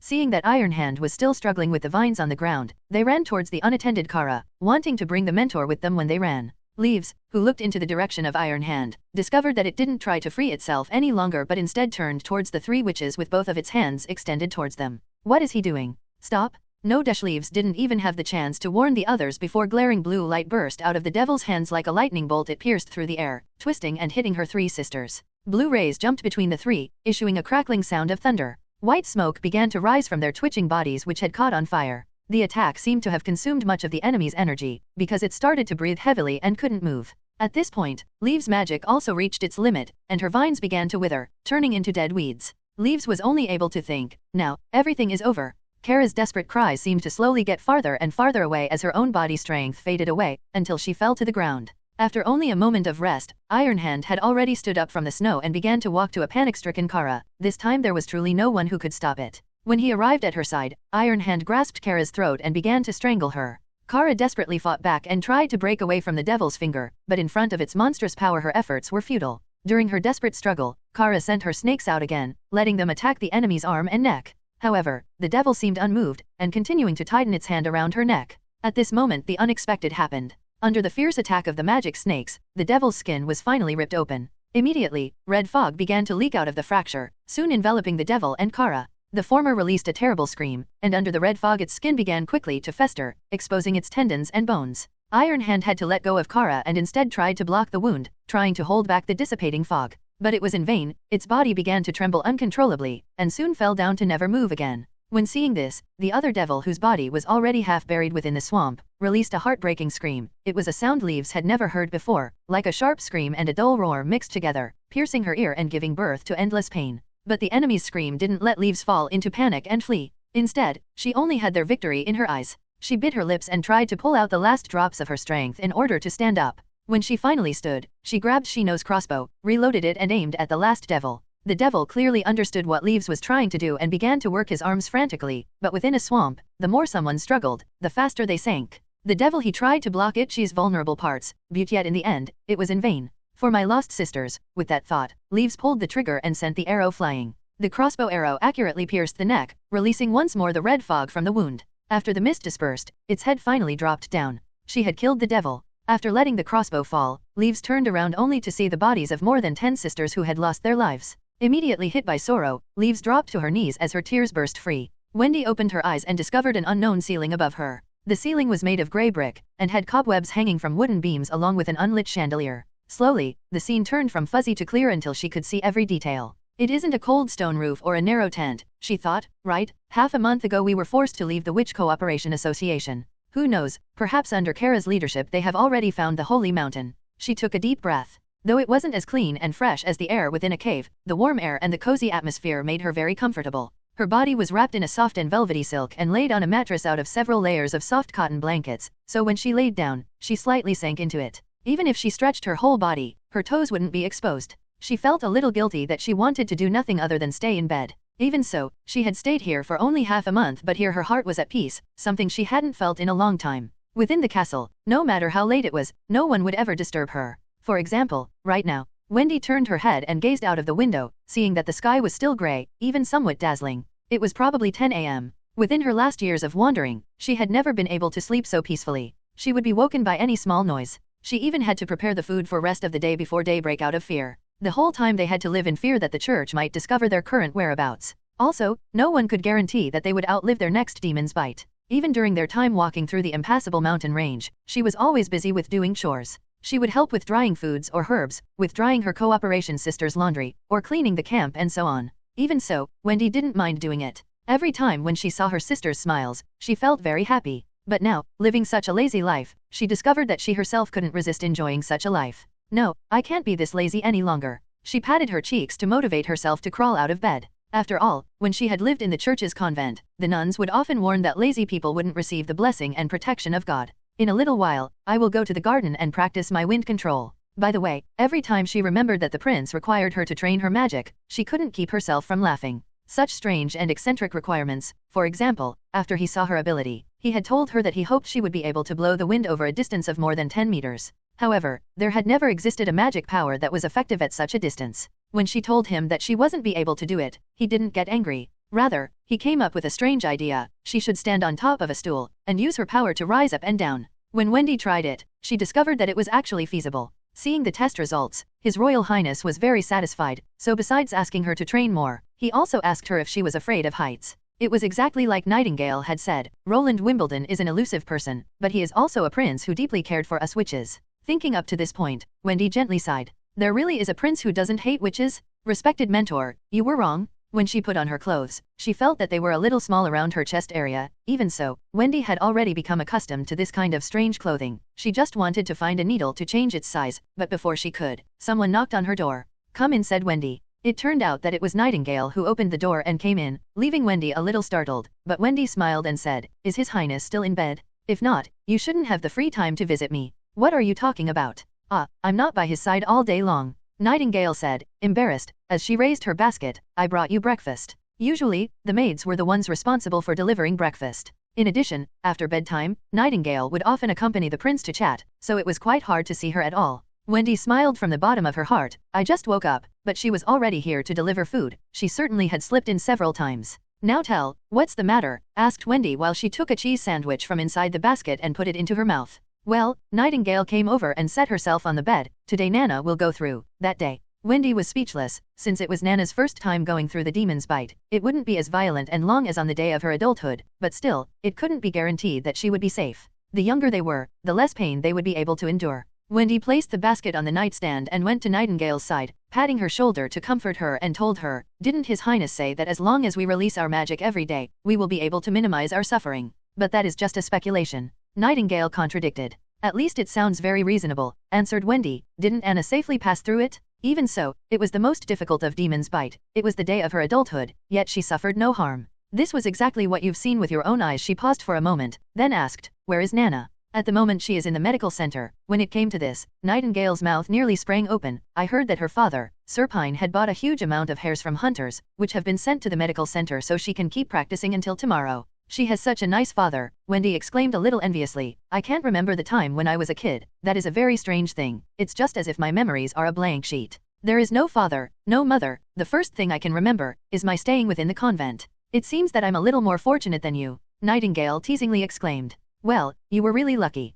Wendy sat herself beside Nightingale and took her into her arms, asking her, are you nervous? For a moment, Nightingale kept silent, but then she gently nodded. Wendy certainly knew why the other was so tense. Today wasn't only a crucial day for Nana, no, it was also the day in which could become the turning point in all of the witches' history. If Nana was able to survive this bite, it would mean that witches could thoroughly get rid of the shadow of being the devil's servants, turning Border Town into the long-sought-for holy mountain. Maybe one day, all witches will gather here. They will be able to live a normal life, no difference with ordinary people, no longer having a need to wander around and try to avoid the church's witch hunt. There is no use in worrying about it. We just have to laze around the whole day and accompany Nana. Laze around. Nightingale stared at Wendy in disbelief. Yes, well, who told you to tell me the news so early? It makes me nervous too, Wendy simply said. Since I'm no longer in the mood to practice, we could also use this time to visit Nana. Wasn't something like this written in the contract? It is called paid leave. After eating dinner, Nana's room was full of people, Anna, Lightning, Nightingale, Wendy, naturally also Nana's father, and Roland. Having to face the battle soon, Nana's face was full of insecurity. Well, will I have to die? Of course not. They all shook their heads. It's your first time, so the demon bite won't be as strong. Wendy took her hand and spoke encouragingly. Just put all of your spirit on the thought of holding on. It hurts, you're breaking my fingers. Sir Pine held his daughter's hand. You have become very strong during your time within the medical center. I, your father, am very proud of you. The little girl nodded, letting her gaze wander over the crowd before finally focusing on Anna, who stepped forward and kissed her on the forehead. You will survive, right? Yes. The curtains were shut and a fire was blazing in the fireplace, maintaining a comfortable temperature within the room. There was a big difference between Anna and Nana's day of adulthood. This time the latter was awake. In order to ensure that she wouldn't become too frightened from the upcoming pain, they played some simple games to distract her, and so that she wouldn't fall asleep during the whole night. Even Roland performed some magic coin tricks, stupefying the onlooking audience. Especially Nana, who for the whole time was staring with big eyes at Roland's hand. If it were ordinary times, she would have surely shouted that Roland should teach her. The magic tricks of this age were still far from being a highlight. For now, it was more a small sideshow, like snakes dancing to the sound of a flute, breathing flames, crushing stone plates on one's chest and the like. Compared with later generations of skillful diversion and nimble fingers, everything now was only amateur level. Finally, Lightning began to talk about her sailing experience, when she traveled with her father between the islands and fjords, telling of big whirlpools and beautiful reefs, and of hunting giant deep-water sharks and octopus. Although everyone knew that part of it was fictitious, she still had everyone's attention, even captivating Roland with her tales. In his imagination, those sailing ships turned into huge armored battleships, which crossed oceans and discovered a new world. As a matter of fact, there was a part in the historical timeline of this world he didn't understand. The last written record of the past wasn't older than 450 years. Even the former prince's education within the palace did not mention the reason. But it could also be that the former prince just hadn't paid attention during the lectures, thought Roland. Within Border Town's library, there was nothing to find, so the only possibility was to win the war against Longsong's stronghold and look and ask there for more information.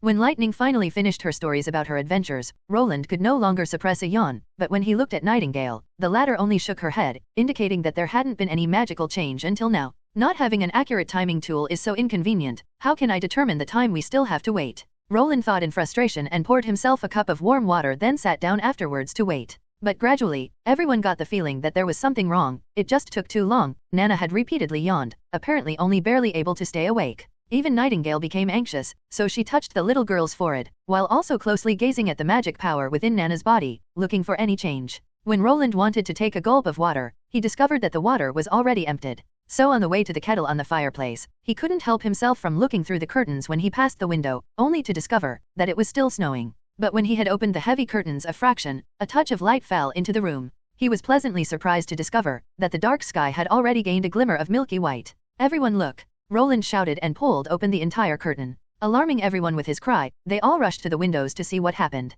When they discovered the faint light in the sky, they realized that the new day had already arrived without them noticing. So with this, in addition to Anna, Nana also went through the demon's bite without any pain. Asterisk. When Roland later returned to his room, he discovered that there were already two people who were waiting for him, Nightingale and Wendy. Within their faces, he couldn't discover any sense of sleepiness, there was only excitement. Were you able to confirm that Nana's date was today? No, last night, asked Roland immediately. Yes, but at that time the change within her was only very subtle. I would have never thought that it was the bite's critical moment, answered Nightingale with certainty. Your Highness, your assumption was correct.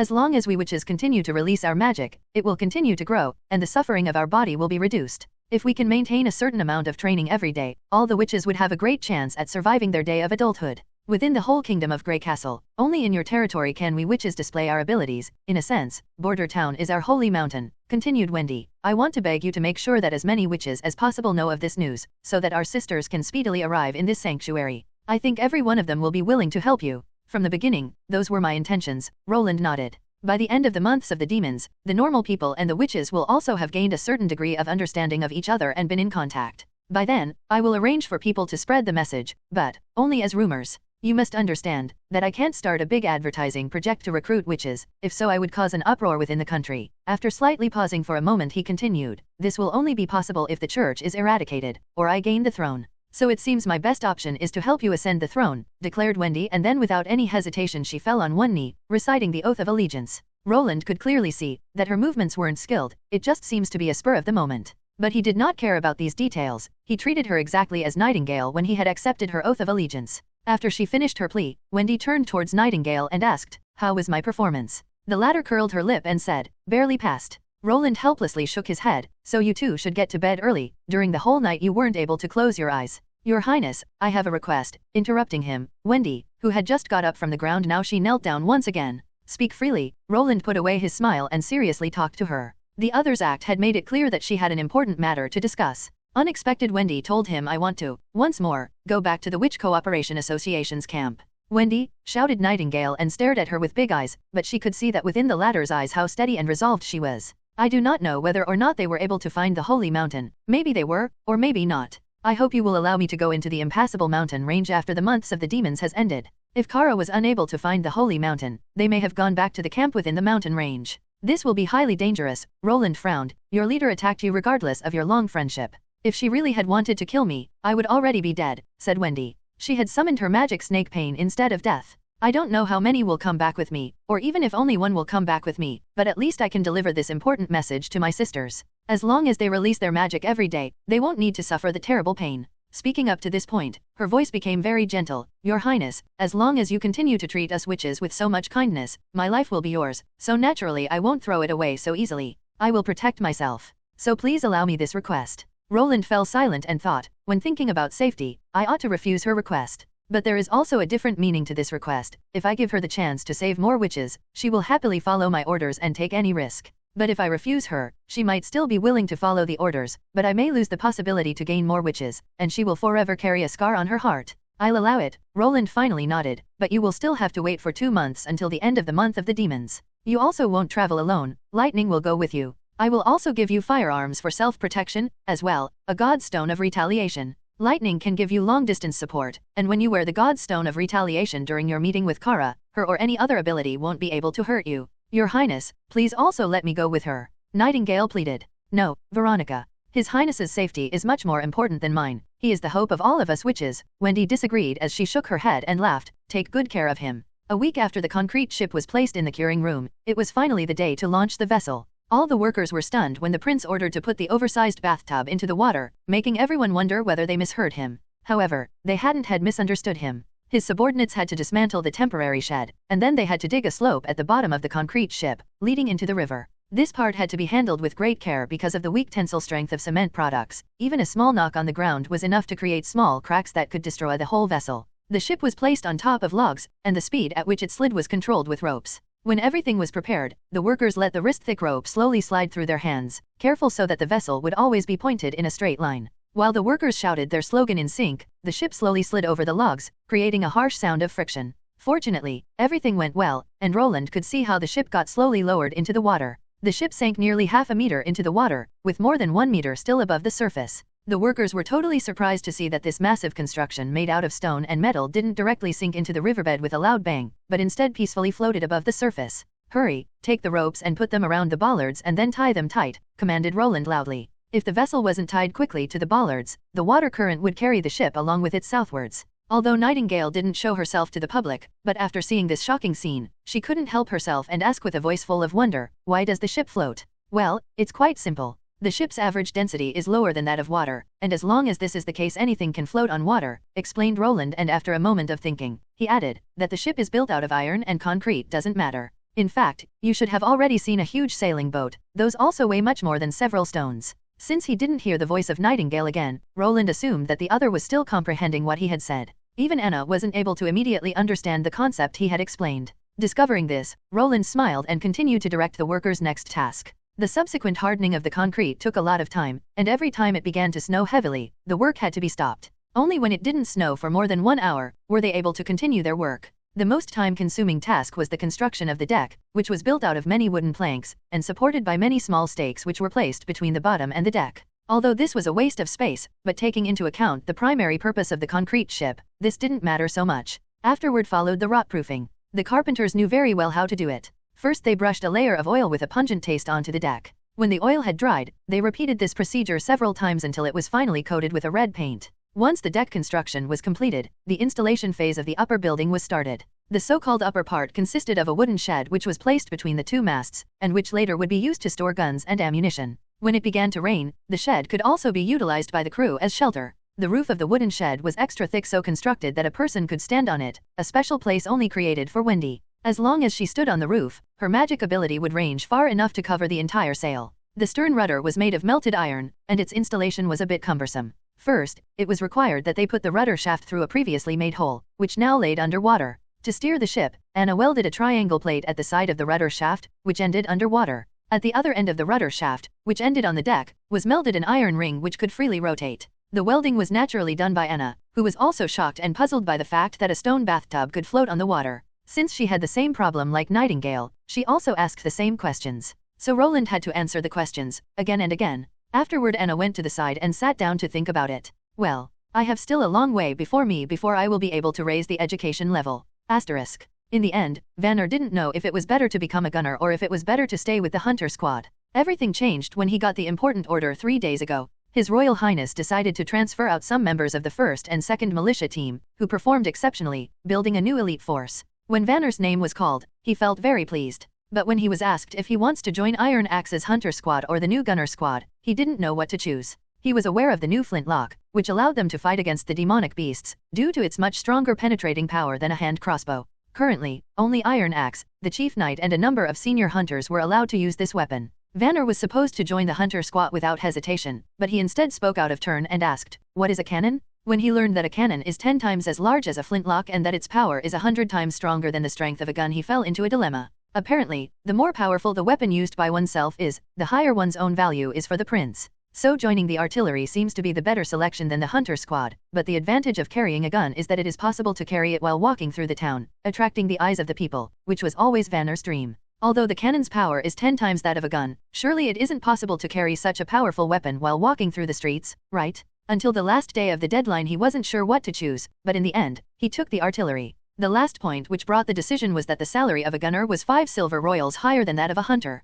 With his decision, the rigorous training began. A cannon needs 5 people to operate it, and to Vanner's team were assigned Job, Cat's Claw, Nelson and Rodney. Since Vanner was previously a vice-captain within the 1st militia team, he was also chosen as the gunner. Compared to guns, this cannon gave 10 times more trouble. Since the beginning of the previous month, Vanner had secretly observed how Iron Axe operated his gun, making it able that he even was able to recite the process fluently from memory. But the cannon had to be always switched from the limbered and mobile state into the ready-to-shoot state, always having to go through the tedious work. Stop the horse, pull out the pin, pull the hook, move the cannon cart, push it towards the shooting spot, prevent it from dropping. These processes needed 5 people to cooperate in tandem. Such as when pulling the hook, the other people have to push the support cart away from the cannon, turning it from a 4-wheel vehicle into a 2-wheel vehicle. Without that the cannon's barrel would drop to the ground. When the barrel is finally filled with the ammunition, it's ready to shoot. The shooting is quite similar to the gun and the cannon, but the cleanup of the cannon with its usage of 2 different mop is much more complicated. When using a gun, the ammunition can directly be put into the barrel. To start the cannon they had to ignite the fuse, but when it's raining, it could be quite difficult to use this weapon, Savannah had thought. Fortunately, as a gunner most of the time he had to order the others around, and so he didn't need to spend too much effort. For the first 3 days, the 4 newly selected artillery teams had only 1 cannon to train with. So under Iron Axe command, the groups had to go through the process of stopping the mount, unloading the cannon, preparing it to shoot, loading the cannon on the cart and then restart the whole process. These 4 steps were always repeated. Vanner even suspected that under the uninterrupted cleaning of the cannon became even much cleaner than his own face. Every day Vanner's group had to train for 2 to 3 hours with the new weapon, and even after the training was finished, Vanner had to return to the wall to continue his old, boring job. One of the men from Vanner's dormitory had signed up for the new firearms squad, and now he had a brand new firearm and stood behind him to show off the weapon. If the discipline didn't forbid infighting, Vanner would have already sewn up his hateful mouth. However, Vanner also thought that there was something fishy. Didn't my compatriots join the firearms squad only several days ago? Yet, they were allowed to directly start their shooting training through fighting against the demonic beasts. But what about our artillery team?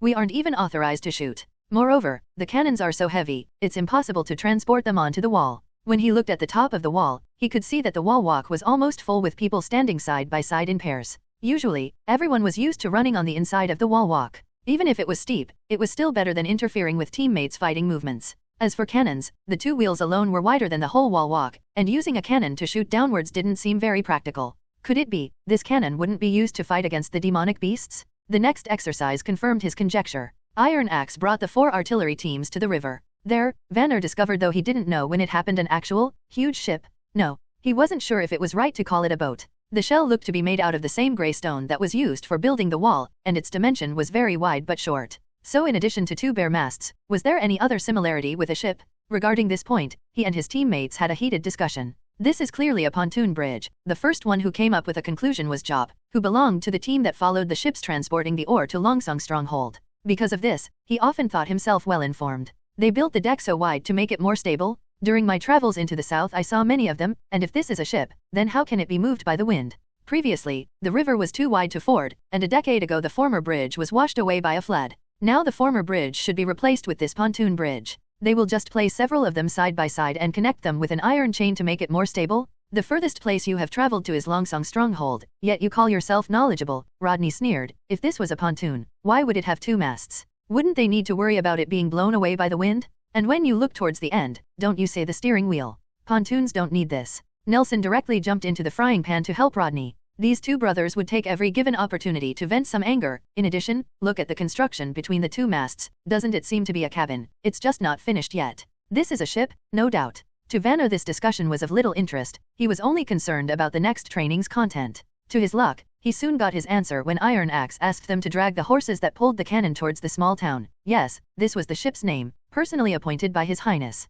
After listening to Iron Axe's introduction, Job's face became suddenly stiff, while the 2 brothers showed a triumphant expression instead, and then they began to drag the cannon onto the deck of the ship. On the deck were 2 groups of stopping poles, each group consisting of 4 poles. These stopping poles were located in the middle of the deck, with one group behind the other. This apparently indicated that one ship could store 2 cannons. Well, with this, Vanner was sure that they wouldn't be needed to deal with the demonic beasts. The Kishui River flowed from the north to the south, and there wasn't a large river hidden in the demonic beast-infested forest. When they embarked for the first time, they immediately discovered the outstanding stability of the ship. Even though the river flowed quickly around the ship's hull, the ship was still motionless. It just felt like standing on solid ground. Only when the horses came on the ship did they feel a little swing. Vanner also noted that when a team finished their firing practice, Iron Axe would count the time and note it down. When Vanner saw that there were only 2 places for cannons, it was clear that only the 2 fastest would get a place on the ship. So, Vanner secretly told his discovery to the rest of his group, which immediately gave rise to their strength, with each person putting at least 10% more effort into the training. If they weren't chosen for the artillery team, upon losing much face, their life would become more trifle, but the most important matter was that they wouldn't get improved pay. Vanner had to wait until the 7th day, but he finally received his first live shooting training. On this day, His Royal Highness the Prince also came to visit the scene, watching the artillery exercise. Everyone in the 4 groups walked with a broad chest and large steps. Because of their training, his group became quite familiar with the loading of the cannon, so it didn't take long until the first shot was fired by Vanner's team. This was the first time he saw the power of a cannon. With a deafening roar, the cannonball was shot out and landed around 500 m away in the snow, blasting a lot of snow and mud into the air, and afterwards, it bounced once more into the air. With his eyes, it was impossible for Vanner to track the iron ball. Seeing this, Vanner wondered how the prince managed to create such a terrible weapon. If you had to face artillery attacks, even with body armor, I am afraid it would be to no avail. After each shot, the group was changed and the prince ordered someone to mark the landing position. Afterwards, he let someone measure the distance between the muzzle and the flag. After 4 rounds, it was finally Vanner's turn again, but then he heard the command to change the cannon's angle. A scale marked with 0, 5, 10, 25, and 30 was placed at the cannon's end, where the cart was connected. Although Vanner saw this scale, he didn't understand what it meant, but as long as they just followed the instructions, everything would be all right. Iron Axe shouted, "Shoot at the angle of 5. Hearing this command, Job, who was the one with the greatest strength in Vanner's team, took the ramrod, inserted it into the muzzle, waited for them to open the hook which held the barrel at the right angle, and pressed it upwards until the scale showed 5 and snapped the hook in. Compared with the angle of the barrel at the beginning, where the barrel was a little low, the barrel now pointed a little higher. This showed that the scale marked how high or low the barrel's muzzle pointed into the sky. When everything was ready, every group fired one more shot with the new angle, and after every shot, the distance was also measured. Vanner could gradually understand what the prince did. He recorded the distance of every shot fired, and the higher the angle of the barrel, the higher the iron ball would fly. This was a point where Vanner could use his experience from shooting with a bow. The higher up the aim, the further the arrow would fly. The flatter the shooting angle, the earlier the arrow would hit the ground. However, he hadn't thought about that in the case of the cannon. Just because it is faster, the flying distance would be so much further. Suddenly, he got this crazy idea: if the iron ball got faster and faster, would it be possible that it would never stop? Asterisk. At Kishui River, Little Town's testing phase was also underway. Since Wendy would act as the ship's driving force, the ship's personnel needed to be absolutely reliable. So, Roland picked some people who already knew about the witches as the first crew of Little Town. Carter became the captain, the helmsman was Brian, the sailors who had to set the sails were Carter's subordinates, and the job of correspondent went to Titus Pine, Nana's father. These people often came into contact with the witches, so coupled with their own mental transformation where they got rid of their prejudice against the witches, there shouldn't be a problem. In the case of Sir Pine, it was even less the case, since his beloved daughter was a witch. Since Lightning was the only one who had any practical experience with sailing, she was assigned the duty of serving as navigator. In addition, she was also interested in the barge with its strange shape and unique construction material. Although it looked very crude, it had every important part needed for a ship and was able to move, but she wasn't allowed to steer it herself. After all, for most of her time at sea, she had only been a bystander since her father had always refused her requests to steer the ship. In accordance to tradition, Lightning smashed a bottle of wheat wine on the ship's bow for the ship's first departure, and then she gave the order to set sail. Carter, as the captain, was naturally reluctant to let the little girl snatch his position as commander, so whenever she gave a command, the knight would follow up with the same command. The sails of Littletown were sewn out of animal skin, with cowhide and sheepskin accounting for the majority of the sails, but they were also mixed with some of Border Town's specialties, like wolf skin, bear skin, and the like. So the sail had many different kinds of colors: brown, gray and white, just like a sail patched together out of many rags. The sails were trapezoidal, and were divided by 4 separate beams. At the top of the sail, a cable went through the iron rings to connect it with the mast, while the bottom just fell onto the deck. One just had to pull the cable to raise the entire sail. In order to make operating the ship as simple as possible, Littletown only had 2 sails that were parallel to each other and perpendicular to the middle line. In general, if a 2-mast sailboat were to be constructed in this way, it would only be able to catch very little wind, almost making the second mast irrelevant. But with Wendy's ability to control the wind, this design would let her distribute her power evenly on both sides of the center line, making it more convenient for the helmsman to change the direction of the ship. When Lightning saw that the sail was set, she commanded the dockworkers on land to untie the rope. At the moment, the weather was very good. The snow that fell occasionally was driven by light wind just like the water as the ship slowly left the shore. The little girl descended to Brian's side and ordered, "Right on full rudder." Carter also shouted, "Right on full rudder." What does this right rudder mean? Brian scratched his head and asked, "How many right circles?" "No, you have to turn the steering wheel left around," said Lightning, while walking away. "Come on, or do I have to come over?" She had forgotten that it was the first time for these people to control a ship, so they even didn't understand the basics of any instructions. If this was a standard brig, I'm afraid they wouldn't even be able to roll out the sails. With less than 10 people, they were still able to drive the ship offshore, which was only possible due to the ship's unique design. Lightning took the wheel handle, which was even higher than her, and with her feet off the ground, she rotated it left around. This huge transverse steering wheel was very heavy for ordinary women to turn. In the absence of mechanical power and under-equivalent power transmission, she had to overcome the entirety of the water resistance when moving the massive iron rudder. However, since Lightning could fly, this was no problem for her. She noted that there was a thin piece installed at the base of the rudder to prevent the rudder from overturning, so she couldn't help but wonder, "I heard that the ship is the prince's original design, so how can it be that he even knows this detail?" Even sailors who had stayed at sea all year round did not necessarily know the structures of the various parts of the ship. "Sister Wendy, you can start producing your wind." Wendy, who stood at the top of the cabin, didn't know whether she should laugh or cry, so this was the true reason why His Highness had asked me if I'm afraid of heights. So now, I should power the ship with my ability? When thinking about her usual boring life, such as drying meat or clothes, this gave her a subtle feeling of contrast. She opened her hands, going into her usual practice state, and let the wind blow from her feet to her head equally, balancing the wind as much as possible when blowing it into both sides of the sail. To be honest, Wendy did not expect that this seemingly simple task would be so difficult to operate. Although she had awoken as a witch 15 years ago, she had never tried to gain a deeper understanding and control of her power. Whether it was to call the wind to attack the enemy or to summon a storm to sweep the enemy away, those were one-time releases of a large amount of magic. In the camp, when doing the chores, she only had to sometimes use a lot of power, but as long as the goal could be achieved, she hadn't to use much. Now thinking about Anna, who was always earnestly using her power, Wendy suddenly felt a little ashamed. The first thing you have to do is to practice your ability over and over again until you can control it entirely, just like Anna. These aren't empty words. Then from now on I will start to. Wendy took a deep breath and focused all of her attention on creating the wind. Although the wind was not perfectly balanced, the sails were still bulging, and under the steady stream of wind, the mast gave off a squeaking sound, and the bow began to turn right. "It's really moving," Carter exclaimed. His Royal Highness was able to turn stone into a boat, and let it float on the water. Sir Pine laughed and asked, "Is there something he can't do?" Littletown moved farther and farther away from the shore, gradually moving towards the middle of the river. Wendy could produce wind out of nothing, but she wasn't able to make the existing north wind disappear, so the wind came from two directions, making it impossible to have the ship move in a straight line by only using her power. So, they also had to rely on steering to adjust the direction of the ship. Lightning wasn't able to teach Brian by words only, this was something Brian had to experience himself. In order to let him master this feeling as soon as possible, the little girl's first orders were to change the direction of the ship often so that he could learn the relationship between the rotation angle of the steering wheel and the swing of the bow, while she herself only made small adjustments. After navigating for more than 1 hour over the Kishui River, Wendy wasn't able to hold on any longer.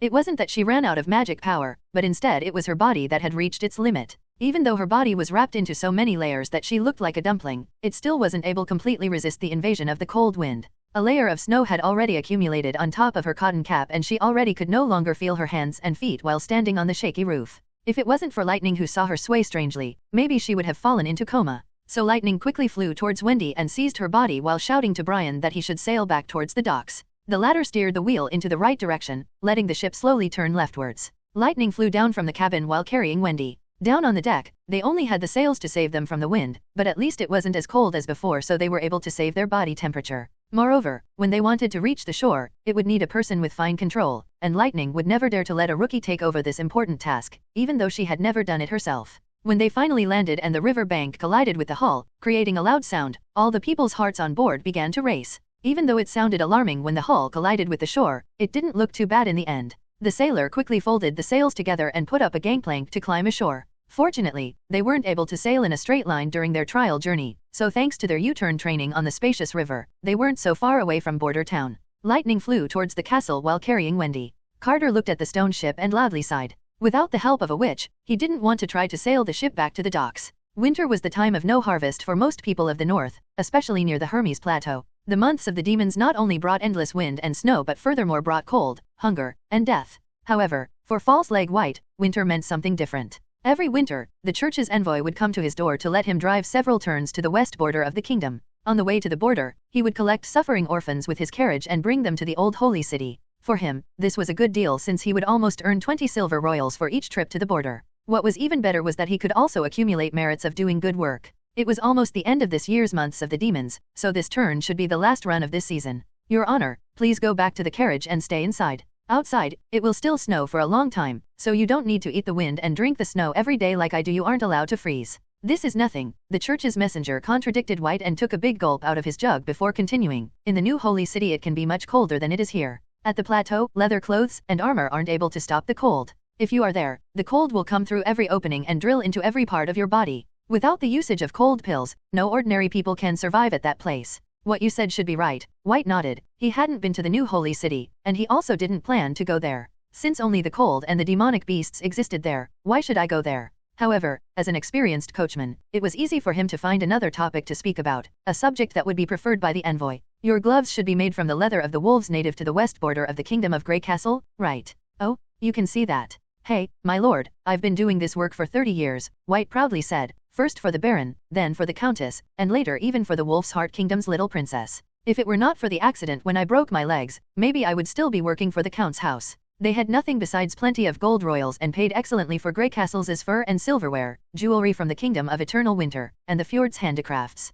They demanded so much that I could never deliver enough. So, the ambassador nodded. This is the origin of your nickname? In what kind of accident were you involved in? Well, it was a refugee riot. The group of thugs didn't stop for anything as long as they could get something to eat from it, White disdainfully answered. He spat on the ground. When they surrounded the carriage, I had no other choice than to urge the horse to run if I wanted to save the Countess. But, it got frightened, threw me down, and turned over the carriage. So you broke your leg? The ambassador curiously asked. But what happened to the countess? She got away since there were many cushions and thick quilts inside the carriage, so she got some light bruises. White barked. She just crawled out of the carriage and left me on the road to die. On my broken leg, I dragged my body home. He slapped his hand against the brass stick that showed from under his cut-off trousers. However, the count's house threw me out on the pretext that I could not drive anymore. Those damn aristocrats. What a pity. The ambassador paused. But God did not abandon you. Now you are driving for the church. Yes, sir, answered White, but inside, he thought, no. If God were merciful, he wouldn't let me do this. Instead, he would have saved me when I needed him the most.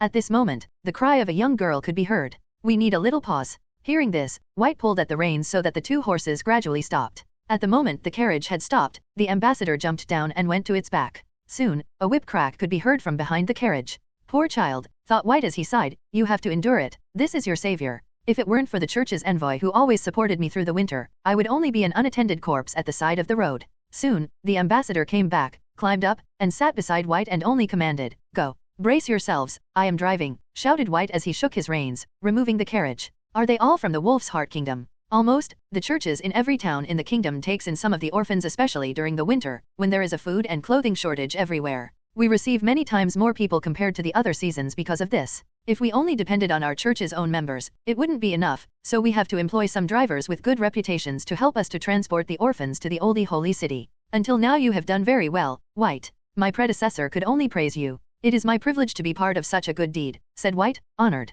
Your Excellency, will they also be sent to the monastery? I hate to ask, though they are orphans, their characters aren't the same. Although some of them aren't so old, some of them have already done terrible deeds, so won't these people contaminate the pure and holy earth? God will judge them, and even if they are guilty, they will get the opportunity of salvation, answered the envoy with complete conviction. Will they? That's a good thing. Wright was amazed, but soon he raised his head and looked at the sky before he continued. It's late. Sir, shall we stay in the next town? If the weather tomorrow is good, we will arrive at the old holy city at noon. It's already this late, asked the ambassador. Look for an inn, and after you bring the carriage to the yard you can prepare the food for the orphans. Okay. White agreed to the plan. This town belonged to the Wolf's Heart Kingdom, and if someone wanted to reach the old holy city, they had to go through this town. So, it wasn't White's first time here. Thanks to this, he quickly found the inn he had previously frequented. He drove the carriage into the yard and then took some coins from the church's envoy to buy some food for the orphans. As usual, he bought sweet potato porridge, which was the most appropriate choice since it was cheap and still had a pretty good taste.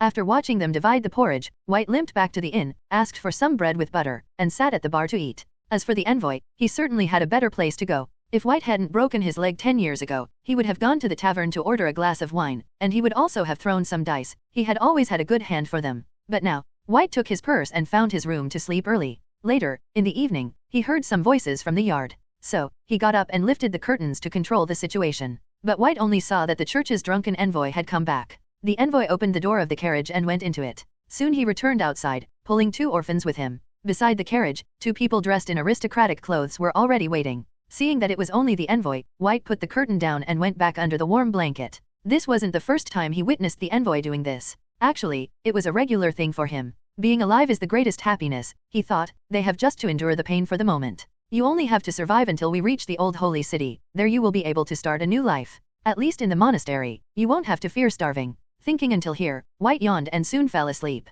At dawn, he got the envoy and drove on. The last part of the journey went without incident, and they even reached the old holy city 2 hours sooner than expected. There were already other churches' carriages waiting for them. It seemed that these poor devils still had some way to go, but all this had nothing to do with him. This is your reward. The envoy called to White and threw a bag toward him. White took the coins out of the bag and counted them twice. Indeed, it was 20 silver royals. So he nodded and said, I hope I will see you again in the coming year. But the envoy did not answer. Instead, he waved his hand to indicate that White could depart. White noticed that in addition to him, several other coachmen were doing the same job. Are they from the other kingdoms? He asked himself, but soon he noticed something strange. It seemed only girls would come down from the carriages. So when the church adopts orphans, they only adopt girls. He shook his head, threw this problematic thought to the back of his head, and started the journey back home. Bishop Mayne followed the circular staircase leading into the earth. The staircase, with a depth of at least 4 times that of the cathedral's highest tower and a diameter of about 20 feet, was built in a natural dolin and lead directly into a strategically positioned and spacious castle. The beginning of the staircase was well lit by skylight pathing through the windows of the high dome above, giving the twisting and turning stone walls an icy color. But when following the steps, the stairway quickly darkened, seemingly fusing the walls into one. But after some time at the center of the staircase, the reflection of a blue light could be seen, and the deeper one went, the brighter it would become. So even without a torch, they would never fall into a pitch-black predicament. At the foot of the staircase, a pathway that was firmly attached to the rock wall meandered around a dark hole. The path was cut out of granite, formed by many rectangular pieces 3 fingers thick. The path was wide enough for 2 people walk side by side. One end of each granite piece was embedded into the rock wall while the other end was in the air. In order to prevent accidental falls, there were wooden fence posts that were connected by rope at the side of the hole. Maine didn't count the number of steps he walked. In the end, there were just too many, but he knew that embedding every piece of stone was a tough task. The masons hired by the church had to lean on a rope to hang down while they knocked out suitably deep holes in the hard rock. Afterwards, they had to insert the granite plates into the holes. Each action had to be done very carefully because every rope slippage or breakage led to a fall to the bottom, which happened to more than 300 people. If the church's cathedral on the surface was a symbol for the unyielding spirit of the church, then the hidden castle in the Hermes Plateau was the real core of the church. A piece of God's stone of retaliation was embedded at the edge of every step, and a guard was placed on every 100th step. For last line of defense, there was even a squadron of the God's punishment army that was always ready to face an attack from intruders. Many bags of sand and gravel were buried between the cathedral and the underground castle. This was in case every line of defense in the holy city had failed. If every important person was evacuated, the Pope could start the trap and bury everything under a deep layer of sand and gravel. Although it wasn't Maine's first visit to the underground castle, the feeling of walking on air still made him feel dizzy. Especially after some time, he would always have the illusion of falling. So he was a little relieved when he finally had once more solid ground under his feet. At the bottom of the sinkhole was a huge white stone disc, with a surface as smooth as a mirror. When standing above it, someone could even clearly see their own reflection. Through a cleverly designed construction, the light coming through the windows within the dome was so reflected that it directly hit the millstone. Thanks to this, even without lighting a torch, the bottom of the dolin was never dark. When reaching the bottom of the dolin, they would discover that the sun is not colorless. After being reflected by the grindstone, the light would become blue, yet when looking upwards, the blue light would let the sinkhole shine in a cool color. But when taking a closer look, someone would discover that there were countless dust particles flying upwards, just like the minute creatures recorded within the ancient book. The holes within the wall of the mountain were caves formed by nature, and the church only opened up the entries to further expand and built the Hermes castle. But thanks to Theseus' holes which extended in all directions, the air could flow freely, so that the air at the bottom of the dolin didn't feel rotten or oppressive. When Maine stepped through the door into the castle's main area, he was suddenly surrounded by a strong defense force. There were 5 soldiers called judges, who guarded every entryway. The judges were the church's most loyal soldiers. Once they were accepted into this group and started their work, they would forever live in the castle, never able to return to the surface. In fact, only he and the Pope were able to enter and later exit the castle. Even the 2 archbishops Heather and Tayfun weren't allowed to enter here. But even Maine didn't know how many channels the castle had. In addition to the main channel leading south, there were many side branches leading away from the main branch, and when following these side channels, they would split again into many more branches. Some were used by the church, while others were sealed. He had heard that during the construction of the castle, a few artisans strayed into those channels not marked as safe, which led to them becoming lost, never able to find their way back. The vertical main channel led directly to the depths of the mountain. Around every 300 feet, about 100 meters, Maine had to cross a checkpoint. He knew that the church was using each segment between 2 checkpoints for a different task. The most outside area was used as the living area for the warriors who had to stay their whole life in the castle. The second segment was used as archives, for the storage of instruments and fragments of ancient books. The third section was the jail area, where prisoners were housed who weren't allowed to see the light ever again, innocents included. After crossing through the third checkpoint, Maine stopped. Further in, was the castle's secret area. All of the church's research materials and inventions originated from this place, and without the Pope's authorization, no one was allowed to enter. Since he became the Archbishop 3 years ago, he had only stepped into this area once before. When Maine walked closer he took the left path. After a short walk, the way was ended by a door, with a plate at the height of the chest on it on which read Elders.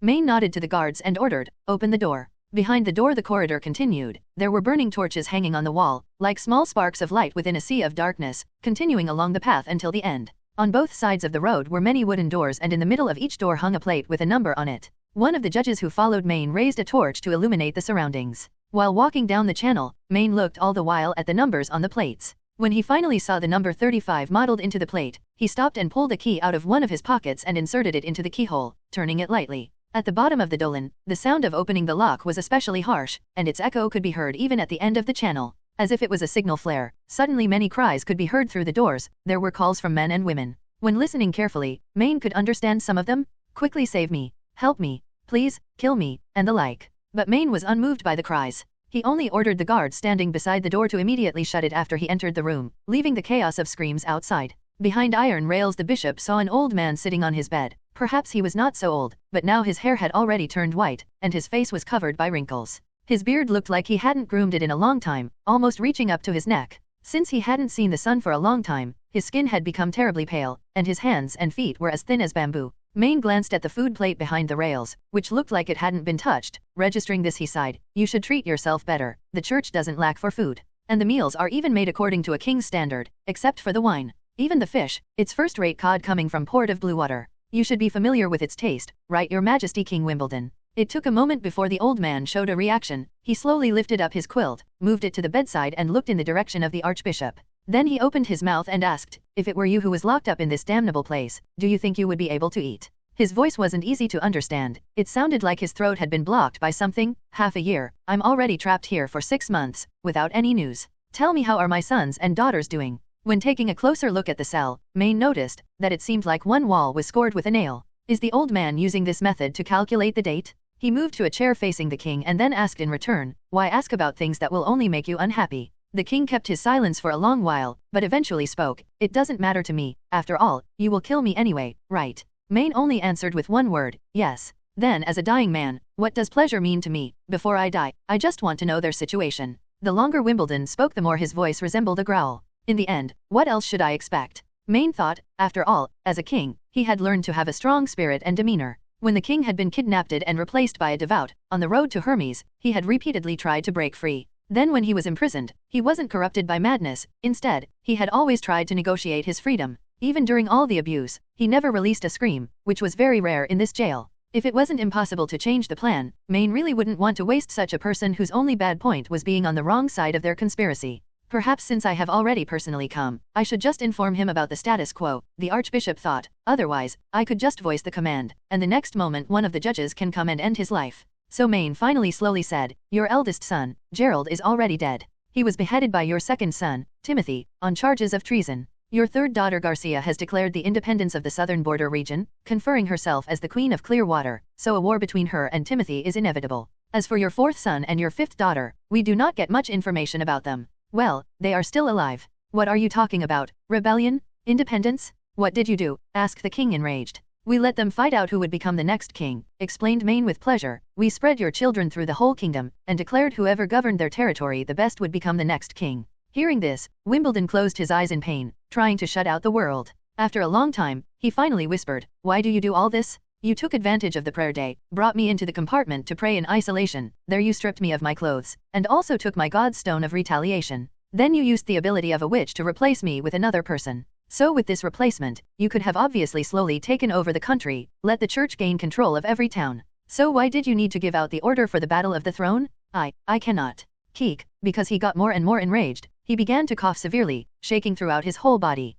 We just couldn't issue the command which would lead to massacring your children one after another. Maine continued his verbal attack to finish off the former king. Maybe you wouldn't have worked against us, but your children mostly wouldn't act the way you want them to. They would grow up, develop, and have their own thoughts. Just like you see from your third daughter, Garcia. She already started her project to take over the port of Clearwater 5 years ago, so even without the Battle of the Throne, at the point when you would naturally die, do you think she would just stand at the side and look how Gerald would ascend the throne? But the most important reason for us to act was that we don't have the time to wait for the natural cause to get rid of you. You should have already noted that the power of the witch isn't permanent. Damn you, what would the church get from the fight between my children? The church will also sink into a sea of fire, many of their believers will get killed during the war, and the kingdom will become a total mess. Talking until here, Wimbledon suddenly got a distracted look, not believing his upcoming thought. Do you want to? Another burst of severe coughs interrupted the king's speech once more. When he was finally able to speak again, his voice became as thin as a gossamer, as if that array of coughing had consumed all his remaining energy. You want to destroy the royal family. Exactly, but it would be more accurately to speak about the royal power. Mayen couldn't help himself from praising the king within his heart for his keen judgment. Even after staying for 6 months in the completely dark dungeon, by not losing his consciousness he could already be regarded as strong-willed, but he has even managed to keep his intelligence. The only other people who would be able to do this can be counted on one hand. The monarchy will always be a hindrance to the development of the church. No matter how weak it becomes, it will always rise again just like wheat. So only by completely eradicating it, will the church be able to genuinely control the kingdom. Suddenly Wimbledon looked a lot more aged. Previously only his outer appearance seemed to be old, but now it seemed that his spirit had left him and his eyes dimmed. The Kingdom of Grey Castle is the kingdom with the largest territory in the mainland. It has also the largest number of soldiers, so in the case of a full frontal war, my church can only be at a disadvantage. We had already planned all this for a long time now. During a civil war, your kingdom will lose a lot of soldiers and mercenaries. After waiting for only 2 to 3 years, our God's punishment army will be able to easily take over the whole territory of your kingdom. But you don't need to be sad, your kingdom isn't the only one we are subjugating. The other 3 kingdoms are all facing the same situation. Soon the mainland will no longer have the 4 kingdoms. Instead of the Wolf's Heart Kingdom, the Kingdom of Eternal Winter, Kingdom of Dawn and the Kingdom of Grey Castle, there will be only one regime, the Church, ruling over all the countries. Wimbledon turned completely silent. The man who had won the throne from his brother by force of arms was now like a man who had lost his life. Even for Maine it was hard to bear, but in his mind, he hadn't the slightest thought of regret. The Church had also invested a lot into this plan. A large number of outstanding believers had been willingly used as pawns, regardless of the danger to themselves. For example, the man who had played Wimbledon 3 was a devoted member of the judges. He was a strong believer and absolutely loyal to the Church, and would have originally received the transformation ceremony, becoming a member of the God's punishment army. However, in order to complete the mission, he got his appearance changed by a witch into that of you. So when he died in the castle he didn't receive any honor. Before the mission, he could have carved his name on top of the Church's monument on Hermes, but now the Church could only bury his name forever. When Maine came to the conclusion that Wimbledon wouldn't speak any further, he took a small porcelain bottle out of a pocket and gave it to him to drink. When Wimbledon had collected himself and drank the potion, he spoke his final words, "Curse." "Yes?" asked Maine, waiting for the king to continue. "I curse you. I'll be waiting for you in the depths of hell." Wimbledon's voice grew fainter with every word. In the end, Maine had even to concentrate if he wanted to understand what was said. "It's a pity that there is no hell in this world. Even if there is one, it isn't a place where I belong to. Everything we are doing is for the continuing of humanity. Only by unifying the 4 kingdoms are we able to get enough power to confront the true enemy, or else." The Archbishop stopped his speech when he saw that Wimbledon's hand had lost all of its strength and had fallen to the ground. His head twisted to one side, and his chest stopped to move. This was the end of a king, but it's our beginning, he thought. Maine took up the bottle and put it back into his pocket. Then he opened the door and stepped into the quiet corridor, which gave the feeling like there had never been any cries. He only explained to the member of the judges how to deal with the aftermath, and then he left the castle without looking back even once. Leaves didn't know how long she could still hold on. Her return to the camp in the impassable mountain range from the wildland took her nearly half a month. In order to avoid detection by demonic beasts, she carefully hid inside the thick and solid trunk of a tree to confirm that there were no demonic beast activity within the vicinity before running to the next place to hide. Despite her worry of the slow marching speed, she had no other choice. Once she was detected by demonic beasts, she wouldn't be able to survive alone. More than a dozen sisters had fallen under the attack of the devils, and the sisters who survived weren't good at fighting. During the time when Iron Hand jumped into the crowd and started his massacre, they had scattered in all directions, but in the end, there were only a few who were still alive and able to come back to the camp. Thinking of all the death, the pain within Leaves' heart didn't stop. The action of having to always hide herself during the escape consumed a large amount of magic power, thus she was only able to cover a distance of 10 miles daily. In particular, she always had to save enough power to survive the night. Since all of the rations she had at hand were eaten, she also had to look for wild fruits to sate her constant hunger. In addition, the heat spell within her Witches' Cooperation Association emblem had also run out of power, so she could only use bark to wrap tightly around herself. Every time she thought about the deaths of the young witches, who weren't even allowed to mature and who she had promised to protect, she couldn't stop her tears from falling. And as if all of this wasn't enough, during one night, when she was wrapped in her tree trunk she was constantly attacked by the demon's bite. After the constant attack of mental and physical blows, she had completely forgotten about this. Suddenly, she felt as if her chest was torn open, and the pain quickly spread throughout her whole body. The pain attacked her so suddenly that she almost instantly lost her consciousness. She was only able to fight back when she bit her tongue, tasted the blood flowing in her mouth. Under the constant torture, Leaves thought of giving up several times, but the thought of the possibility that more than 20 fleeing sisters, with serious injuries which only she was able to heal, were waiting in the camp for her return gave her the power to fight against the bite. Fortunately, she didn't have to suffer for a long time under the demon's bite. When she finally broke out from the suffering, she discovered that the tree trunk surrounding her body had a huge gap. Even worse, it was wet with her blood. So in order for the smell of her not to be discovered by demonic beasts she had to fight against the pain and exhaustion and take off her clothes before fleeing to another tree. At the same time, she grew some green leaves on a bare branch and sewed warm clothes out of them. Under the guidance of her magic, the branch became a needle and the leaves' veins became her thread. During her escape, she couldn't eat either cooked food or drink warm water. When she finally entered the impassable mountain range, she even added 2 additional layers of leaves to her clothes, tightly wrapping both her hands and feet. But all this wasn't enough against the rapidly falling temperature and the ankle-deep snow, resulting in frostbite at her toes. So with this way of stopping and dragging on, with no feeling in her feet, she finally managed to return to the camp. At the moment she saw the familiar figure of one of her sisters, Leaves fell to the ground, unconscious. When she woke up 2 days later, due to the long time that her feet had been exposed to the low temperatures, her injuries had become so serious that even her own herbal medicine couldn't stop the spreading gangrene. They had no other choice than to take the last resort and cut off 2 toes from both her right and left foot. These sacrifice didn't bother Leaves much, since she was able to survive. Compared to those sisters who had never come back, she was very lucky. However, when she saw that her surviving sister's arms were all wrapped in white clothes, great sorrow spread out uncontrollably from the bottom of her heart. At the moment of departure, there was already only 42 sisters, but now there were only 6 survivors. When Leaves was finally able to calm down, she asked the others how they fared. As she already knew, during their fight with the devils, the witches with abilities incapable of combat took the opportunity to escape to the camp in the impassable mountain range. During their first night, they were attacked by demonic beasts, a group consisting of wild boar species. Everyone who was unable to fight had to flee once more. The fact that they were already attacked again by a group of demonic beasts was clearly a bad omen, but there was nothing they could do against it. The next morning, after a new attack from wolf-like shaped demonic beasts, only 8 witches were able to escape. Fortunately, after they had entered the impassable mountain range, the demonic beasts weren't able to keep up. When they had finally reached the camp some days ago, 2 sisters were attacked by the demon's bite. Maybe it was because the traumatic experiences of the last few days were too great and the future prospect was too dark, but they didn't have the will to fight and weren't able to survive the demon's bite. Since there was no battle witch who was able to come back, everyone had thought that they had died under the hands of the devils, so no one had expected that Leaves would come back. Finally, someone asked, "So, what happened to our other sisters? Scarlet, Windseeker, and furthermore our mentor Kara, did they survive like you?"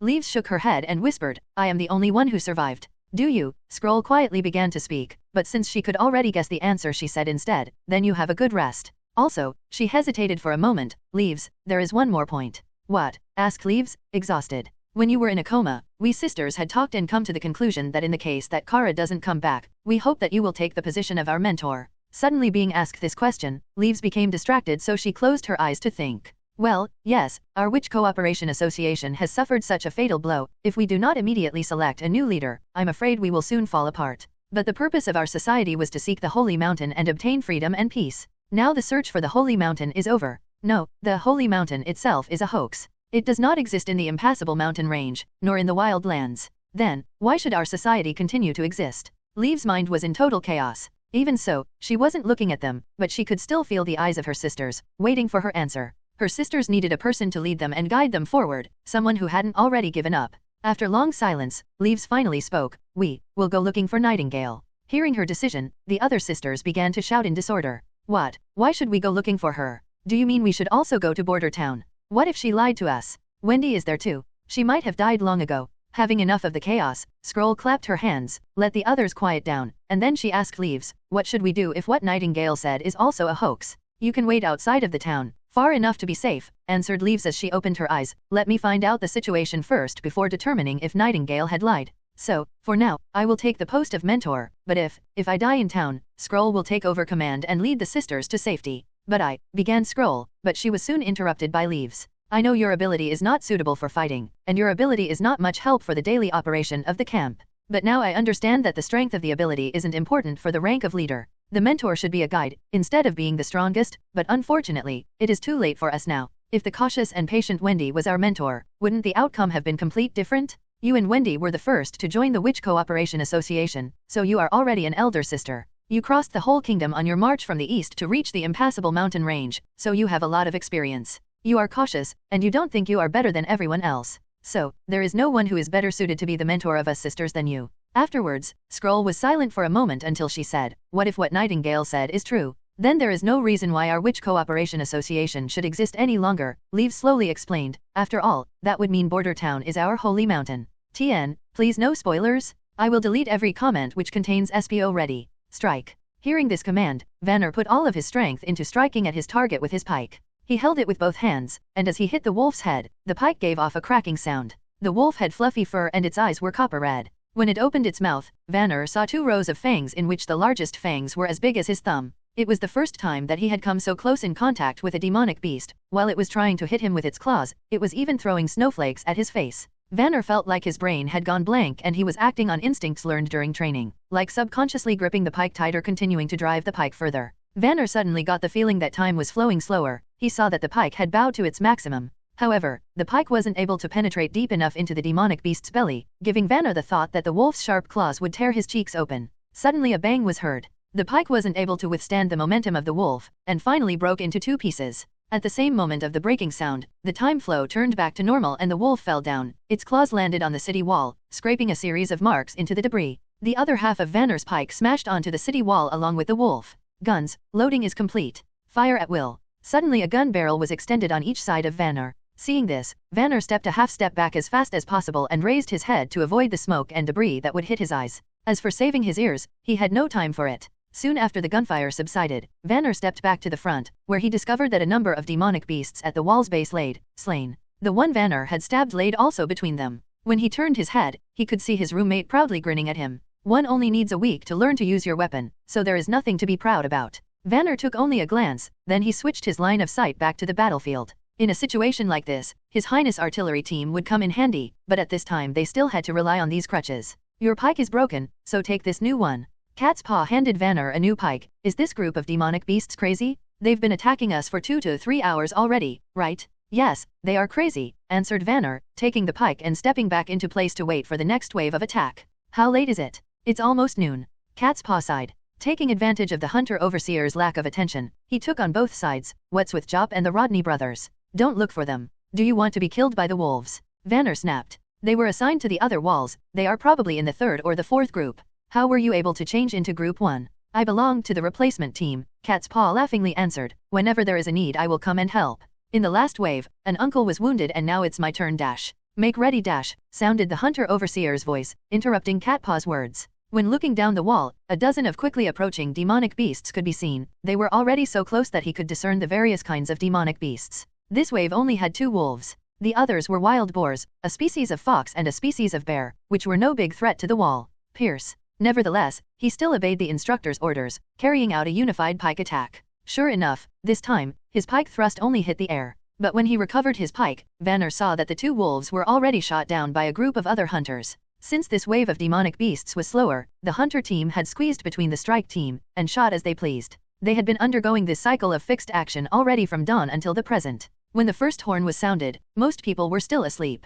Vanner yawned. This time, the attack of the demonic beasts was more intense than ever before. Usually they had to maintain this kind of battle for only 1 or 2 waves, but today, the demonic beasts were piling up at the base of the wall. They had already been replaced by the 2nd militia team halfway so that they could eat something, rest for a short moment, and then return to the wall. But unexpectedly, Vanner found himself much calmer than he had previously thought he would be, so when he heard that the gun team had to step back, he let them through, just as rehearsed in the previous weekdays. At first, they seemed like strange rules and regulations, but now they came in handy and were incredibly effective. The others looked almost the same as Vanner. They all firmly grasped their pikes and had a serious look on their face, but some of them looked very nervous. However, everyone stood still with a straight body, and no one stepped a step back. However, Vanner knew that the biggest push to the morale hadn't come from the daily training. Instead, it came from His Highness. At the moment after the firearms team shot, Vanner secretly glanced at the middle of the castle wall. It was the position where His Highness stood, overlooking the battle. Shortly after the horn sounded for the first time, His Highness had stepped onto the top of the city wall.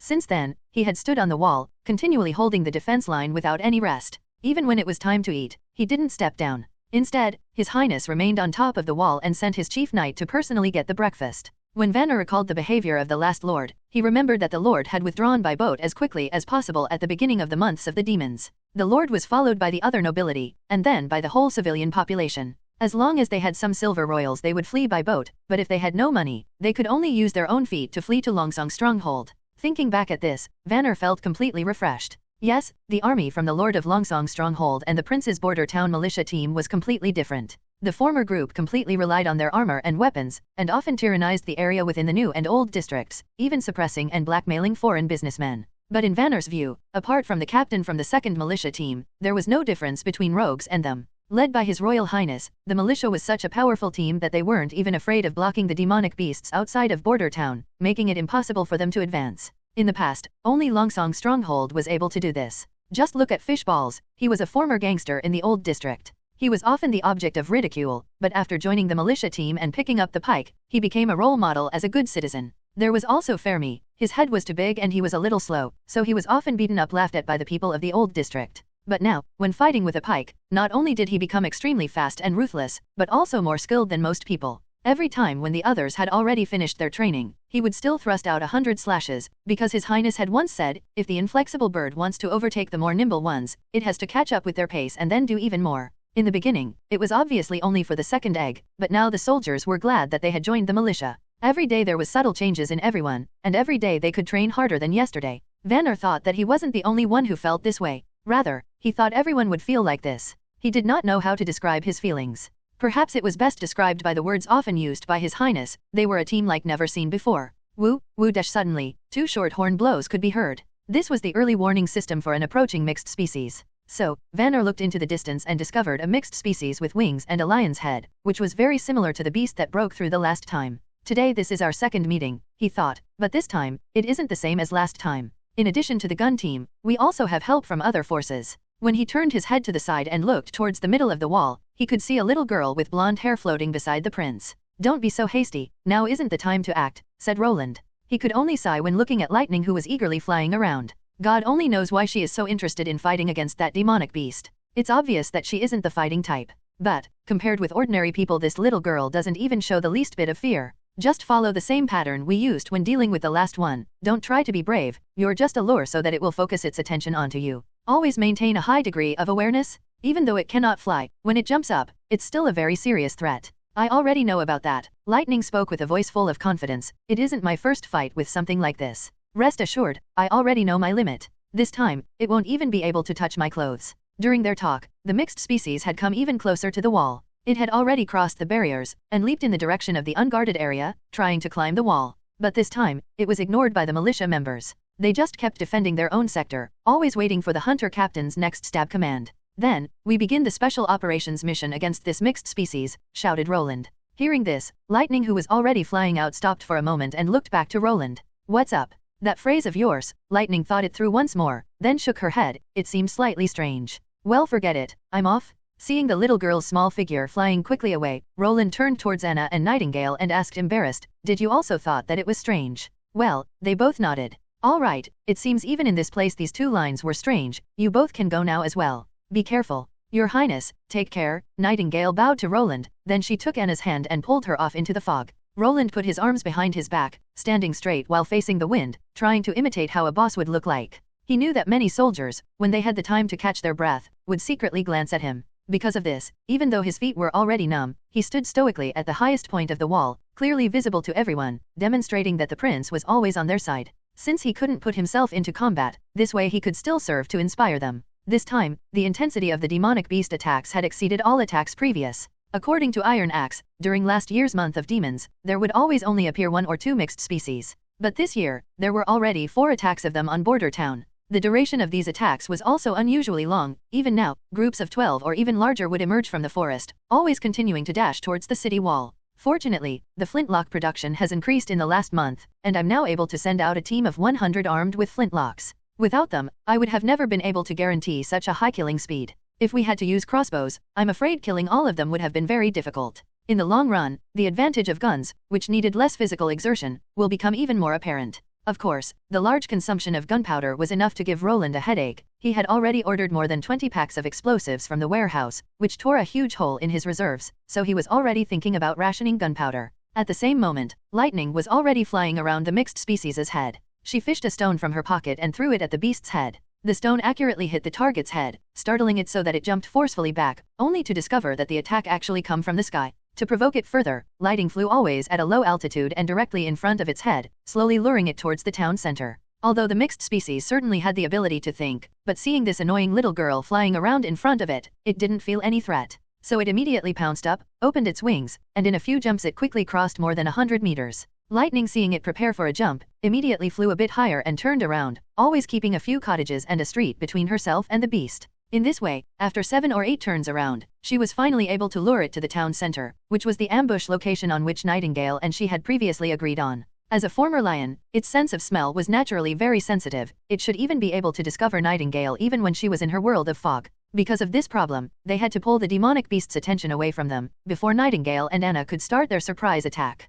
For this kind of job, Lightning was perfectly suited. She was able to enrage the mixed species so much, that it jumped around like a maniac, with an opened wide mouth, always trying to get at this annoying fly. But Lightning, who didn't have to bear any weight, was always a small distance away from it, always flying up and down teasingly, making each jump fruitless. At the same time and from another direction, Nightingale also arrived at the town square. Compared to Lightning, in her world of the fog she could ignore all houses and fences, always moving in a straight line towards her goal. Since Anna's flame was only able to cover up to 10 steps, 5 meters, she had to get close to the mixed species, so she closed on it from behind, hoping to not be discovered. When they had to face the mixed species for the first time, this part was very troublesome. However, now it was already their second run against this kind of mixed species, and Nightingale had already gotten fully familiar with Anna's attack. So when they still were 30 feet away from the beast, she raised her speed to the limit, covering the distance in an instant, as if it was in only a single step. When Anna was able to see again, she discovered that the mixed species tail was already directly in front of her face. "Attack, now," cried Nightingale. Around Anna, the black and white world swapped away like a wave. Within the blink of an eye, she was back to the familiar town square, directly releasing her green flame from the tip of her finger and expanding it into a great fire cage, covering the whole demonic beast. Facing this flame, Nightingale had to hurriedly retreat. Even only feeling the heat wave was already enough to make her feel like she was burning. Enclosed by the cage of fire, which was even able to melt steel, the mixed species did not have any time to struggle. It instantly turned into a ball of flame and crushingly fell to the ground. It seems they were already able to solve the problem, Wendy informed him when she discovered the green flame in the distance. In the absence of Nightingale, it was her turn to protect Roland. "It seems like I won't get any part in the play. If possible, I would like it if it could stay this way," Roland answered, still maintaining his straight stance, pretending like he was riding along an easy road. Having said that, he still knew that without the help of the witches defending the town, the jumping mixed species would have thrown the militia once more into chaos. But today, even Nana had come to the walls, giving fast treatment to the injured soldiers. Her father was always at her side, protecting her. Today was the first time that Roland publicized the power of the witches in front of all the militiamen, and he was very pleased. Within the ranks, the love for their angel Nana rose to new highs, but when Anna and Nightingale killed the mixed species together, the crowd also began to cheer loudly. Of course, he clearly knew that not everyone wouldn't mind them. Such a situation like with the militia was very rare. But when they were fully accepted by the militia, he would still try to get them accepted by the whole town. Suddenly, the sound of gunfire began to taper off, and Roland noticed that the demonic beasts began to evacuate the wall. Are they finally retreating? He couldn't believe his eyes. But just at this moment, a beam of light broke through the thick clouds, covering the ground, followed by a second, then a third. Soon, tens of thousands rays of lights broke through the holes within the clouds. Then all the light beams merged into one, becoming dazzling and unable to look at. The earth had suddenly brightened up. The day when the sun rises again is the end of all evil. There was a short moment of stillness on the wall, but then, a wave of cheering swept across the wall, towards the direction of Border Town. Gradually, the townspeople came out of the houses and also started to cheer, welcoming the long mist sunshine, celebrating their surviving of the winter, or in order to thank the prince. In the end, all the cheering merged into a flood, resounding throughout the entire Border Town. This year's winter was completely different than the previous years. In the previous years, when the months of demons ended, Border Town's residents had to stay for one more month within Longsong Stronghold slums. They waited until the snow had completely melted, only then would they head back home. Back at the town, they always saw a complete mess. After a few months with no one taking care of the houses, some of which had already become dilapidated. Some of the less sturdy huts had been overwhelmed by heavy snow, and some of the townspeople's houses had been used by the demonic beasts as hiding place. Everything was broken and in disorder. For example, the cupboards and the tables were full of bite marks, and the remains of their meals still lay within the corners. Obviously these houses had been used as shelter from the snow and as their lair. They often had to spend a week repairing the houses, replacing all the moldy furniture, cleaning out the lingering smell of rot, and so on. This was the procedure to which the residents were already accustomed to, but this year, it could even be said that Border Town seemed completely new. The snow was quickly swept away, and the prince provided to each family home's door a multicolored banner. From afar, the previously monotonous and dilapidated town had become colorful. When the colors mixed together, it looked like a sea of flowers. The castle also spread the news that on the first day after the months of demons, His Royal Highness would hold a grand celebration ball in the town square. Everyone was invited, and if that wasn't enough, no one had to pay a coin and would also be given free food. What is a ball? It is a social occasion that only the upper nobility was allowed to attend. The townspeople only knew of them from the stories of the influential, experienced, and knowledgeable merchants. Yet even then, they were never allowed to attend. If what the merchants had been telling them was right, then even with all their money it still wouldn't be enough to receive an invitation. But now His Highness would allow anyone to attend? Your Highness, you wouldn't do that, right? Carter asked disapprovingly. There will be neither a band nor will there be any lead dancers. So who will control the rhythm of the ball? Besides, in this kind of remote place, even the nobles aren't necessarily able to dance, so citizens will only mess everything up. During Carter's time in Grey Castle, he had only ever attended one ball. It had been hosted by a marquis to celebrate the birthday of his daughter. The music played was graceful string music mixed together with passionate drum beats, while the dancing contained many rotations and tapings. But if the instruments were played individually, the ladies would dance to the melodious string music, while the men displayed afterwards a fast and powerful dance in rhythm with the sound of the drums. During breaks, attendants would shuffle through the crowd and hand out drinks and snacks. Up till the last song, the men still had time to find and invite their favorite woman to a dance, and if they were lucky they would not only be rewarded with a dance, but also with some sort of romantic interaction. Carter sighed. Although he was still too young to invite his favorite girl, he could still remember the aftertaste of that elegant and romantic atmosphere. The nobilities are trained daily in maintaining their elegant demeanor. Can the villagers who had to instead fight with the demonic beast daily compare with them? God, he could not imagine such a scene within Border Town. Lead dancer? Yes, well, Roland had commanded the militia to remove the stone sculptures and the gallows from the town square. Iron Axe and the militia member will take over that part. That Sandman.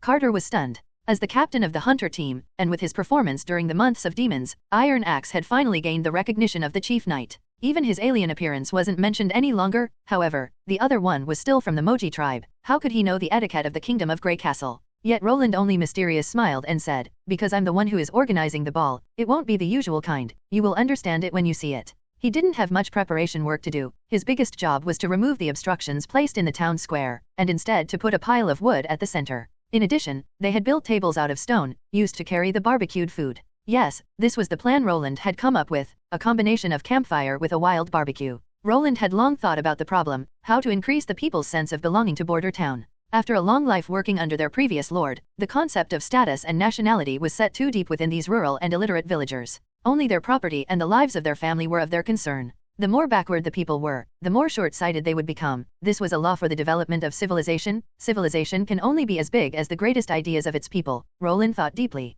But this does not mean that lifting their spirits could be ignored, and this victory celebration was one of the methods he had figured out to transform their thinking. In fact, he found it hard to understand that there was no general celebration after the end of the months of demons. Facing the invasion from the demonic beasts once in a year was just like a natural disaster. To overcome such evil was naturally worthy of remembering. So he had decided to name the first day after the end of the months of demons as Victory Day, so that within all of the territory belonging to him, this day had now become a public holiday, on which many kinds of celebrations were held. As long as he was able to do it for 3 to 4 years, this kind of celebration would become a tradition and would even later carry on without Roland. And with time the people would gradually feel that their own and other people under the governance of the Lord was indeed differently. Even so, it wasn't noon yet. The square was still full of people. The members of the militia were lined around the pile of wood so that no other could come near it. It seemed that the free distribution of food was quite attractive. I think that at least half of the town's inhabitants had come, Roland thought. In the end, more than 1,000 people stood side by side, filling up the complete square beside the woodpile. There was no place for any other activities. He even discovered that some children had climbed up on the roof of the surrounding buildings so that they had a free look of everything. Since it was their first time with this celebration, there were still some shortcomings. Roland thought that it was now the right time to enter the stage and to hold his speech. This was now his second public speech he had held on this square. Thanks to this his attitude was much calmer than the last time. My people, good afternoon. I'm the 4th Prince of Grey Castle, Roland Wimbledon. He still used the same introduction as last time, but today its effect was completely differently than it was the last time. His voice hadn't fallen yet, but the crowd already cheered. Long live the prince, his royal highness. Long live his highness. Roland suddenly felt a kind of warmth spreading through his chest. This time, he hadn't arranged for any propaganda from his own people. So when he heard the spontaneous cheers from his own militia and the townspeople, he felt a sense of accomplishment and satisfaction in his heart. When their voices finally calmed down a little, he continued, the months of the demons is finally over. Thanks to the militia's heroic struggle, the demonic beasts weren't able to cross the wall one step. This year Border Town had only to pay a very small price to fight off the demonic beasts. This proves that, as long as we unite, even if we don't rely on the power of Longsong stronghold, we can still get a foothold here. They wanted to threaten our town with food, the fear of hunger and cold, trying to force us to yield. But today's victory told them that all this was futile. Right, I do not want to go back to that place anymore. With His Royal Highness, we don't need to fear a day of hunger during the winter. At last they cannot blackmail us any longer. His Royal Highness is too kind. Let us celebrate this splendid and glorious triumph together, Roland shouted, taking advantage of the rising emotions within the crowd. It is a day to be remembered, and I declare that from now on the first day after the end of the months of the demons will be known as the Victory Day. The celebration today is precisely for this purpose. My people, enjoy this day to the fullest. Now, let the dance begin. With this a torch was thrown into the pile of firewood. The flames jumped up, instantly setting the whole atmosphere on aflame. TN, please no spoilers. I will delete every comment which contains spoilers. 6 marinated cattle were transported next to the bonfire by carts. If they weren't escorted by the militia, Roland suspected that on its way through the crowd, the whole cattle would have already been carved up by the masses. This was all of the food reserves the castle had left within the basement, so they wouldn't have any meat to eat until the arrival of the next merchant ship. Thinking of this, Roland's heart began to ache. In order to run this celebration, he had even used up all of the reserves he had. The master chefs brought over from Grey Castle were only responsible for wiping the meat and controlling the heat. In the end, the task of barbecuing was handed over to 6 people from the militia team. An iron bar was inserted into the cattle's body through its mouth and then placed in front of the fire on a brick station. The flames were wildly burning so that even separated by 2 to 3 meters the heat waves were still clearly felt. Soon the whole cow's skin issued a sizzling sound, oil began to emerge out of its pores, emitting a seductive scent. Of course, the barbecue couldn't be the only attraction, so on Roland's signal, Iron Axe together with a team of militia entered the stage. Since those gorgeous and complex court dance didn't apply to such an occasion, and there wasn't much time for training, they couldn't even remember all the essential steps, let alone show such a beautiful and complex dance. To ensure that it was an easy-to-understand dance which was still enjoyable, the dance of the Sand People was clearly more in line with the interests of the civilians. The dance started with Iron Axe and the others placing both of their hands on their hips, always putting the right arm through the partner's left arm, forming a 2 rings around the bonfire. They were accompaniment by the sounds of horns and began to move clockwise. With each step, they would throw the other foot to kick forward while shouting, "Ha! Is this the lead dance you talked about?" Carter asked startled. "Can you even call this a dance?" Of course, it is very easy to remember. The militia had only needed to practice half an hour last night to master the pace, Roland answered laughingly. "Do you also want to try?" Carter shook his head and refused the offer. He just felt as if something in his heart would soon break out with a bang. "Don't, she was just a girl with an appearance which made men's hearts beat faster. Don't, she is just a sad memory from my youth." The other militia members were clapping with their hands in the pace of all the dancers' footsteps, accompanying each round with faster applause. The extremely fast rhythm moved the masses. They one after another reached out with their own hands to clap in accordance. As the applause got faster and faster, Iron Axe and his team's dancing speed also became faster and faster. Soon the ring began to show signs of coming apart. It didn't take long until one of the dancers accidentally fell, taking more of the dancers with him. Seeing this, the crowd became shocked, but the militia did not stop the applause. Instead, it got wilder and changed into a storm. Iron Axe propped himself by a militia member, stopping his fall, and then he turned to the crowd and shouted, "Did everyone understand it? Who would like to try it themselves? Until you fall just like us? If you join the dance, you can afterwards dive into the sweet and delicious honey barbecue. The longer you dance, the more meat you get." If the nobility or the rich families were to invite them, the normal townspeople would never have been involved, subconsciously, giving them the feeling that they were superior compared to themselves. It was also common for the nobility to go back on their promises. But when they saw the militia members, which came from the usual crowd of civilians now beckoning them to dance with them, they were unable to hold themselves back. After the first round of people joined, they were soon followed by a second and then a third round. So soon, a new dance started, but this time most of the dancers came from the masses. Although this was a very simple interaction, it still made them very happy. In addition, with the reward of the honey barbecue in their sight, the participants tried their hardest to show the best possible performance. This was exactly the scene Roland wanted to see. In addition to the barbecue, there were also bread, fish cakes, and ale that was distributed to the masses. The celebration was planned to continue until evening, but Roland didn't plan to stay until then. He arranged for Carter to be in charge of the town square's safety, and the assistant minister was responsible for the closing speech. Then he left.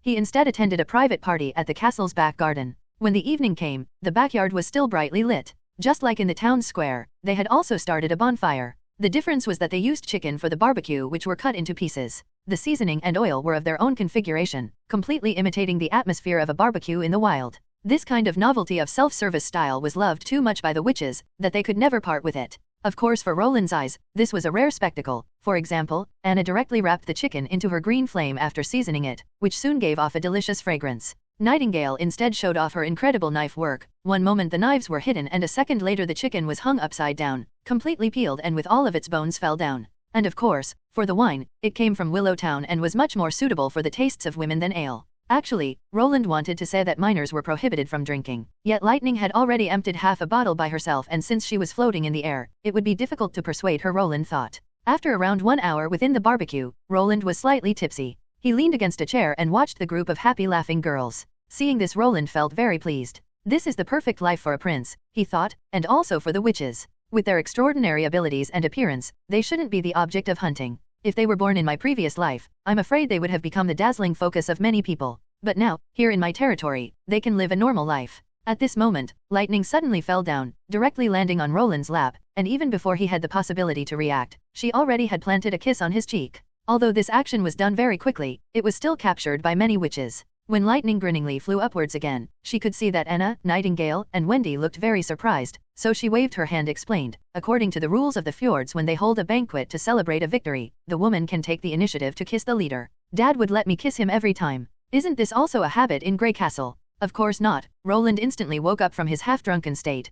Cough cough, Lightning, you're drunk. Quickly go back to the castle and sleep. How can that be? Lightning protested. When I was sailing, I had many drinking battles with the crew and I never lost. Roland, recognizing that she would follow the order, turned to Wendy, who nodded and then used her power to kindly blow Lightning to the earth. When Lightning was close to landing, Wendy took 2 steps forward, approaching the girl and catching her within his arms. Disregarding of Lightning's shouting and struggling, she walked in a straight line towards the castle. Don't worry about her, she just drunk too much. Please continue to celebrate, soon the dessert will be delivered. Roland suddenly felt that the atmosphere had turned a little strange, especially when he looked into Anna's eyes. He felt a chill rising up from his feet. The only one who was completely unaffected by what happened was Nana. She was still concentrating on eating her chicken wings, like nothing had happened in general. After the bonfire was gradually extinguished, Roland requested Nightingale to escort Nana home. Then he went to the well and washed his face with cold water, already ready to go to bed. Roland didn't take the former episode to heart. In his view, Lightning was still a minor child. But when he arrived at the 3rd floor, his heart suddenly began to race.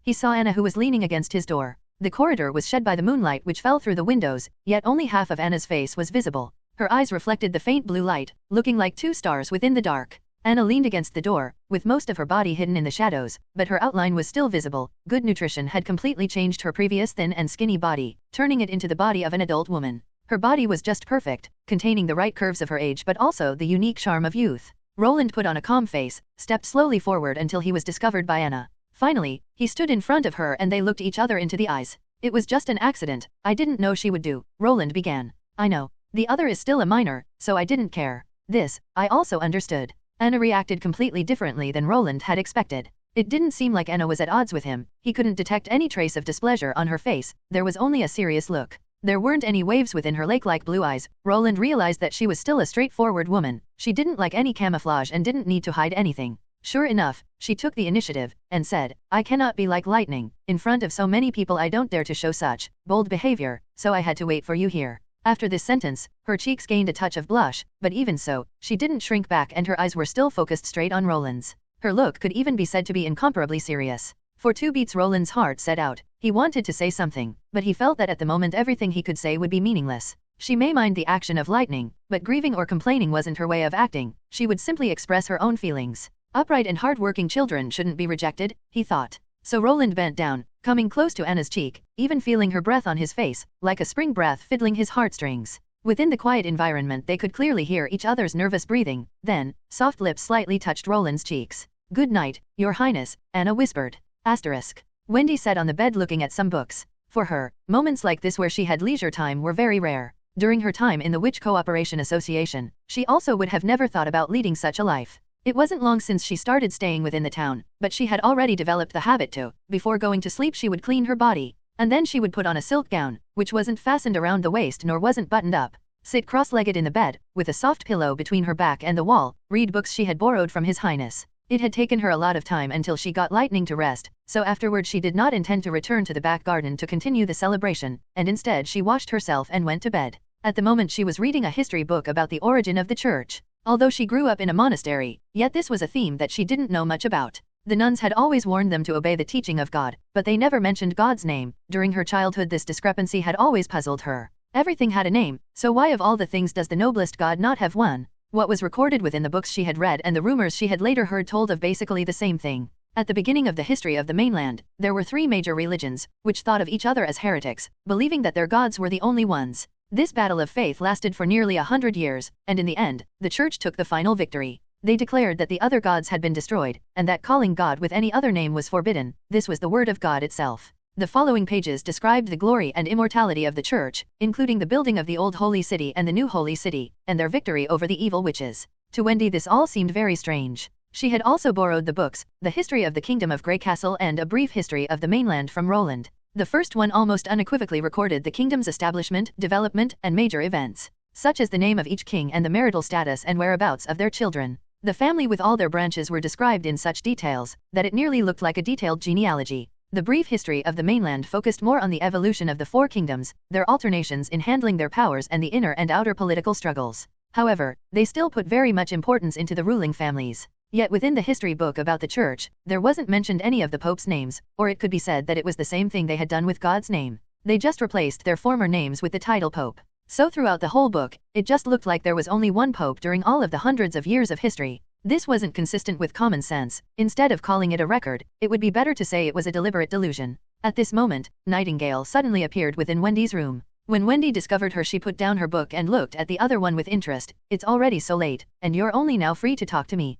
Nightingale rubbed her tensed neck, and went to the bedside to sit down. I just finished my job of bringing Nana home. How did you fare with lightning? On the way she was non-stop talking about her father, yet when she hit the bed, she immediately fell asleep. I didn't even need to read some stories to her. Wendy shrugged. She always acts like she is already a big girl, but in truth, she is still a little child. In your eyes, everyone is still a child, said the Nightingale teasingly and took the book Wendy had previously in her hand. His Royal Highness had said that you shouldn't read at night, especially that you shouldn't read when sitting in bed. The lighting isn't good enough and will hurt your eyes. Yes, your Royal Highness did say that. The two of them talked for a long time. They talked about the time when they traveled together from Silver City to the impassable mountain range, what happened when they heard about a soon-to-killed witches, how they survived the months of demons. Nightingale had a lot to say, so much so that Wendy was only occasionally able to throw in one or two sentences. During the last 5 years, these two were so inseparable that they had developed a tacit understanding between each other. So the time passed slowly until finally the candles were about to extinguish. Seeing this, Wendy began to laugh and asked, "How is it?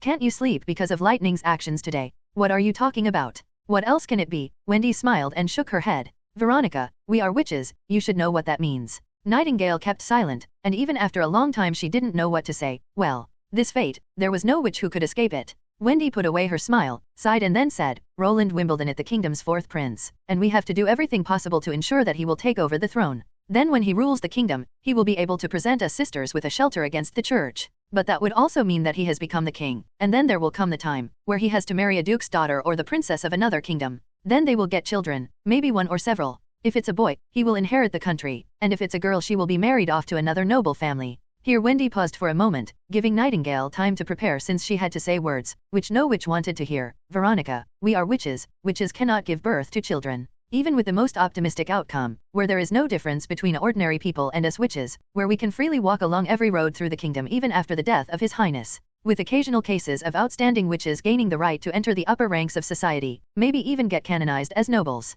there will still always be the case that we witches will never be able to have any descendants. And without any descendants, we are unable to continue the family's glory, so the nobles won't even consider marrying any witch. So we will gain some things, but at the same time, an important part will be taken from us. This is our fate," she whispered. "I wish I didn't need to tell you this." "I see," Nightingale whispered. When Nightingale had finally left, Wendy didn't feel so good. But she believed that Nightingale would still be able to overcome this setback. After all, she had already crossed so many difficulties. She surely will also be able to cross this threshold. Of this, Wendy was convinced. "With this, our service period is over, right?" asked Cat's Paw, who was clearing the square of the burning debris of the bonfire, and then continued with a voice full of regret. "I really don't want to go back to the mines and work in a hole. I have to say, I already miss the months of demons, a little. Yeah, and I don't want to deal with those stones again either." Jop immediately agreed. "The most important thing is that the difference in salary is too much. When we were assigned to the artillery, we had meat every day and a salary of 15 silver royals each day." "Don't say such foolish words," said Vanner while holding a torch high to illuminate the surrounding. "His Highness provided all this food to us so that no person would starve to death during the months of demons.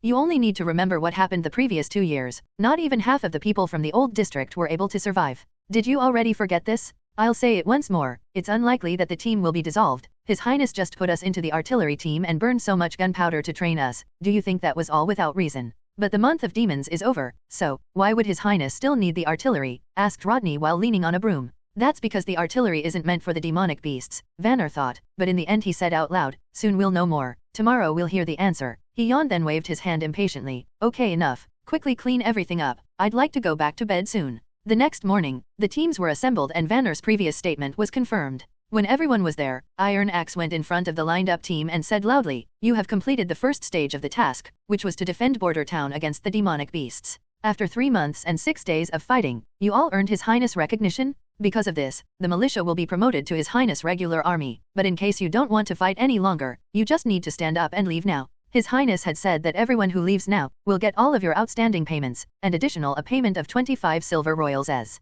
Iron Axe had to think for a moment, then he said, right, retirement fee. From the 300 militia members, no one moved, only the cat's paw raised his hand and said, report. This was also one of the odds rules the prince had introduced during the training. No one was allowed to whisper in private. If they wanted to say something they had to shout. Iron Axe nodded. Speak. What do you mean by being promoted to the regular army? Do we become knights? Vanner couldn't stop himself from laughing, but he quickly set up a serious face again. Becoming knights? That would mean becoming part of the aristocracy, not only getting an estate and a squire, but also their own territory. By asking this question, he had really lost a lot of face for the artillery. No, answered Iron Axe and began to patiently explain, obvious to him since he had also previously asked His Highness, the regular army is a professional fighting force, only established for the protection of His Highness and his territory. In other words, when miners work in the mine, you will be training, when the farmers harvest their wheat, you will be training, and when the merchants sell their goods, you are still training. All the training is to win all the future battles, just like you did against the demonic beasts during the months of demons. Then what is the difference between the regular army and the militia? Asked Cat's Paw. More frequent training, stricter training methods, and a greater reward. Report. Hearing all this, Rodney couldn't help himself and asked, what does a greater reward mean? Vanner sighed. Why was his group of young men so impetuous? But in all honesty, he would also like to know this answer. The regular army will get an officer-led structure, and soldiers who fulfilled their given task according to the previous plan during the battles will get the chance at a promotion, and soldiers who performed extraordinarily well, said Iron Axe, for example, could rise to my position. If this was what His Highness said. Vanner thought to himself, and this was the way they implement it, it would be better to not offend one's superior, right? He quietly looked around. It seemed that no one realized the general problem. Instead, they still listened with keen interest and pleasure. Officers won't only get a higher payment, they will also get their own territory. After the last word fell, the crowd burst into an uproar. Vanner was also no exception. He even had doubts if he heard everything right. If they could get their own territory, then, would there be any difference between them and the knights? But remember that once you choose to become a member of the regular army, the system you will follow then will be completely different from the system you are used from the militia. Such as in the case you aren't able to complete the given task, escape, start a rebellion or any other violation of the disciplinary codex will be severely punished. This isn't like the previous punishment of not getting an additional egg to eat. Instead, it includes extra labor, imprisonment, and even hanging. Also, every previously awarded position can be taken back. Iron Axe paused for a moment. Now is your time to quit. The crowd fell into silence, and also Iron Axe tensed up, but still, no one moved. He couldn't help himself. He began to grin. Well, then from today on, you all are placed directly under His Royal Highness Roland Wimbledon's orders. Vanner himself felt incredible. If he had heard these terrible punishments 3 months ago, he would have slipped away long ago. What is the use of promotion? What is the use of owning one's own territory, if you aren't able to save your own life? But now, he almost did not hesitate to choose the fixed position, compared with returning to the North Slope mine to collect gravel, or to stay in the old district only able to wander idly around. It was clear which was much more to his interest. Your perception is pretty good. What's your name? Mr. Vanner, I hope you continue to do well. His Royal Highness encouraged him to train hard, and he also reaffirmed his idea that he belonged to the militia, and now Vanner would continue to fight for His Royal Highness as a member of the regular army. Iron Axe quickly announced today's first training program, field training. At the beginning Vanner felt very disappointed. It was once more running for training. Even during the months of demons, if the weather was good enough they always had to run. After breakfast, they checked the weather conditions and then they had to run 2 laps around the town unless there were large snowflakes falling from the sky, then they would abort running training. According to the saying of His Highness, this exercise was good for the muscles and allowed their bones to thaw, so while defending the city walls their movements wouldn't become stiff and unable to use the pike. But when the soldiers ran out of Border Town, Vanner immediately felt the difference between this new and the old training program. At this point, the snow on the field was still far from melting. After 3 months of uninterrupted snowing, the snow reached up to their knees. Calling it running wasn't the right word. Instead, it was better to call it crawling through the snow. The team suddenly broke into many small groups. After each step they needed a lot of strength to take another step. There was no doubt that this special training of struggling through the snow was certainly an idea of His Highness. Vanner had already figured out the goal of His Royal Highness. At this moment any protest would become invalid. They were only able to go through with this training until the end.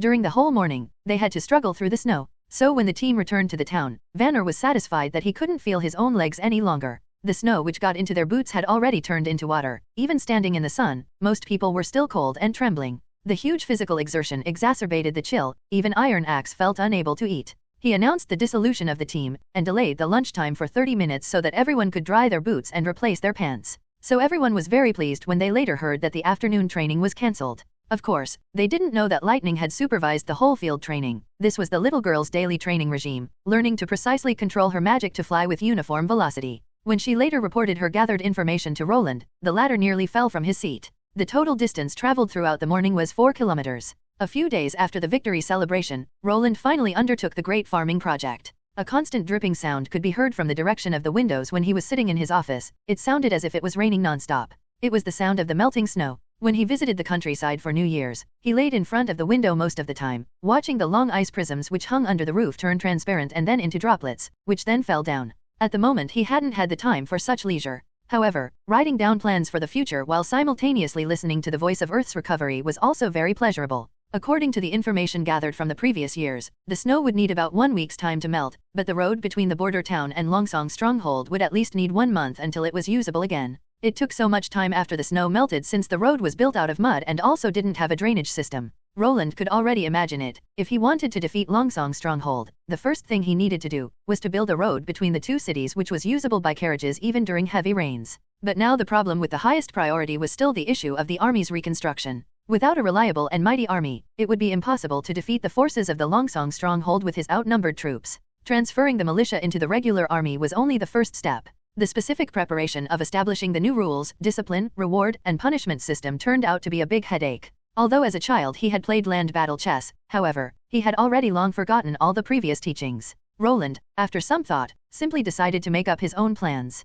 Anyway, as the creator of the new army, even if he implemented unreasonable things, no one would discover it anyway. So Border Town's first compilation for the new army was soon prepared. According to the army, division, platoon, team, squad, 5 people for a squad, taking into account that a cannon needed at least 5 people to operate, 10 squads for a team, 10 teams for a platoon. As for the number of platoons within a division, he decided to consider it later. In view of the overall battle prowess of the armies during this era, as long as he sent out 2 or 3 platoons of soldiers, it should be enough to defeat the vast majority of opponents on the battlefield. When he decided on the basics for the army framework, Roland took a deep breath. The rules and regulations that came next were much simpler. In addition to always wearing their uniform, they had to obey the commanding officer, never desert, never betray a comrade, and so on. Roland's first rule was to prohibit plundering and harassing. The problems caused by plundering were numerous, and the negative impact it had on the local inhabitants was so great that they would need years to recover, if ever. This was also the reason why he had insisted on only using civilians as the members of the military. When the aristocracy responded to the call for battle of their lords, the main reason for their obeying wasn't to defeat the enemy. Instead, it was for the looting afterwards. Or in other words, the main reason they followed the call of war was to plunder the wealth and territory of an enemy. Of course, this included also the innocent civilians within that territory. As for the mercenaries, not to mention bandits, even though they looked steady and fierce, but if you took a closer look, they were just a flag waving in the wind, and at the same time robbery was also a major source of their income. So hoping for military discipline from these people was meaningless. Only an army built up out of civilians wouldn't see other civilians as only lambs to be slaughtered. Of course, relying on discipline and moral restraint alone wasn't enough. After long days in the field, the heart of greed would enlarge with each continued victory. Therefore, the given rewards had to always keep up with the greed. Only in this way could he prevent looting and other illegal behavior. In order to make the reward grand enough, Roland decided to offer the greatest reward of all, receiving their own territory. As long as they achieved great merits during battle, they could get their own territory. Roland had many unclaimed territories. Like this, the land between Border Town and Longsong stronghold could slowly be reclaimed. Since more than 90% of all land belonged to members of the aristocracy, such a reward was absolutely very appealing. Once they had their own property, these people would be closely attached to his side, and in case there was someone who wanted to overthrow him, they would show the strongest possible resistance to protect their benefactor and with this protect their own land as well. After all, humankind wasn't driven by words and whips, but by their own benefits. Putting it another way, as long as he could continuously fulfill the basic interests of the people under his rule, there would be no one who could shake his dominance. Unlike a traditional fief, Roland will grant them an area between a few acres and up to a dozen acres. The territory could be used to build their own residences, and they could purchase serfs or hire farmers to take care of their fields, but they weren't allowed to set up their own industry. In contrast, the rewarded territory for a knight is close to 2,000 acres, an area equivalent to a small village. The above-mentioned industry income was used to provide the knight and his attendants for their war necessities. For example, it was needed to purchase their own weapons, armors, and horses. Being awarded such a small area of land wasn't of much interest to the aristocracy and as such wouldn't encounter much resistance, but it would also weaken the feeling of independence for the people on the battlefield. In Roland's view, it was just like paying a retirement pension, which would ensure that the soldiers had a stable income even after retirement. At the same time, in order to strengthen the centralization of power, and to avoid that the thought that servant's servant is not my servant would occur, he would only grant them the ownership of the territory but no autonomy. In other words, the land was still under the jurisdiction of the laws, regulations, and systems in the Lord's area. In a sense, they would become the foundation for the future generations of farmers. After he had written down the concept for the reward system, Roland took a break and stretched his body. Then finally he could start thinking about a field within his own area of expertise, R&D weapons. With the increasing speed of flintlock manufacturing, continuing to use spearmen to protect the gunners seemed to be a waste of manpower, so the latter needed the ability to fight independently in melee combat. There was a very easy solution to this problem, that was, adding a bayonet to the flintlock. Roland didn't expect his own men to take the initiative and engage in close-range combat. Instead they should only have the ability to defend themselves in case the power of the gun wasn't able to completely destroy the enemy's courage and they started a desperate attack. A weapon like a bayonet wasn't so difficult to manufacture, describing it in easy-to-understand words, it was just a sharp cone, and in the case of further improving the killing effectiveness, he could also add a blood groove into it. The key part was the connection between the bayonet and the gun. The first bayonet was a blade which was connected to a thin wooden pole, which could be directly put into the barrel of the gun. The advantage of this construction was that it was quite simple. The disadvantage was also very obvious. If the bayonet was used, the gun was unable to fire, and in addition, if it was used to stab someone, it could happen that the bayonet would become stuck in the enemy's body. So Roland intended to produce the improved second-generation bayonet, the casing-type bayonet. The bayonet had an iron casing added to the blade's handle. The inner casing diameter was slightly larger than the grooved barrel. One only needed to weld a piece of iron with a hole on top of the barrel. After plugging the bayonet on top of the barrel and inserting a filling into the hole, it would become fixed. The blade had a triangular form, with 3 sharp blades. If pierced into the body it wouldn't fall off, and it would also leave a difficult-to-heal wound. After the installation of the bayonet would be slightly longer than the barrel, and so also complicate the loading process, but compared to a folding bayonet, it was much simpler for mass production. As long as there was a sample, any blacksmith was able to reproduce it. But to enable the bayonet to play an important part in a battle, it was important to train the soldiers in how to use it.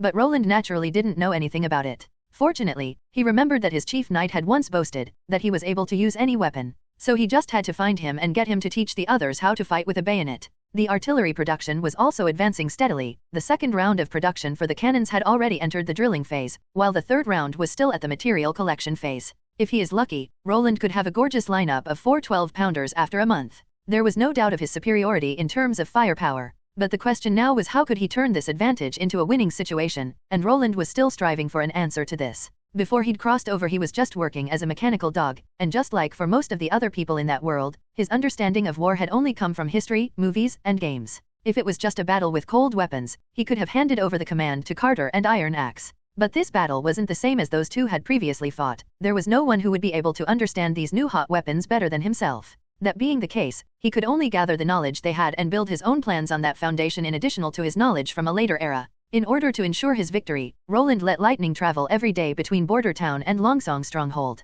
On one hand to observe the road's conditions, and on the other hand because he needed to accurately calculate the distance. Roland believed that the victory in war was built on a foundation of previous gathered information and calculations. Whether it was a tactical development, or the deduction of each stage of a battle, receiving victory in a battle was inseparably linked to these 2 points. Roland once more took the 1-meter-long iron pipes and the 100-meter-long hemp ropes he'd made for determining the firing range of his cannons. Then he went to the artillery testing area west of Border Town and measured with them a distance of 1 kilometer. Then he let lightning fly this distance so that she would always do it in the same amount of time. When she had skillfully remembered exactly how much magic to use, Roland began to measure the distance between the Longsong Stronghold and Border Town. Using a sundial to measure the time that was needed for a round trip, he had calculated the distance between the 2 places was around 55 kilometers. Of course, this was the linear distance between 2 points. In fact, if traveling by land, you would need to take 2 big bends in order to avoid crossing over the foothill of the impassable mountain range. So in the case that the Duke chose to attack by land, he would need at least 3 days to reach Border Town. With lightning as a scout, Roland would be able to always have a clear idea where the enemy was and what he had to do. Within the range of 2 kilometers to the west of Border Town, he had inserted many signal flags to signal the distance, so if the enemy entered this area his artillery could quickly adjust the muzzle angle without the need of firing a test shot. Now he began to worry what to do if the other party didn't start an attack. At this moment, a knocking sound came from the door. Nightingale, who had been lying all the time on the couch, chewing dried fish slices, vanished. Seeing this, Roland coughed twice, and said, "Come in." The door opened and his assistant minister Barav stepped in. "Your Highness, a member of the aristocracy of Longsong Stronghold want to see you." "Who?" asked Roland only to directly ask once again, "Did they send that ambassador again?" "No, not the ambassador." Barav shook his head. "It is one of the nobles who left before the beginning of the months of demons, Baron Cornelius, who's came back now." Roland had to think a moment until he remembered that indeed there were nobles living in Border Town that had escaped to the stronghold. But now they dare to come back? They immediately return when spring starts. Doesn't they respect the royal law? Why does he want to see me? During the construction of the wall, His house was demolished, said the assistant to the treasurer. If you don't want to receive him, I could send him out. Roland wanted to take him up on his offer, but then he changed his mind. Let the Baron wait for me in the parlor. Maybe through him, Roland could put some pressure on Longsong's stronghold. At least this was something he would like to happen. After dawdling for around half an hour, Roland leisurely entered the parlor. After arriving, he saw a man with a very round belly impatiently waiting beside the long table. While the man restlessly walked up and down, the additional layers of meat on his face swayed in accordance with his steps. Seeing that His Highness had finally appeared, the Baron stopped his walking and reluctantly went through the royal greeting ceremony. Sit down. Roland went to the table and placed himself in his seat. According to his usual habits, even if it wasn't time for dinner, he would let his kitchen at least prepare a dessert, but today he did not even let them prepare tea. Your Highness, Prince, murmured Cornelius, and started speaking even before he sat. How could you let that stupid stonemason take my house apart? That was still a good house. From the parapet, the logs used for the roof beam column was also of the best quality. When I had it built, I had to spend more than 150 gold royals.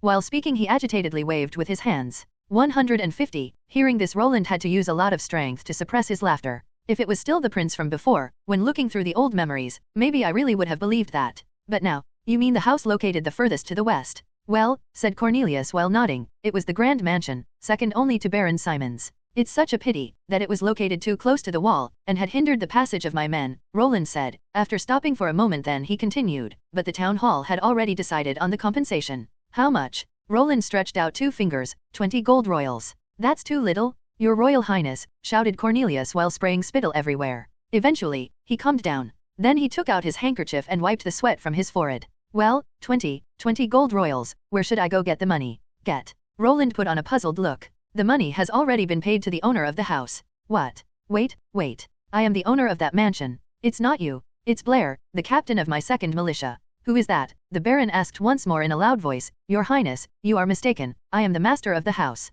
But I didn't see you during the winter. Roland picked up his brow. How then can that house be yours? Of course I wasn't there. I went back to the Longsong stronghold. Who would stay in this god-forsaken place? This place is only able to be used as a feeding ground for the demonic beast. So you want to say you fled because you feared the demonic beasts? And you still have the face to call yourself a lord? Asked Roland. The Baron was suddenly stunned and didn't know how to reply. Guards, Roland clapped his hands, and immediately 2 guards came into the parlor, holding Cornelius between them. We're in the palace. Hello, what do you mean with this? Very simple, you now have 2 choices. Roland stood up from the seat, freezing Cornelius with his look. First, you admit that you've wronged, that the house doesn't belong to you. And then I can look at what happened just now as nothing more than a farce. Your second option is admitting that during the months of demons, you betrayed your lord, fleeing from the battle without the permission of your lord, shamefully escaping to Longsong's stronghold. If you take this option, I will put you in prison for desertion, where you will wait for the day of your hanging. Which one do you choose? The sweat pouring from Cornelius' forehead didn't stop. He swallowed in fear, hesitated for a moment before he quivered. Your Highness, I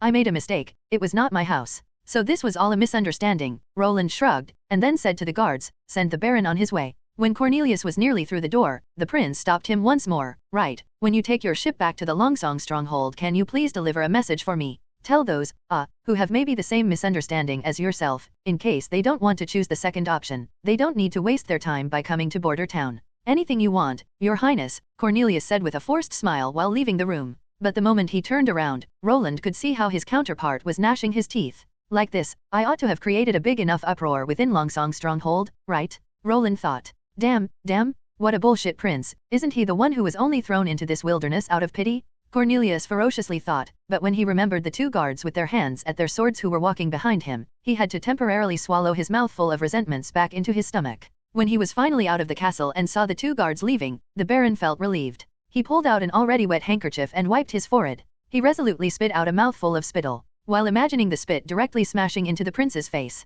Yet this still wasn't enough to release his anger, so he had to stamp repeatedly onto the spit, until his heart was finally comforted. Just because you were able to block the invasion of the demonic beasts, you think that you are able to face up against Longsong stronghold? Just carry on being so proud. After all, you don't have much time left in which to be so proud. Cornelius thought that if he hadn't received such reliable information, he would never have dared to come back to border town so early. In general, the aristocracy will always return even later than the civilians. After all, mining and hunting was dirty work. It was so hard that the aristocrats would never do them. Their part was just to supervise the production, and wait until there was enough ore so that it could be transferred. And in their spare time they would go to their hunters' houses, and ask whether they had any suitable high-quality fur to purchase. But this year the situation was completely differently. Cornelius had heard from the financial director Sir Reynolds that Duke Ryan was ready to drive the fourth prince out of Border Town. This wasn't a betrayal to the King of Grey Castle. No, instead they were upholding an order from Timothy Wimbledon. The new king, Roland Wimbledon, is no longer the Lord of Border Town, and if he wants to get reassigned to a new territory he has to return back to the king's office first. Duke Ryan had spoken these revolutionary words in front of Sir Reynolds, who had been able to climb up from a position in the city hall to the position of financial director in only 5 short years. If they hadn't had a distant relationship as relatives, and if he hadn't sent him 2 high-quality furs each year, Cornelius would never be able to know what went on in the minds of the people in charge of the West. Gaining a new territory after returning to the king was just an empty statement. Even Cornelius knew that the first prince, without being able to say anything, had been sent to the guillotine. So if the fourth prince went back, would the new king show him mercy? Without doubt, the west border was under the rule of Duke Ryan. The only question was whether he would wait for the order of King Timothy or if he would act without it. However, when Duke Ryan decided to act, there would be no difference between Roland Wimbledon and a homeless dog. This was also the reason why Cornelius had rushed to Border Town. The first reason was naturally to get to the furs as early as possible, but his second reason was to put his own house up for sale. The first point he thought was a very smart idea. While in the previous years the civilians fled to the Longsong stronghold to take refuge, their inventory was naturally empty, so early in the year. But this year they had stayed the whole time in Border Town. Surely there were some goods he would receive, right? So not only could he make a small fortune, but he could also offer Reynolds some familial piety. The second point was that Cornelius had asked Reynolds to give him a place within the city hall, although it was just busy work, but it was still better than living in this damned poor place. And since he wouldn't need his house any longer, he should sell it as soon as possible. Who knows when Duke Ryan would start his attack? Maybe this unruly mercenary would raid and burn his house, giving him a big loss. But he never imagined that the house wasn't burned down by mercenaries, but instead it was directly removed by the fourth prince. When the Baron thought once more about this fact, he gritted his teeth in anger. It was one of my best houses, although 150 gold royals were an exaggeration, but it had at least a value of 30 gold royals. In order to get the money early, he had even bent his back, and had reluctantly accepted 20 gold royals, but then His Highness even treated him in such a crazy way. Instead of giving him his coins, he was even threatened by defection. Doesn't he know that each year to the beginning of the months of demons, all the nobles evacuated towards Longsong stronghold? Wait a minute. Cornelius suddenly slowed down. There seemed to be something wrong. Although he had previously heard of the fourth prince's bad character, the prince was always acting without thinking. He even maliciously molested Baron Simon's wife directly after he had arrived at Border Town. Afterwards this became a private joke for a long time. But today, the impression he received from the prince didn't match with what he knew. The prince had never become angry, nor did he act shamelessly. Instead it was Cornelius himself who had shown bad character and acted completely without rhyme or reason. During the whole talk, the other side had constantly spoken in the same tone. So why had he become so scared, even having obediently giving up his own house? If he had said that the house was his own, would the prince really have killed him, or not? Right. Cornelius couldn't help himself from shuddering, sweat on his forehead shrinking back. Now, in retrospect, when he'd faced the prince, he'd had the illusion that he was instead talking with Duke Ryan. The Baron shook his head hard, trying to search through these unpleasant memories at the back of his mind. Anyway, the fourth prince will only be proud for a few days longer. Soon Duke Ryan will bring Border Town back under his rule, and then His Highness Roland Wimbledon will also be escorted back to Grey Castle. I will have a good laugh at him then. Perhaps those 20 gold royals were lost, but in the end Duke Ryan will still seek out revenge for myself. Stopping his thinking here, he was finally able to relax again. Since he had received some high-quality pieces of fur, and he didn't need to sell his house any longer, he could simply sail back to Longsong stronghold now. Delivering the message to the member of the aristocracy who had the same misunderstanding simply has to be a great act. When I return to Longsong stronghold, I have to imitate it as good as possible, so that everyone knows what a bluff looks like. When he finally left the castle area, walking down the road to the harbor, Cornelius passed a woman who was wearing a hood. Originally, there was nothing strange about it. After all, the townspeople were coming and going all the time, but the woman was all dressed up. Maybe she was a young lady or an upper-class woman, on her way seeing the prince. But when a gust of wind blew up the corner of her hood, Cornelius felt his heart jump, and he couldn't catch his breath. God, that's what a woman should look like, with rare green long hair. Even just revealing a part of her face for a moment was enough to get me stunned. Even if the king in Grey Castle called for the princesses of other aristocracy, he wouldn't see someone like her. So how is it possible that someone so beautiful is in Border Town? He turned around, wanting to catch up with her, seeing what she would do, only to discover that she was walking straight into the direction of the castle. Is this the kind of woman the prince has access to? The Baron hesitated a bit longer, but in the end he gave up. He just really didn't want to have anything to do with the fourth prince. Such a wicked person should be left for Duke Ryan to clear up. I still have to get back to Longsong stronghold. Arriving at the pier, he entered his own single-masted clipper. The boatman pulled at the sail, and the boat quickly left the pier, sailing in the direction of Longsong stronghold. On the way back, while sitting in the sun, Cornelius saw quite the spectacle. About 5 miles away from border town in a field of snow, a large group of people entered his field of vision. They were all wearing the same brown leather armor, and long wooden pikes on their back. Forming a long line, they slowly marched through the snow. Although he was separated from them by a small forest so that he couldn't clearly see everything, he was still sure that there was at least 100 people. Those are the farmers the fourth prince used to confront the demonic beasts. In the early months of the year, when the snow still covered the roads, it was absolutely difficult to walk in the snow. Cornelius couldn't even imagine it.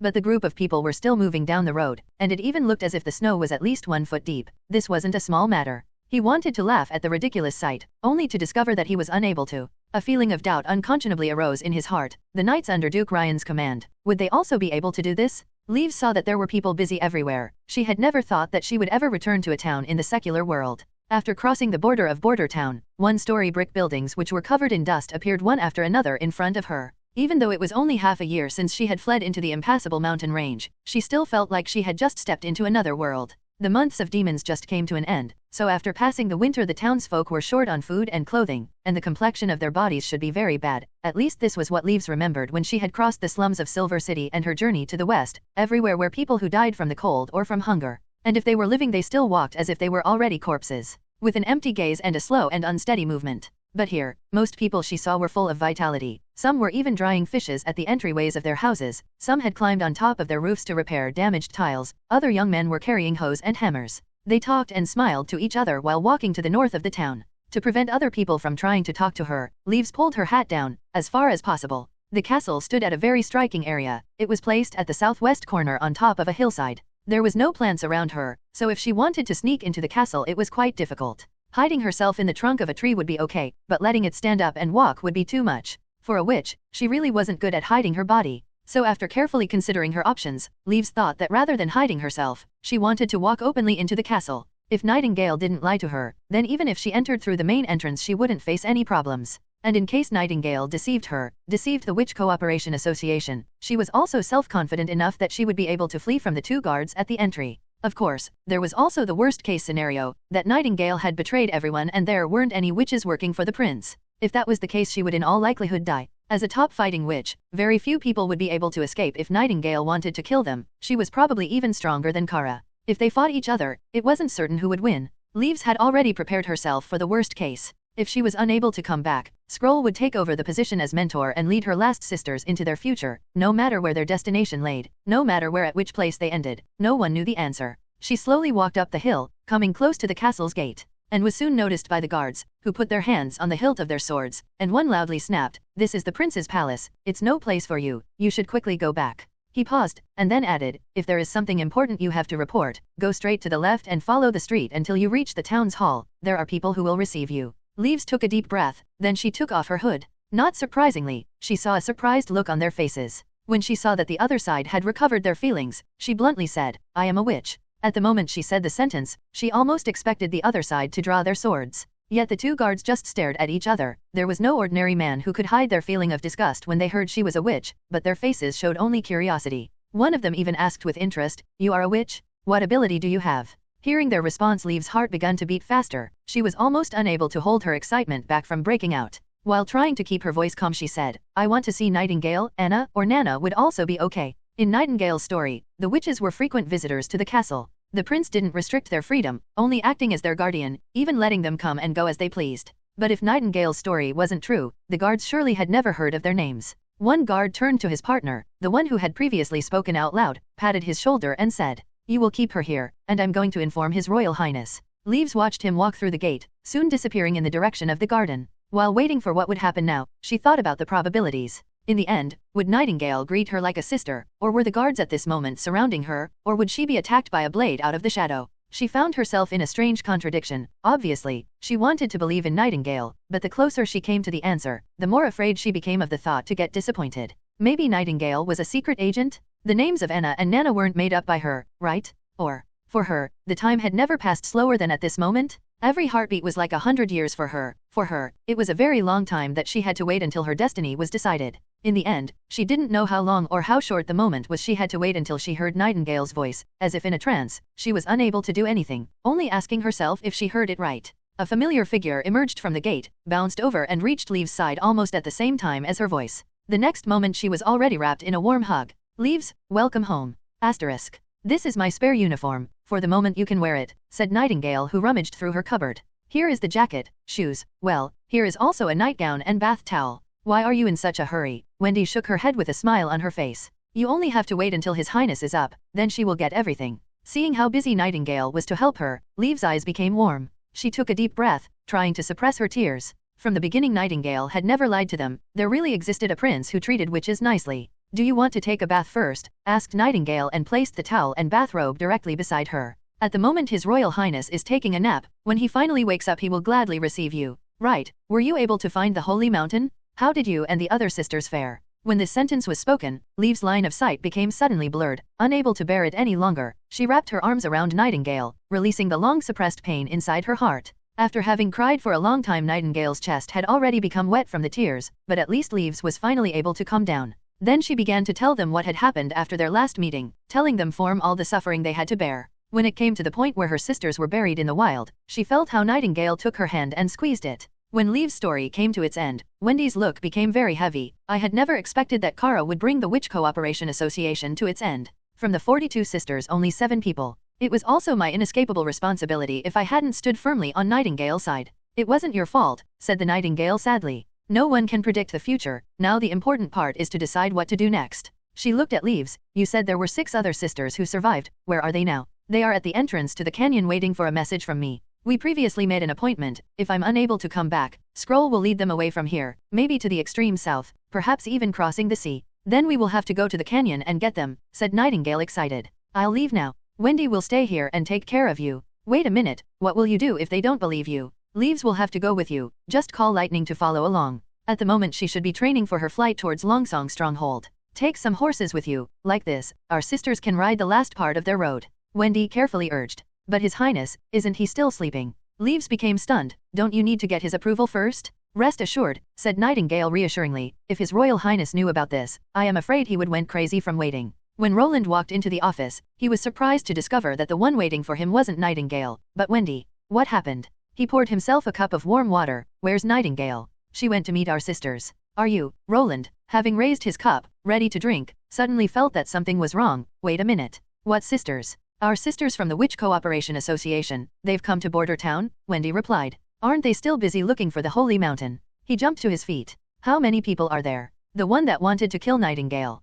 I seem to remember she was called Kara. Is she also coming? No, Your Highness, they were unable to find the Holy Mountain. When they finally managed to enter the wildlands, they were attacked by terrible monsters. Ultimately only 7 sisters survived. Wendy reported what Leaves had told her, then she bowed to apologize. You were still napping. Please forgive us for deciding that Nightingale and Lightning should go and pick them up. No, Roland said while waving his hand in refusal. You already know that I won't blame you for what you decided. What are their abilities? This I don't know, but Leaves told us that they don't belong to the fighting type of witch. Perhaps, Wendy hesitated, they aren't of much use to you. Non-fighting type? Roland's heart was suddenly full of expectations. The God's Stone of Retaliations and the witch's small area of effect drawback actually already limit the fighting capability of the witches by a lot. So production was their strongest field in any case. If there is a witch with the ability to produce plastics, I would be able to solve the problems of my rough processing technology. I could directly step into the mechanical production era. If they have a witch with an electrical ability with them, she would be able to turn the night into day for Border Town. If the next king took a witch as his bride, they would be able to lead us to the pinnacle of life.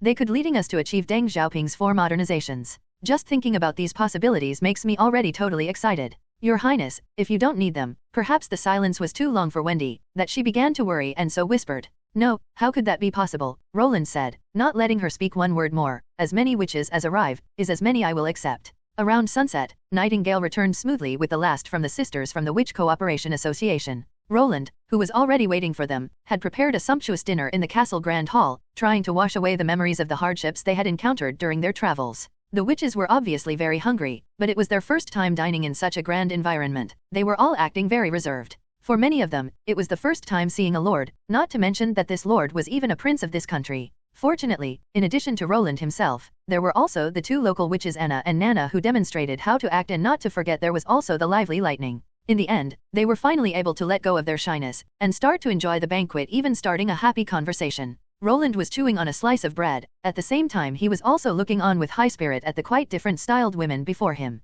Even with their uniqueness, they could all still be regarded as beautiful women. This was the great gift of magic. Even with the technology of the science in the future, those witches wouldn't have the need to use any of it. Even without cosmetic surgery, their appearance was still able to turn every head. Since Carl still wasn't finished with the construction of the living area for the witches, the only possibility was to place all of them inside of the castle. There were still 4 rooms vacant on the 2nd floor, so Roland considered changing the single-person rooms into double-occupancy rooms. After all, those big beds were actually prepared for visiting nobility. It could easily accommodate 2 people and still have room to spare. The prince waited until the end of the dinner and then finally asked the long-awaited question, what were their abilities? Like a wolf herding sheep, Nightingale brought them one after another into the office. There Roland asked all of them specific questions about their life and abilities, etc., all things that were comparable with a job interview. He recorded each of their characteristics. He also tested their abilities while being protected by the effect by a god's stone of retaliation. When the last interview with the witches was finally completed, he took a deep breath and stretched out his tensed body. If he wasn't afraid that Nightingale might be directly beside him, eavesdropping, he would have liked to start humming Superstar. Although there weren't any witches with the ability of electricity or shaping material, which could have been used to raise the slow modernization speed, but this batch of witches was still able to bring Roland an ample amount of pleasant surprises. First and most important of them was the witch called Leaves. He spread all the records he had collected over the table and took hers back into his hands. Prior to adulthood, Leaves was still only able to speed up the growth of plants and their fruits. But after her day of adulthood her ability had greatly improved. Besides her growth control of plants she could now also manipulate them. The first ability could be used to improve the quality of fruits and seeds, increase yield, and also increase their herbal effects. Her ability also had possibility of altering a plant's characteristics and traits. According to her explanation, if she put her magic into a plant, she was able to grow green leaves on a dead branch. While if she put her magic into weeds she could wrap them around her enemies' feet and doing so entrap them. But the most remarkable thing was that she was able to integrate herself into a tree. However, the bigger the plant, the more magic she had to spend to manipulate it. So she preferred using weeds during combat as it showed a faster effect while having a lower cost. The range at which she was able to cast her power, even through physical materials, such as earth, was around 5 meters. There was no doubt that the witch whose ability resembled her name and whose green hair also her appearance, would be a good helper to improve the agriculture. So her importance to Roland was self-evident. Industrialization required a large population, and if there was a large number of people it also needed an adequate supply of food to support the population. This was achievable through either self-producing or through trade. If they used the former possibility and the production wasn't efficient enough, most of their human resources would have to go work in the fields. The second point was very difficult to achieve because of this era's ability to transport goods. Now that he was able to lay his hands on a druid, Roland hoped to use only a few farmers to feed a large number of the industrial population, and with this accelerate the process of industrialization in his territory. Therefore, in the future, he would let her practice improving the quality of wheat and barley seeds so that they would deliver a larger yield. As long as she only improved them by at least a little, it would still greatly help to improve his territory overall and raise the upper limit for the population. In addition, Roland had heard that the fjords also had some unique types of food. According to Lightning's description, it sounded like they had both potatoes and corn. If these rumors were true, then introducing those 2 plants as crops should become one of his highest priorities.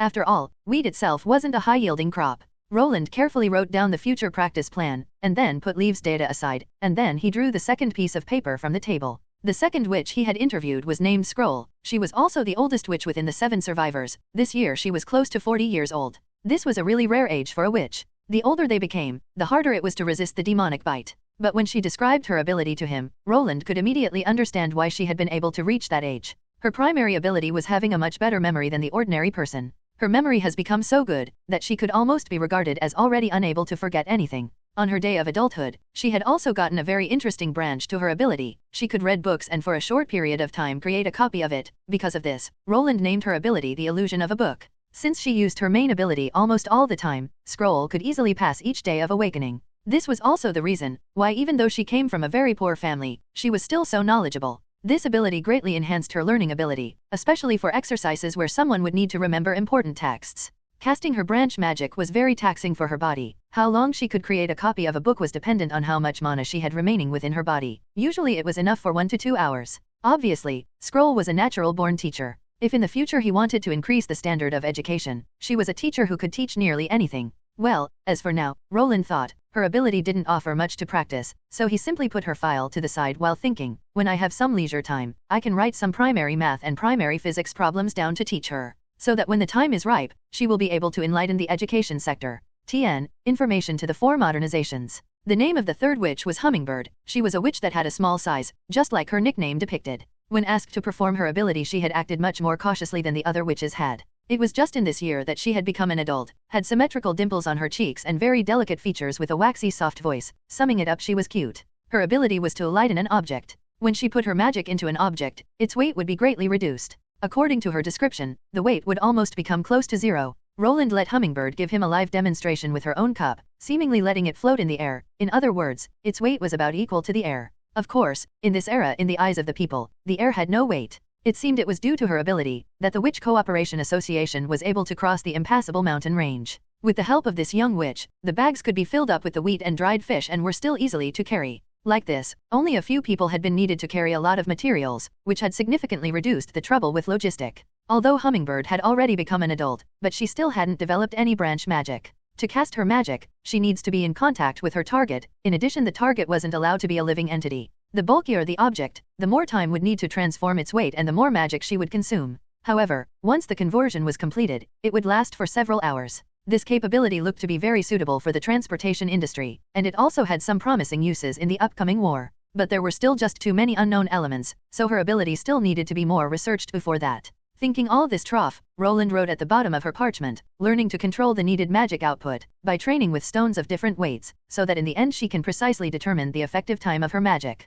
After finishing the first 3 training programs, he ordered his attendant to light another candle, making the room brighter. But even with this, in the waving orange candlelight, the reading and writing became much more tiring to his eyes. Roland yawned and took the parchment with information concerning the 4th witch. The 4th witch had a rare surname. With her full name she was called Sarayazoan. She belonged to a merchant family from Grey Castle and had brown short coils and a pair of slender eyes. On top of her nose she had a small freckle which didn't destroy her beauty. Instead, it gave her a unique touch of youthful vitality. She was 19 years old and her ability was also a very special. After all, she was able to paint a picture of everything she saw or could imagine. In addition, with her magic pen, which was her branch ability, she was able to draw without any paint on any paper and it would be just like creating a photorealistic image. Her ability, which was just like a camera, had endless possibilities, and as for her training, he would just let her draw some paintings every day. Afterwards, he pulled out the next parchment. The 5th witch was called Echo and was a woman from the extreme south. She was tall, had brown skin and her eyes and nose had the typical southern features, giving her a very exotic look.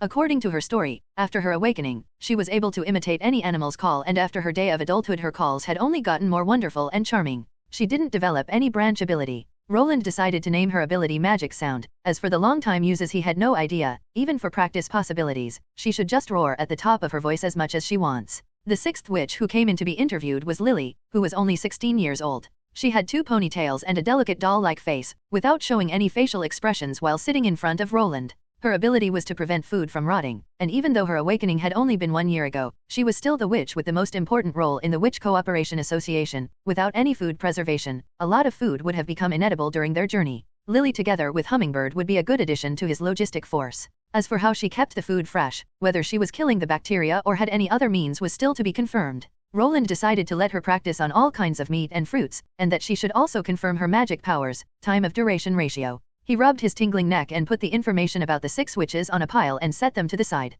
Now there was only one last piece of information on his table. After leaves, she was the next surprise for Roland. 7th witch, Mystery Moon. She was very nervous when she walked into the office. Nightingale even had to come in to comfort her for a while. Nightingale later whispered to Roland the specific reason why she was so nervous, into his ear. Even so, her ability was still a mystery, yet it was known as the worst ability within the Witch Cooperation Association. It could even be said to be useless, since it was also easily accomplished by human labor. Coupled with often being blamed by Kara, she has become very timid, and now she feared that if Roland also thought that she was useless, he would ban her from Border Town. Her main ability was to magnetize an object. Before she reached her adulthood she was only able to magnetize metallic objects, but afterwards she was able to magnetize any object she was able to put her hands on. She also didn't have any known branch ability and the magnetizing process was also extremely slow. According to her story, it would take her half a day to magnetize a square stone block the size of about half a foot. This ability wasn't of much use to the Witch Cooperation Association. A magnet wasn't new to them. Every huge vessel sailing across the seas was equipped with a 6-point compass, so they could easily identify their direction.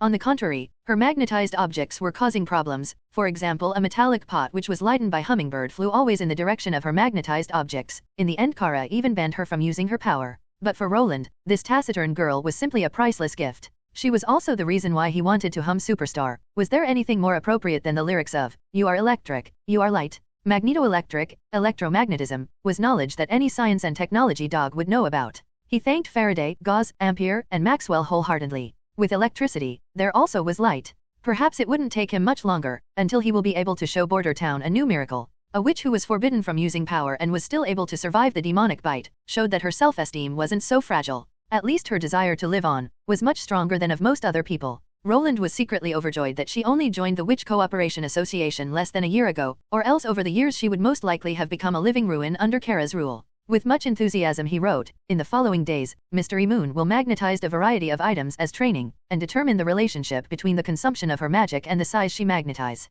With the addition of these 7 new witches, Roland witch lineup had increased to 12. After seeing so many examples, Roland got a general understanding of magic. Their traditional classification of combat and non-combat type wasn't reasonable. Roland instead preferred to divide them by the characteristics of their magic abilities. Summarizing it, the witch's ability can basically be divided into 3 categories. The first category was the self-strengthening type. This type of ability seemed to be very rare. So far only Scroll seems to belong to this category. Even under the effect of God's Stone of Retaliations, she still wouldn't lose her extraordinary memory. The second type was the summoning type. Anna, Nightingale, Nana, Lightning, Wendy, Leaves, Soraya, Echo and Lily all fell into this category. Its characteristic was that the magic could be summoned outside of their body, yet the area of effect was only about 5 meters or less. Witches that fell under this category were the witches who were the most suppressed by God's Stone of Retaliation. Once they stepped into its suppression zone, any magical effect would disappear. However, in the case that the power was used before it was blocked, the result was permanent and irreversible. The third type was the attaching magic type. This belonged to Hummingbird and Mystery Moon. Their magic was displayed by direct contact with their target, the conversion process was also very slow, and the consumption of magic was quite large, and it could always be interrupted by God's Stone of Retaliation. However, once the conversion was completed, the added properties became inherent properties, which were effective even within the suppressive area of the God's Stone of Retaliation. How long the enchantment took effect depended on the amount of magic power used and the object's size. Most probably this is also the reason why the God's Stone of Retaliation is unable to suppress the rampaging magic during the demonic bite. He thought, God's Stone of Retaliation doesn't affect the converging magic or the inner magical flow, it only affects magic during the processing time. Described in layman's terms, it only affects outside powers and no inside powers. Roland put the quill down and rubbed his eyes. No matter what, he was going to have a busy future. The witches were unable to sleep at this time. After having suffered for so long, they still couldn't believe that they were so welcomed by the prince. There were no fetters and no guards. The prince even allowed everyone to live within the castle, sleeping in such spacious rooms. Wendy had already guessed that her sisters would feel uneasy, so she together with Nightingale had went to collect all of their sisters and meet in one room. There they sat on the ground in a circle, happily chatting and calming their emotions. This is the manner that a leader should have, Leaves thought to herself. If it were Kara, who was absolutely scrupulous, she would never have noticed their condition, or even if she had noticed, she wouldn't see a reason to comfort her sisters. Sister Wendy, His Royal Highness, what shall we do? Hummingbird asked timidly. Our abilities are much worse than what you and Sister Nightingale can offer. This caused a feeling of resonance within her other sisters, who nodded to support her. Wendy seeing this began to laugh. Let me think. Well, the first thing you all should do is to practice your ability. Practice our ability? Soraya asked hesitantly. Does His Royal Highness want me to draw portraits of him all day long? Probably. Wendy patted Mystery Moon's head. You too, even if Kara forbade you to use your ability in the camp, His Highness doesn't. Instead, he even encourages you to use and discover your own ability. But my ability brings problems to our sisters, said Mystery in a very low voice. Even if that is the case you still need to practice, said Wendy categorically. It's to save your lives. What does life and death have to do with training our abilities? Leaves couldn't help herself from asking. Yes, the witches with His Highness method were able to safely survive the Day of Awakening, Nightingale interjected before Wendy could answer. From now on, we can bid farewell to the demonic bite. All of us sisters can easily pass the Day of Awakening. All the witches were now staring at Nightingale, and for the moment they couldn't believe what they heard. Are you speaking about what happened to Miss Anna? Scroll asked in astonishment, but last time you didn't tell us how she was able to accomplish it. Yes, at that time it was still only His Highness speculation, but in the meantime, it was also Nana's Day of Awakening. All day long she wasn't hurt. Then this method is, Scroll couldn't speak any further, it was just too unbelievable. As long as we can consume all of our magic power daily, Nightingale continued to explain, I'm able to see how the magic power within your bodies changes. Due to regular usage, your body is able to adapt to the magic and your magic reserves will also increase, while at the same time the suffering during the demonic bite will also be reduced. When it is close to your Day of Awakening, as long as you consume all your magic and keep your magic reserves empty, the demonic bite won't cause your body any harm. I think everyone can even faintly feel it, Wendy added. While we were always chased by the church, we always hid in the furthest parts of town, not daring to use our abilities. So every winter we lost many sisters. But this year, while living in the camp in the impassable mountain range, besides for Ari and Ami, everyone else was able to safely live through the Day of Awakening. Thinking about this, Leaves took a deep breath. When she had encountered the demonic bite while traveling through the wilderness, its duration was exceptionally short. In other words, the Holy Mountain is not a piece of land. Yes, the Holy Mountain isn't a place, Wendy nodded. As long as we can accept ourselves as what we are, not thinking of ourselves as the devil's subordinate, and when no longer hide our abilities, we are our own Holy Mountain. Wendy had even asked His Highness if he allowed her to go to the Witch Cooperation Association camp when the months of the demons had ended, to tell you the news. Nightingale looked at Wendy and softly said, like this, even if you hadn't found the Holy Mountain, you could still live freely within the mountains. Since everyone is here now, it is unnecessary to mention this. Wendy smiled and shook her head. It isn't important if you are needed by His Highness or not. Even if it's only for the reason to keep yourself safe, you need to practice every day. If this is really the key to release us from the demonic bite, can it be that other witches were already aware of this? Scroll asked, and after thinking for a moment, she answered her own question. We weren't the first witch society. The Kingdom of Dawn and the Wolfheart Kingdom had already their own societies. We even sent them letters inviting them to accompany us on our search for the Holy Mountain, but we never received any reply from them. Leaves gently sighed. She had the same thought but didn't say it. Since Kara found the ancient book in the ruins at the eastern border of the Kingdom of Grey Castle, she firmly believed in the Holy Mountain and took us all with her on her endeavor. At this point, the society started their long march into the exile, almost across the entire kingdom. During the journey, we meet many new sisters, but we also lost a lot of them. If from the beginning we had hidden ourselves within the ruins, would we have found the key? We can try to contact the witches hiding in other cities, suggested Nightingale. This was His Highness' plan anyway. He wanted to let other witches know of this safe haven by releasing rumors. Like this, it would surely greatly release their worry. In the end, I still don't understand the point why His Highness should accept all of us witches, asked Echo, clearly confused. The southern witch had clearly suffered worse than most of the other witches. First, she was sold by her own people to a businessman of the port of Clearwater, who then took her all the way to the capital, selling her once again to the king. She was forced to learn the royal etiquette and how to dance. She even had to learn how to skillfully please a man. If it weren't for the Witch Cooperation Association who rescued her, she would probably already have been sold for an exorbitantly high price to the hands of a duke or minister. Until now, her speech had still her own southern accent. Maybe he is just the same like those who previously wanted to buy you, said Lily with a sneer. Men are. Don't talk about things you don't understand, Lily, said Nightingale, resolute and clearly unhappy. His Highness, Lord Roland, is clearly different from all those you spoke about. After all, some of us are already living here for quite a while. Let's end it here for today, decided Wendy and said while still wearing her kind smile, it's already late, so everyone should go back to their rooms and try to get some sleep. Even if your ability really isn't useful to His Highness, he still said that what he wants is for all of you to be able to live a life in Border Town that is as normal as possible. If you want to know what His Highness will ask you tomorrow, it is, here she deliberately paused for a moment, I want you to accept this contract. After Scroll and Leaves had finally returned to their own room and closed their door, the former said, it's getting late, we should sleep now. Well, even before His Highness had asked about her ability, he had already arranged a room for her and Scroll together. Even so, he had said that this was only a temporary arrangement, and if the construction within the town was finished she could get her own room. But in her view, this bed was spacious enough for 3 people, so it wasn't really a problem. She took off her coat, got under the quilt and was immediately wrapped by an indescribable soft and comfortable feeling. After feeling so much pleasure from finally having a comfortable bed to sleep in, Leaves couldn't help herself and began to happily croon while burying her head into the pillow. After a long time, she softly asked, do you blame Kara for what we had to face? Scroll kept silent for a very long time, then she sighed and finally spoke. No one can predict the future, no matter what she later did. At least at the beginning she really wanted to find a home for us witches, where we could live in peace, without having to have anything bad in our minds. But this is all is of no importance, you should sleep now, child. With this she closed her eyes and murmured, good night. Just as Wendy had said, the next morning directly after breakfast a maid came and brought them to Roland's office. There the prince handed them a fine piece of parchment.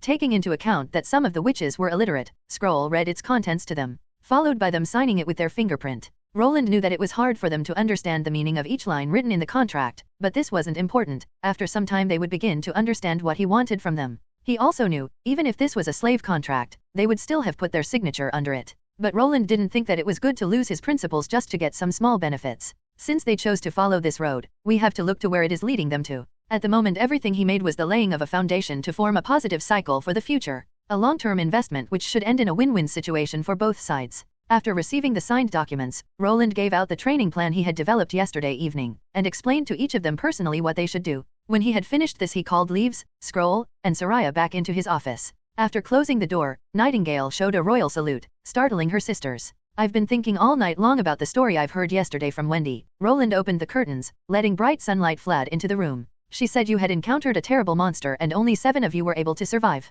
Even your Witch Cooperation Association mentor, Kara, died within the wilderness. So I want to know what you have encountered. Was it a mixed species or a demonic beasts? Leaves was the first to speak. They weren't demonic beasts, they were devils coming from behind of the gate of hell. They possessed a tall body and were able to ride on demonic beasts. They were also able to use magic.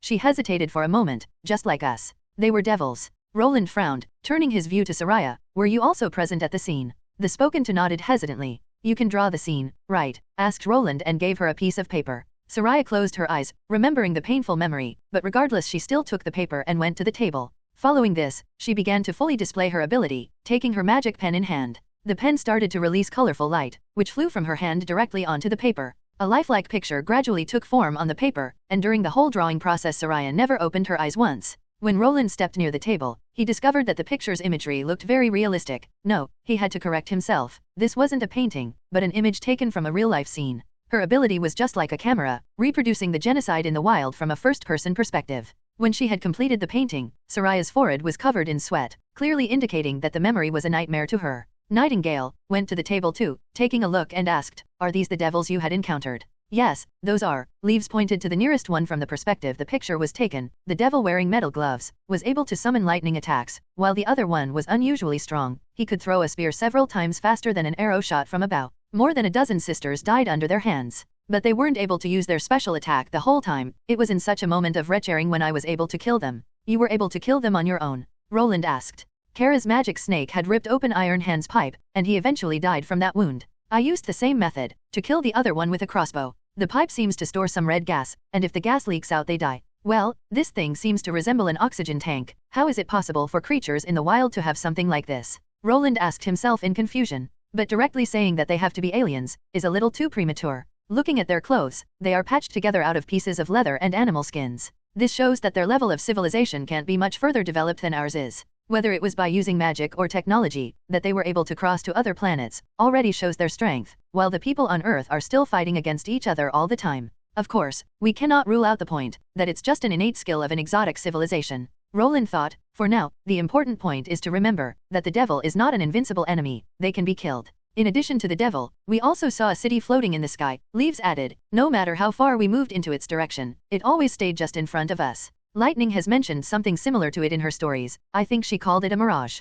Can you also draw a picture of the city? Roland asked in Soraya's direction. She nodded, summoned her pen once more, and begun to paint a city floating in the sky just as Leaves had said. Roland viewed the picture carefully, but he was unable to get much information from the vague scenery. Even if the city displayed in the picture really is only a mirage, it still means that somewhere within the wildlands there has to be the real one. There seemed to be red clouds above the city. Maybe this is the gas that is needed by the devils. This explanation is much more reasonable than thinking about aliens. After all, the vast wide lands behind the impassable mountain range is a complete mystery zone, where for a long time no one had set their feet into, so detecting a new race isn't too surprising. I heard from Nightingale and Wendy that Kara decided to look for the Holy Mountain after she read about it in an ancient book. Roland asked. Scroll, have you also read the book? Scroll hesitated for a moment but then she answered.